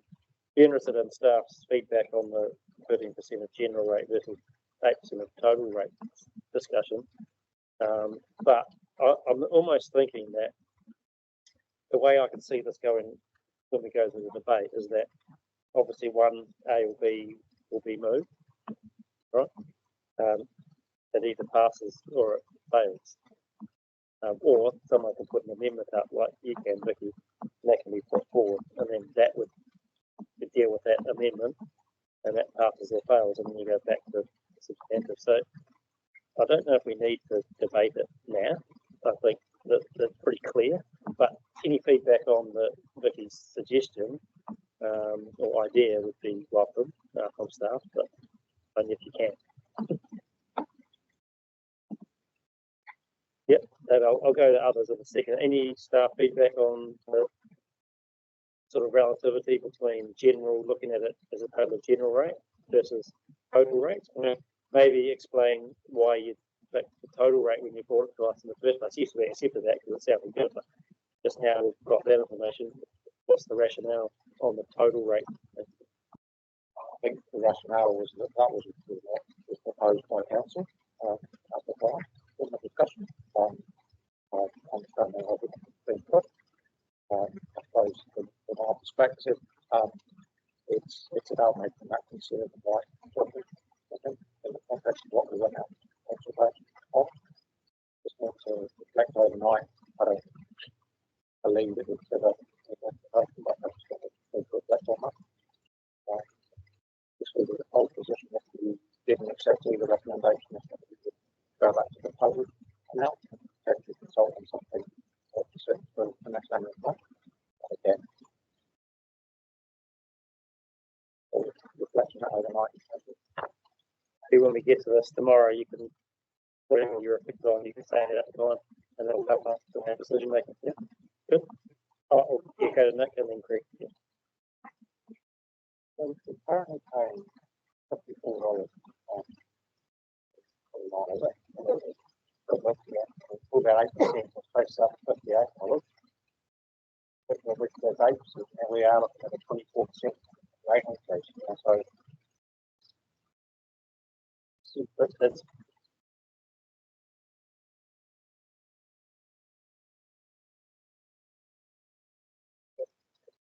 what it takes.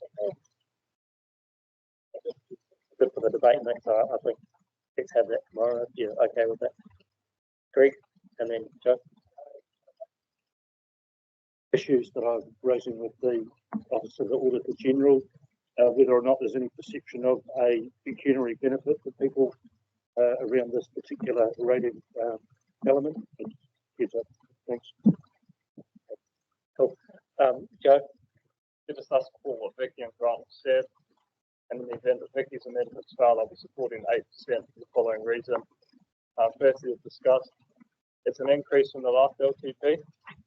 The compromise that we've had in the preliminary discussions in these economic times. Secondly, the break-even point is 1.1 million. So for those whose property is worth less than this, the 8% UAGC reduces the rates burden.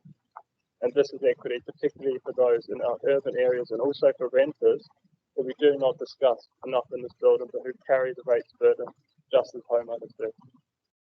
Well, thank you. So I think we'll leave this, but we've got some pretty clear direction, and that reflection overnight will be really good to help us. Okay, cool. Let's move on to the next bit. And that's the strategies and policies, number 11. And I think Claire, you noted a matter earlier on, and yeah, cool. So hand over to Giles and Brian again. I mean, as part of the adoption of a long-term plan, obviously the various policies listed there need to be adopted as part of that process. So they are listed there. I understand that is interesting. Separate a couple of them. Do you want to start, Claire? No, I'd just like to, when we come to vote on them, to have the finance strategy, treasury policy, and the revenue and finance voted on. They can be a block together or separately. Pulled out, so that would require an amendment. So that's all cool. I get it. So we can have like an A, which would list maybe the financial and revenue strategy, and then B, which would list the rest. Is that what you sort of suggesting? How do people? Yeah, that's. I mean, you can put it anyway, but just getting a bit of feedback from people. Yeah. But like I just wanted to take out the revenue and financing policy and just confirming that putting a time frame on the review of that to prior to the setting of the 25-26 annual plan. but I don't know what the intent that you have clear in terms of pulling out treasury policy. Is that the same thing and finance strategy? Is that the same thing? You want those reviewed? No, I just want an option to have a different voting decision on those three, and that's the others.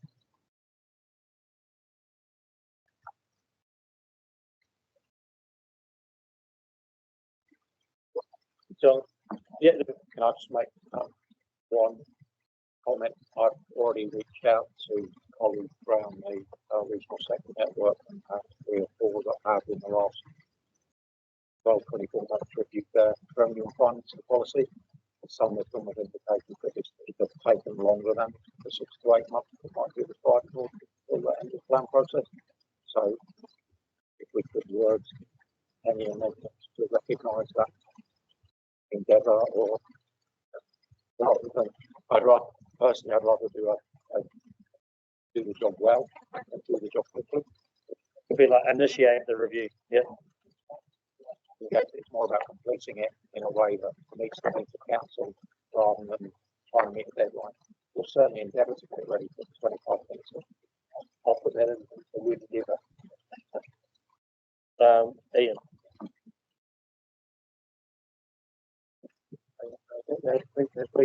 Look, I was just wondering, you know, we've got this stuff, we've gone through the 3 core services, and what I'm not sure is whether 11 covers any of the stuff around organisational functions, and given that there are some significant increases, and I mean, corporate services are 5 million.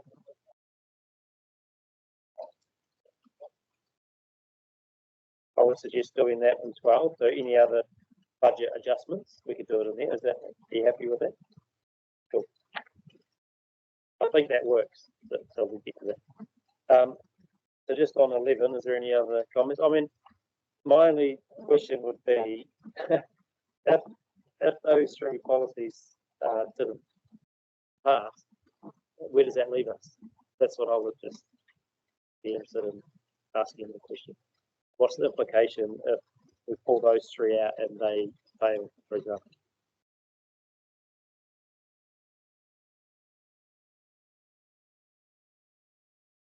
I can't understand why Claire can't tell us what the intent of pulling those 3. The natural capital stuff and not supporting that part of those policies in particular. So, but what's the implication for us if we pull them out? That's because I mean, Claire can all put that to us tomorrow as an amendment. It might not pass, but it might, and then we vote on it. But I'm just asking if there's an implication there. If that fails, what does it do to the whole thing?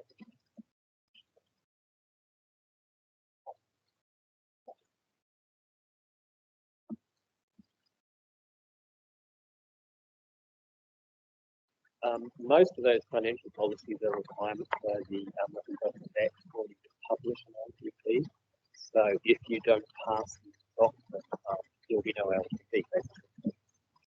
But, and I think we can do that in the debate tomorrow. Like, you're welcome to raise the amendment as you want to tomorrow. I think that's a long bow to draw, Craig. It's an opportunity for me to have that date specific to those 3 policies. If the majority of the council can't support them, I think we have got an issue. So, yeah.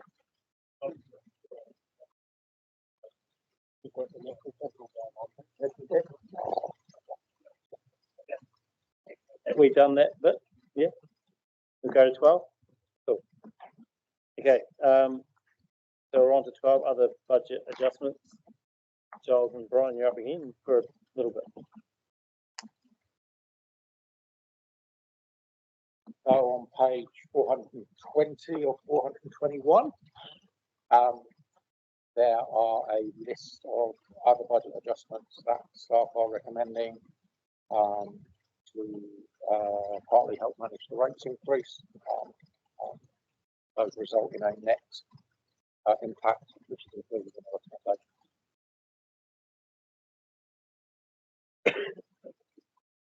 Second, David. So in terms of 12, everyone's clear on what those decreases all relate to, and we're happy with them. I understand there might be some amendments, but are we happy with those ones that are included on the table? Attachment 4, yep.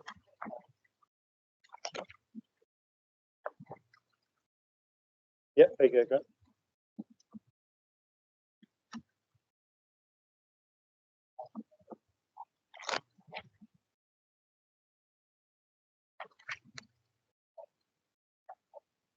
I'm just trying to find the page number for the table. Has anyone got it? 420. Yep, that is good.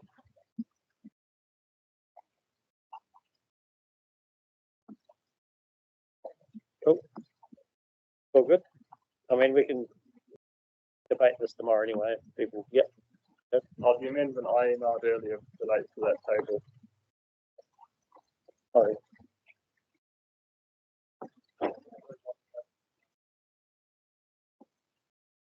Quite simple and quite self-explanatory, I believe, considering where the fund is at, where the targets are at, and how the targets simply have been met. So, quite self-explanatory.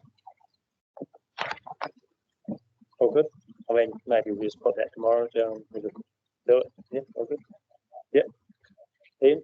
Just in terms of that, and I have to say I support Joe you on that. Are there any contractual obligations that would contravene? From the long-term plan 24-34, we still, in terms of time, over have a contractual commitment to pay money for the third year of the contract.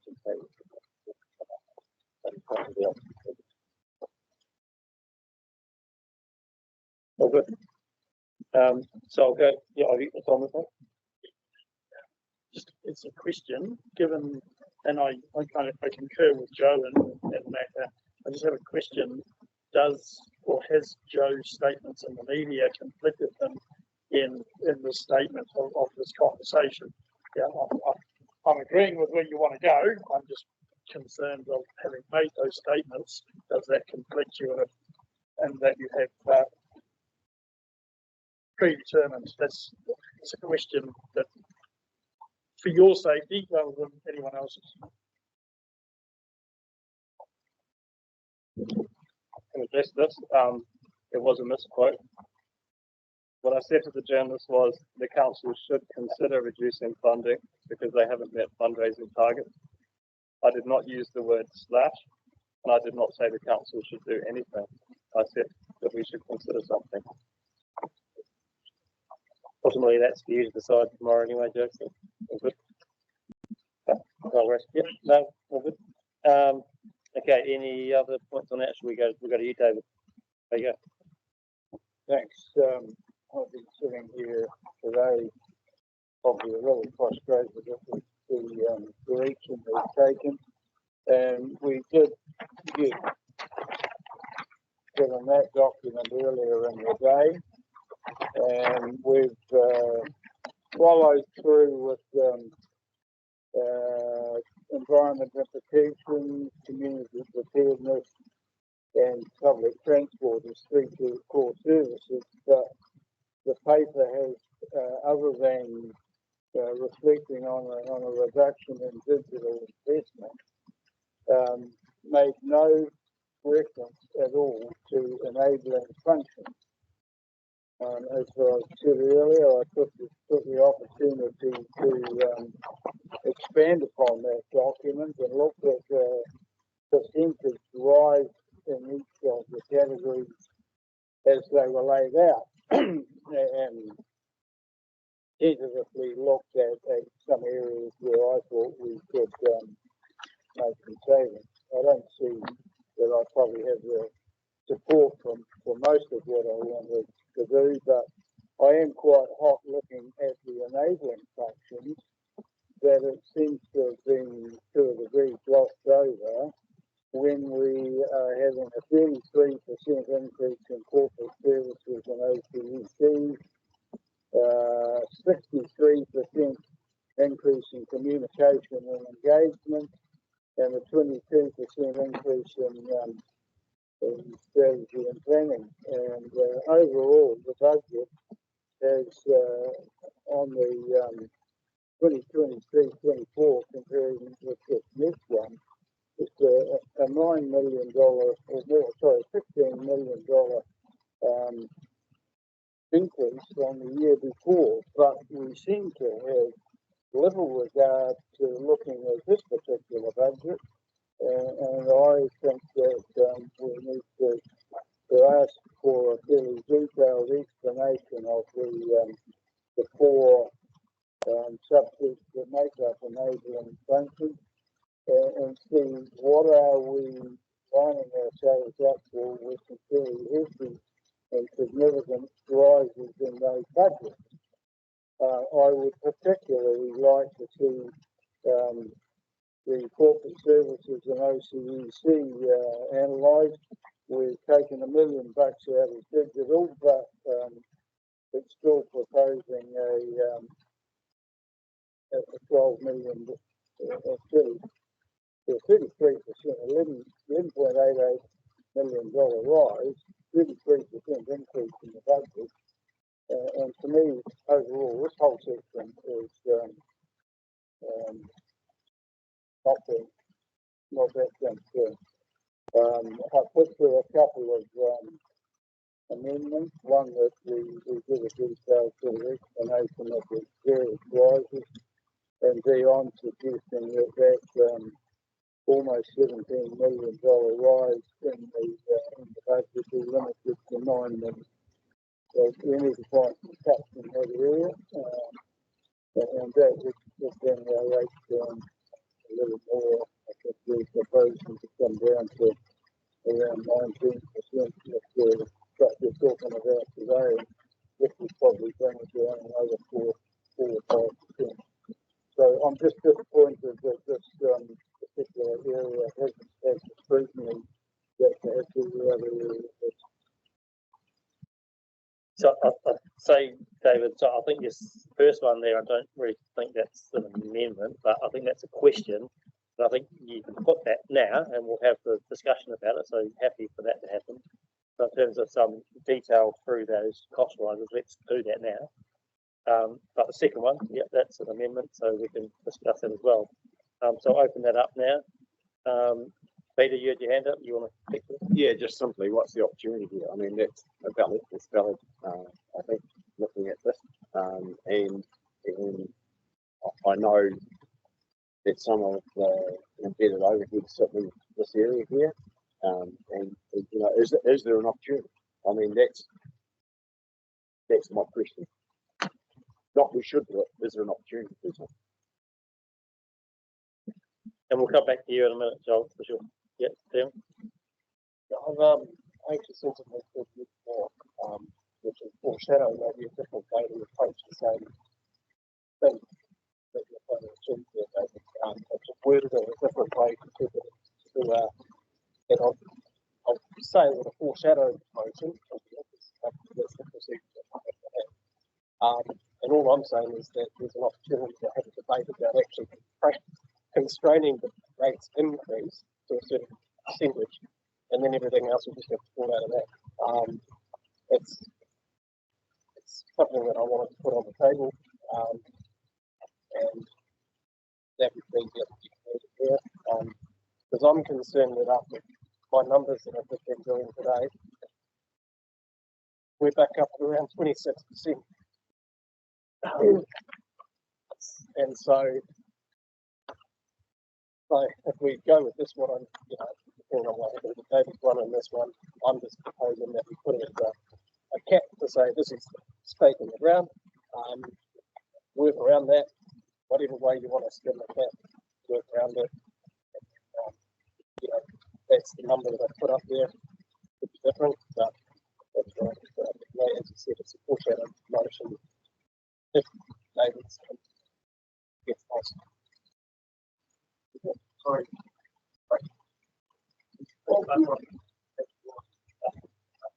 Well, asking if 12 has appeared up here, is that your amendment? Yeah, so the procedure that I think we'll have to follow is that David amendment has gone first. And so I'd have to foreshadow an amendment that David's got it's lost. And then if that's lost, it goes back to the second. So that's why it's a foreshadow motion. Don't quite know how that works, but yeah, because I don't know how, from staff's perspective, we'd be able to turn that round that quickly with all the other decisions we may have made prior to that. But that would be interesting. But I am interested in David's amendment, and you know, sort of, I'll go to you now, Giles, unless someone else wants to ask a question that's relative to it. Yeah, I'll do so. Okay, let's go, please. So, I did also have amendments on 12, and I based it on looking at a 5% reduction on our starting point, which was 19.9, which would be consistent with the 15%, but we've obviously had added some stuff in. I haven't calculated it out like Dion has, and staff haven't provided us with any of those details yet, so I might also be coming back to something around 12, depending on the process tomorrow.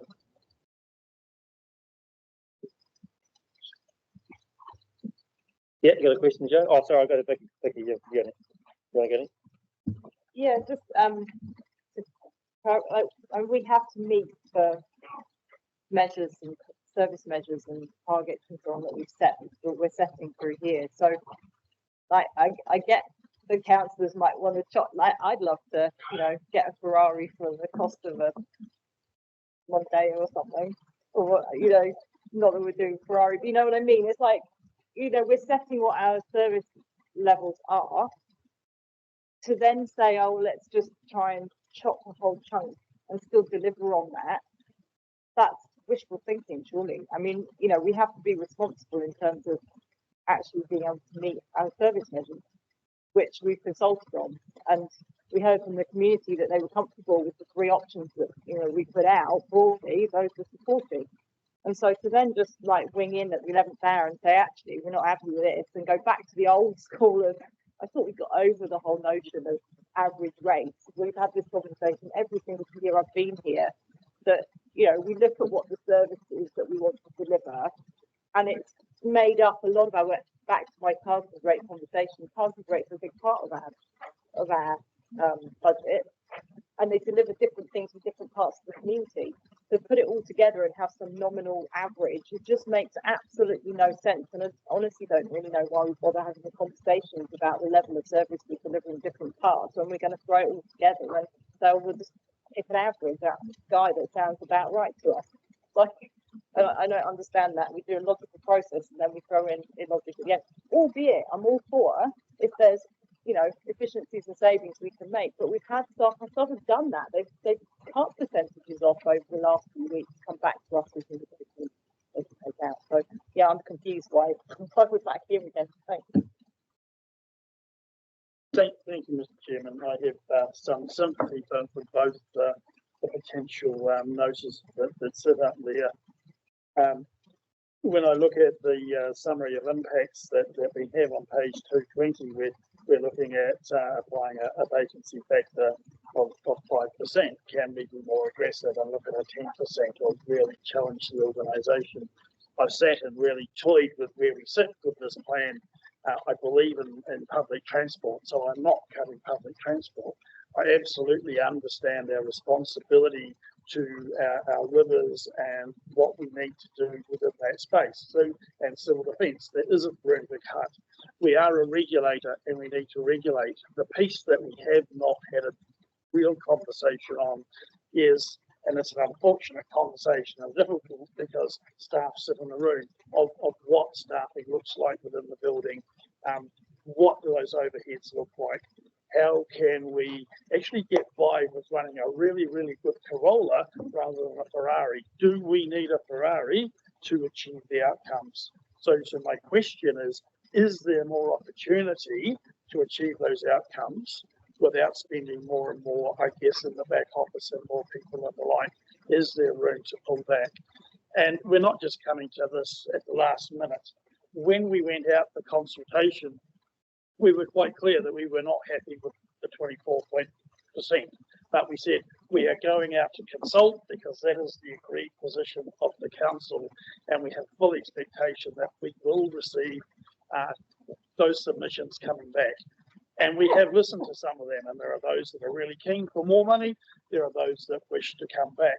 This almost 12 is our one opportunity for those of us that are uncomfortable with the 24% or the 19.9 or wherever it sits today, to finally have a conversation about pulling back, because we genuinely feel we have not had that opportunity. So that is why I support David East, and why I support Dion, and in some of that conversation. Where we land, who knows? But for me, that is the first opportunity to have a real look at cutting some of the stuff that isn't absolute operational that we need to see. I've got Claire, and then Joe and Greg. And then, thanks. Look, I won't repeat. I agree wholeheartedly with where Councillor Sunkel's message there. I think for me it's around giving staff a challenge to come back, drive efficiency, and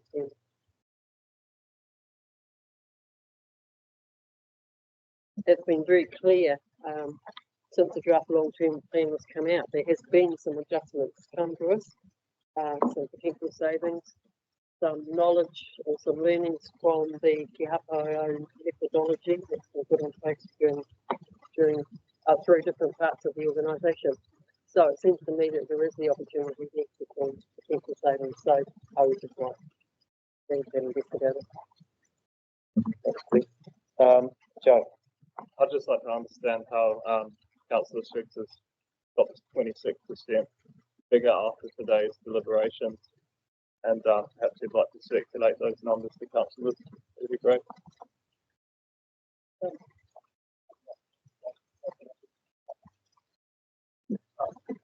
Come in your head, yeah, that's right. I've got Greg.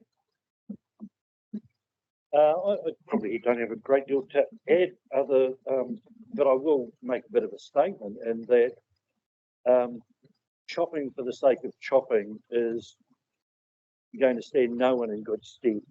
A party political broadcast on the Independent Party agree. Austerity measures are proven to be wrong. At the end of the day, our community have said to us what they want. I thought we did the most appropriate thing to go to the community and say, here are the things that we believe need to be done. Here are the things that you have told us you want done. So tell us where we sit. My mind has not changed any really around the things that the community are telling me. They want more. And yes, it's difficult. Yes, it's hard. I'm not a wealthy person by any stretch, but I'll happily put money towards my rates when I can see the benefits for not only myself, but also our wider community. I'm reminded, I can't help this, but I'm reminded of an old union saying, which was, oppression is the privileged creed and profit their religion. Who's the one who dares to set the cat among the pigeon? Hands up for me tomorrow. Grant. I can't believe what I've heard. From who? Oh no, from people who want to take an old-fashioned cut approach instead of a random figure out of the sky. We have spent over a year with staff coming to us with levels of service and visions. We've talked about it in this. To say that we haven't talked about it's rubbish. We are here to deliver intergenerational benefit for the people for now and for the future. Cutting it back like we have a crazy government in Wellington who has an austerity approach is just not what the people of Canterbury want to see. And so I certainly won't be supporting a random figure plucked out of the sky. The people have told us that they support, largely support our approach. The 24.2% was supported by most and the majority of people who made a submission. So anyway, it'll be interesting tomorrow for that debate, but I'm shocked. I reckon have the debate tomorrow, people. So that's what I'd advise you. Don't get too stuck into it now. I mean, people have got every right to raise what they have, like we have all day. So, I mean, you know, what David, Dion and Claire have done is all good. Like, they've put it there. Don't get too upset about it. It is what it is. So I've got Genevieve, and then I'll go to Peter and Ian. And I actually agree with Grant. I sit back and think, oh my goodness. For one, I'd much rather have decent, dedicated, bright staff in the room than have to constantly looking at litigation. And that is the cost that I always go back to since end of last year, $700,000. If we get decent oversight into some of the planning work now, yeah, I'm happy to debate this tomorrow. But yeah, the Green Philanthropy Fund definitely strong. And some of the other things I would like to see probably, and I'll put it through, is a bit more detail on how we could reduce some of the digital investment, but not much. I just want actually that we require and need it here. You know, there's close to $1.5 million, $2 million already. cool. I've got Ian. Oh, sorry, Peter. Yeah, just like a couple of things points I'd like to make. Things have changed pretty quickly in the last 12 months. In the last 6 months, $130 million has been reformed from KiwiSaver. So that's where people are at in terms of their positions. And look, we shouldn't get all carried away about this, because one of our jobs, one of the things that we are here to do is to ask the legitimate questions and hold the organisation to account. And that's all this is. I mean, if we get that back tomorrow from you guys, and your advice is, hey, we can't do anything here, then we need to accept that and move on. But it's a legitimate question, and it's been raised by David's numbers, which are interesting, and to say the least. And I think that we should just see it for what it is. We don't need to start attacking each other like this, and we get to vote, you know. Ian. I was just trying to find where it is, but Ashburton Urban has a 31% increase in rates. Ashburton Rural, and I think Selwyn Rural and Waimak Rural are up in the 26 or 7% rates. These are very substantial rate increases. And if you actually bounce the submissions by the people, you know, so as far as I can tell, most people in Christchurch submitted as individuals. Most rural people actually collectively submitted through the district council or through organisations such as Federated Farmers or irrigation schemes. We actually balance out the numbers. There is no great demand for a huge increase in rates from the whole of the county region. And that is just simply not borne out by the facts. It may well be that a section of Christchurch wants to increase their rate because they see the direct benefits in public transport and perhaps biodiversity. But in fact, the rural part of Canterbury is against the substantial rate rise. They do support, as John said, they will support CEM, and they will support funding the rivers. But actually, they're not into all this other rubbish that this council seems to want to spend money on. And, you know, a 31% rate rise is just unpalatable. And you don't have to go far down the main street of Ashburton to find people who are really pissed off about this. And I have no doubt that if I walked down the main street of Timaru and ran into people I know, or Waimati, or Fairley, or Garfield, Bolston, or any of those towns, they're not into us taking a whole lot of money from them. And those councillors who think they are will be judged by what we do tomorrow. Oh, good. No. Good. Look, I think that the conversation here is, I wish we had another hour actually, where we're all sort of, we're really onto it. But I think at the end of the day, and listening to all of the quarterly, we've got a figure there now that kind of starting point, I think it's quite commendable. But whether you can defend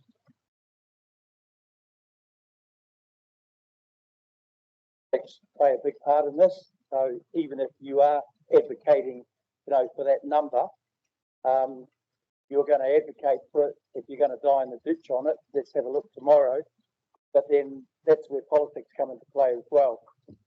Easy to go home and defend the fact that you actually did, try to do a rate decrease. You wanted it there, but at the end of the day, maybe it will happen, maybe it won't. But I don't think it's realistic, actually, that figure. I think that we at least have got a catalyst here to get closer, possibly, a little bit further north of that. But I think I'm hearing from everyone is that there is a possibility that it's not going to be at 24.2, that we can pull it back. I hear from our staff around service levels, that's a given. That all needs to be taken into account. But I think at the end of the day, what we're going to get is a little bit like the stadium argument. There's the fact that you want the city to pay for it. You guys are going to come into town and use it. It's the other way, because it doesn't matter whether you live in Timaru, Ashburton, or whatever. We've all got to actually contribute somewhere, and it's just that's just the nature of it. That's the nature of the beast. What we're talking about. But I can't have a conversation, a proper one, when we're talking about communication, engagement, corporate services with our staff sitting in the room. I don't know. That's probably just me, but and whether that is going to happen tomorrow, because there are some serious questions that I think we need to be asking. So leave it at that. But kia kaha for tomorrow, and kia ora to you. Whakatau. It's been an interesting day. Yep. Kia ora, I've got Yan. Kia ora koutou, kautoko ngā kōrero Councillor Korako and Councillor Scott, just acknowledging what they both said. It's good that I'm glad Councillor Swig, Councillor Kai put that figure out there, because now we know where that line is. It's for us to go away tonight, think about that discussion, think about where we've gone today, and then kind of we've got to find a number, I reckon, in between somewhere that we can work with. So thank you, everyone. I'm really looking forward to recapping when I go home tonight, and looking forward to tomorrow. Build up.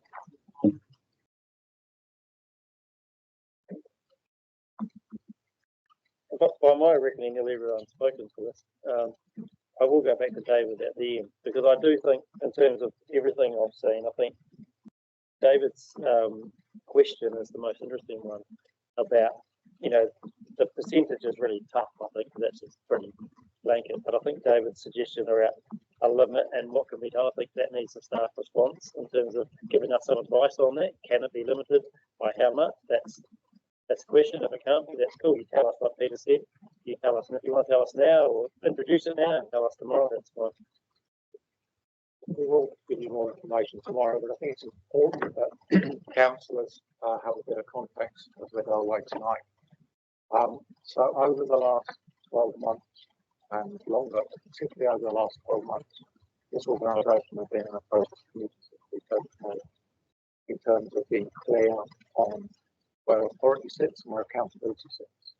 Part of that has been some significant work led through the finance team to simplify and our cost allocation knowledge and to centralise a number of our budgets.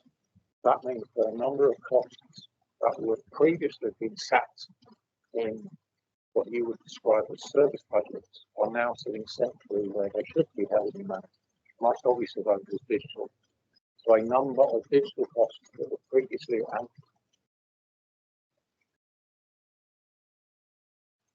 to the rivers team or to the transport team directly are now being held where they should be under the authority of Pat as the Director of Comms or under myself as the Director accountable for digital technologies, so that we can make decisions in the best interest of the organisation long term to deliver those efficiencies in the longer term by simplifying and consolidating our technology infrastructure and our systems.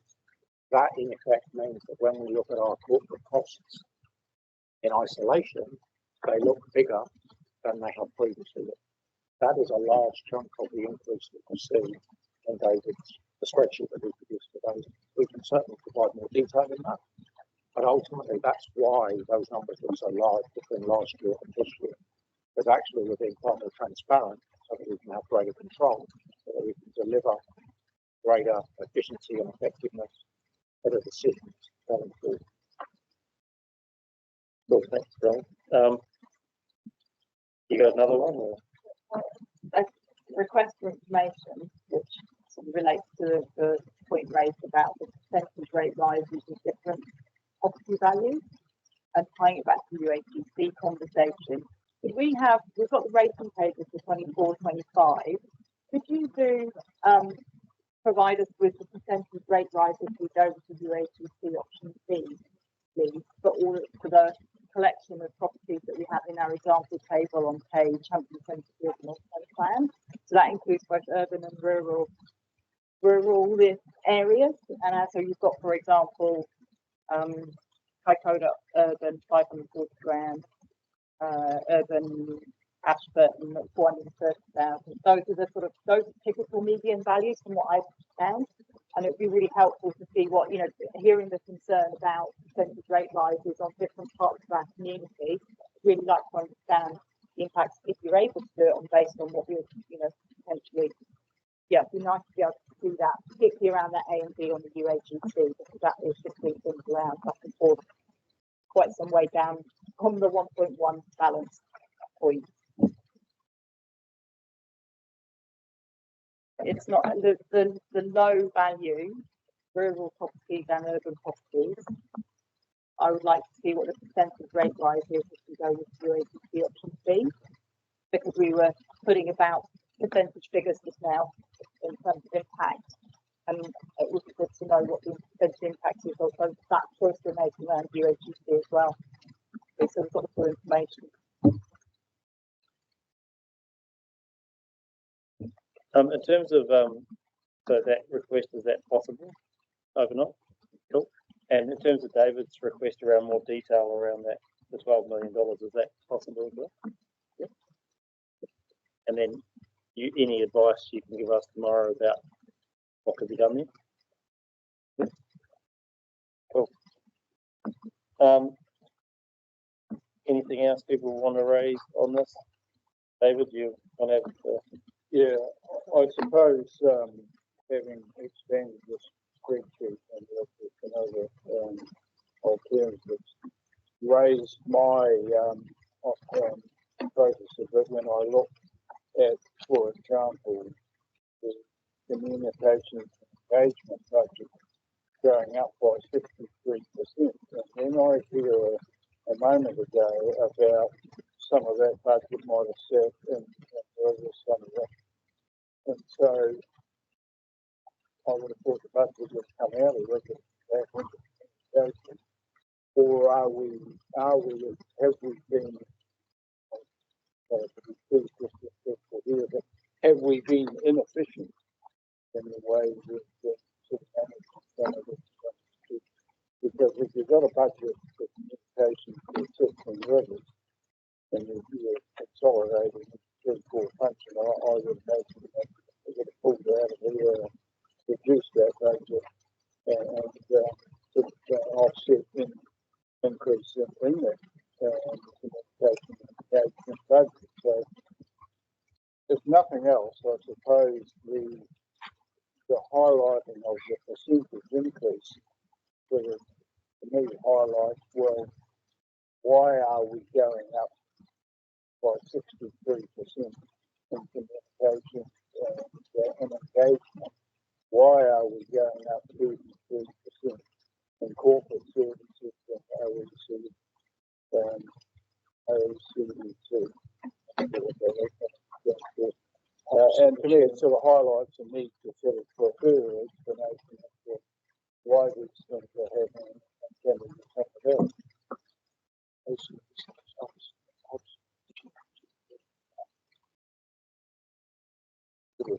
it. We can either come back and talk about it in the round in the morning, or I can see tests with very tough time. So it depends which way you'd like to do it. I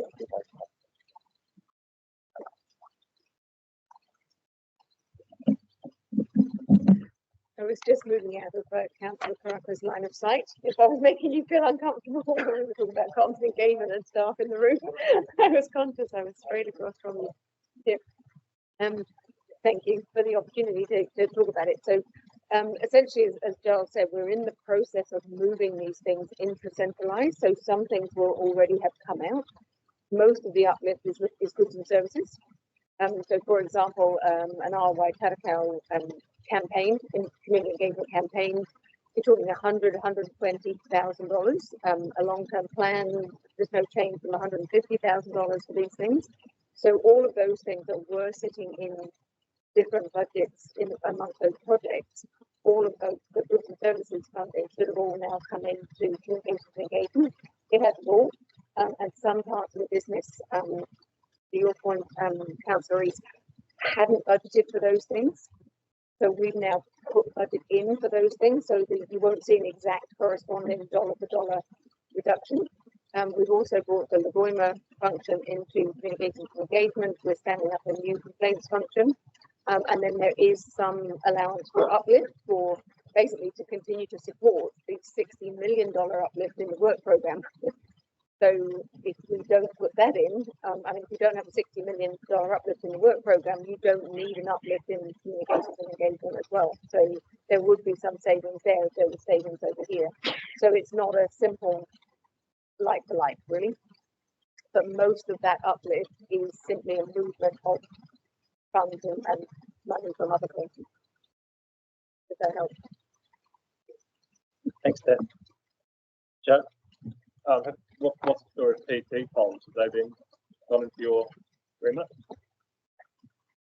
Public transport's always been a little bit different, and there is a piece of work that we're now looking at as a core service. How do we look after it? So public transport, community engagement and marketing sits within the public transport budgets that you'll have seen. We've always had vision for what the environment can be public transport commons and around the transport plan. So that sits with us. It's not in goods and services particularly, so we've got FT against that. But the majority of the marketing and community engagement sits within the public transport budget. Okay. Any other questions at the moment? And I think we've got that reflection that come back tomorrow and give us the feedback on those two things that Vicky and David raised. I mean, the other ones are a little bit harder, but at least that'll get us somewhere to understand it. Yeah, I just have a couple of questions in the code, and it's really to do with communication. And then correct me if I'm wrong, but we have in our communications staff around 60 people. Yeah, more. Okay. So if say we compare it to say Christchurch City Council, so we've got more communication staff than them. The other part, okay, this is my first term, but I sat here listening to in the hearings process, and people are still confused as to what regional council does compared to the Christchurch City Council. And so, just as me sitting here listening to that, I'm just wondering, have we got the right strategies? I know that this is always something that is difficult to try and get a message across, but with all the funding, all the budgets that are needed for that, are we actually doing it right? I don't know. That's just the questions I've got. And then the staff and all that sort of thing. So anyway, that's probably what brings back to the fact is that what is the cost of this, and are we getting value for money? Have we got a situation where, if we need media advice and all that, have we got the correct advice? Are we getting it, all the sort of stuff? That's the sort of thing that, as a governor, I mean, they're the hard questions that we need to ask, particularly within this sort of economical climate that we find ourselves in, and we're trying to find savings here and there. Anyway. I may just through you, Chair.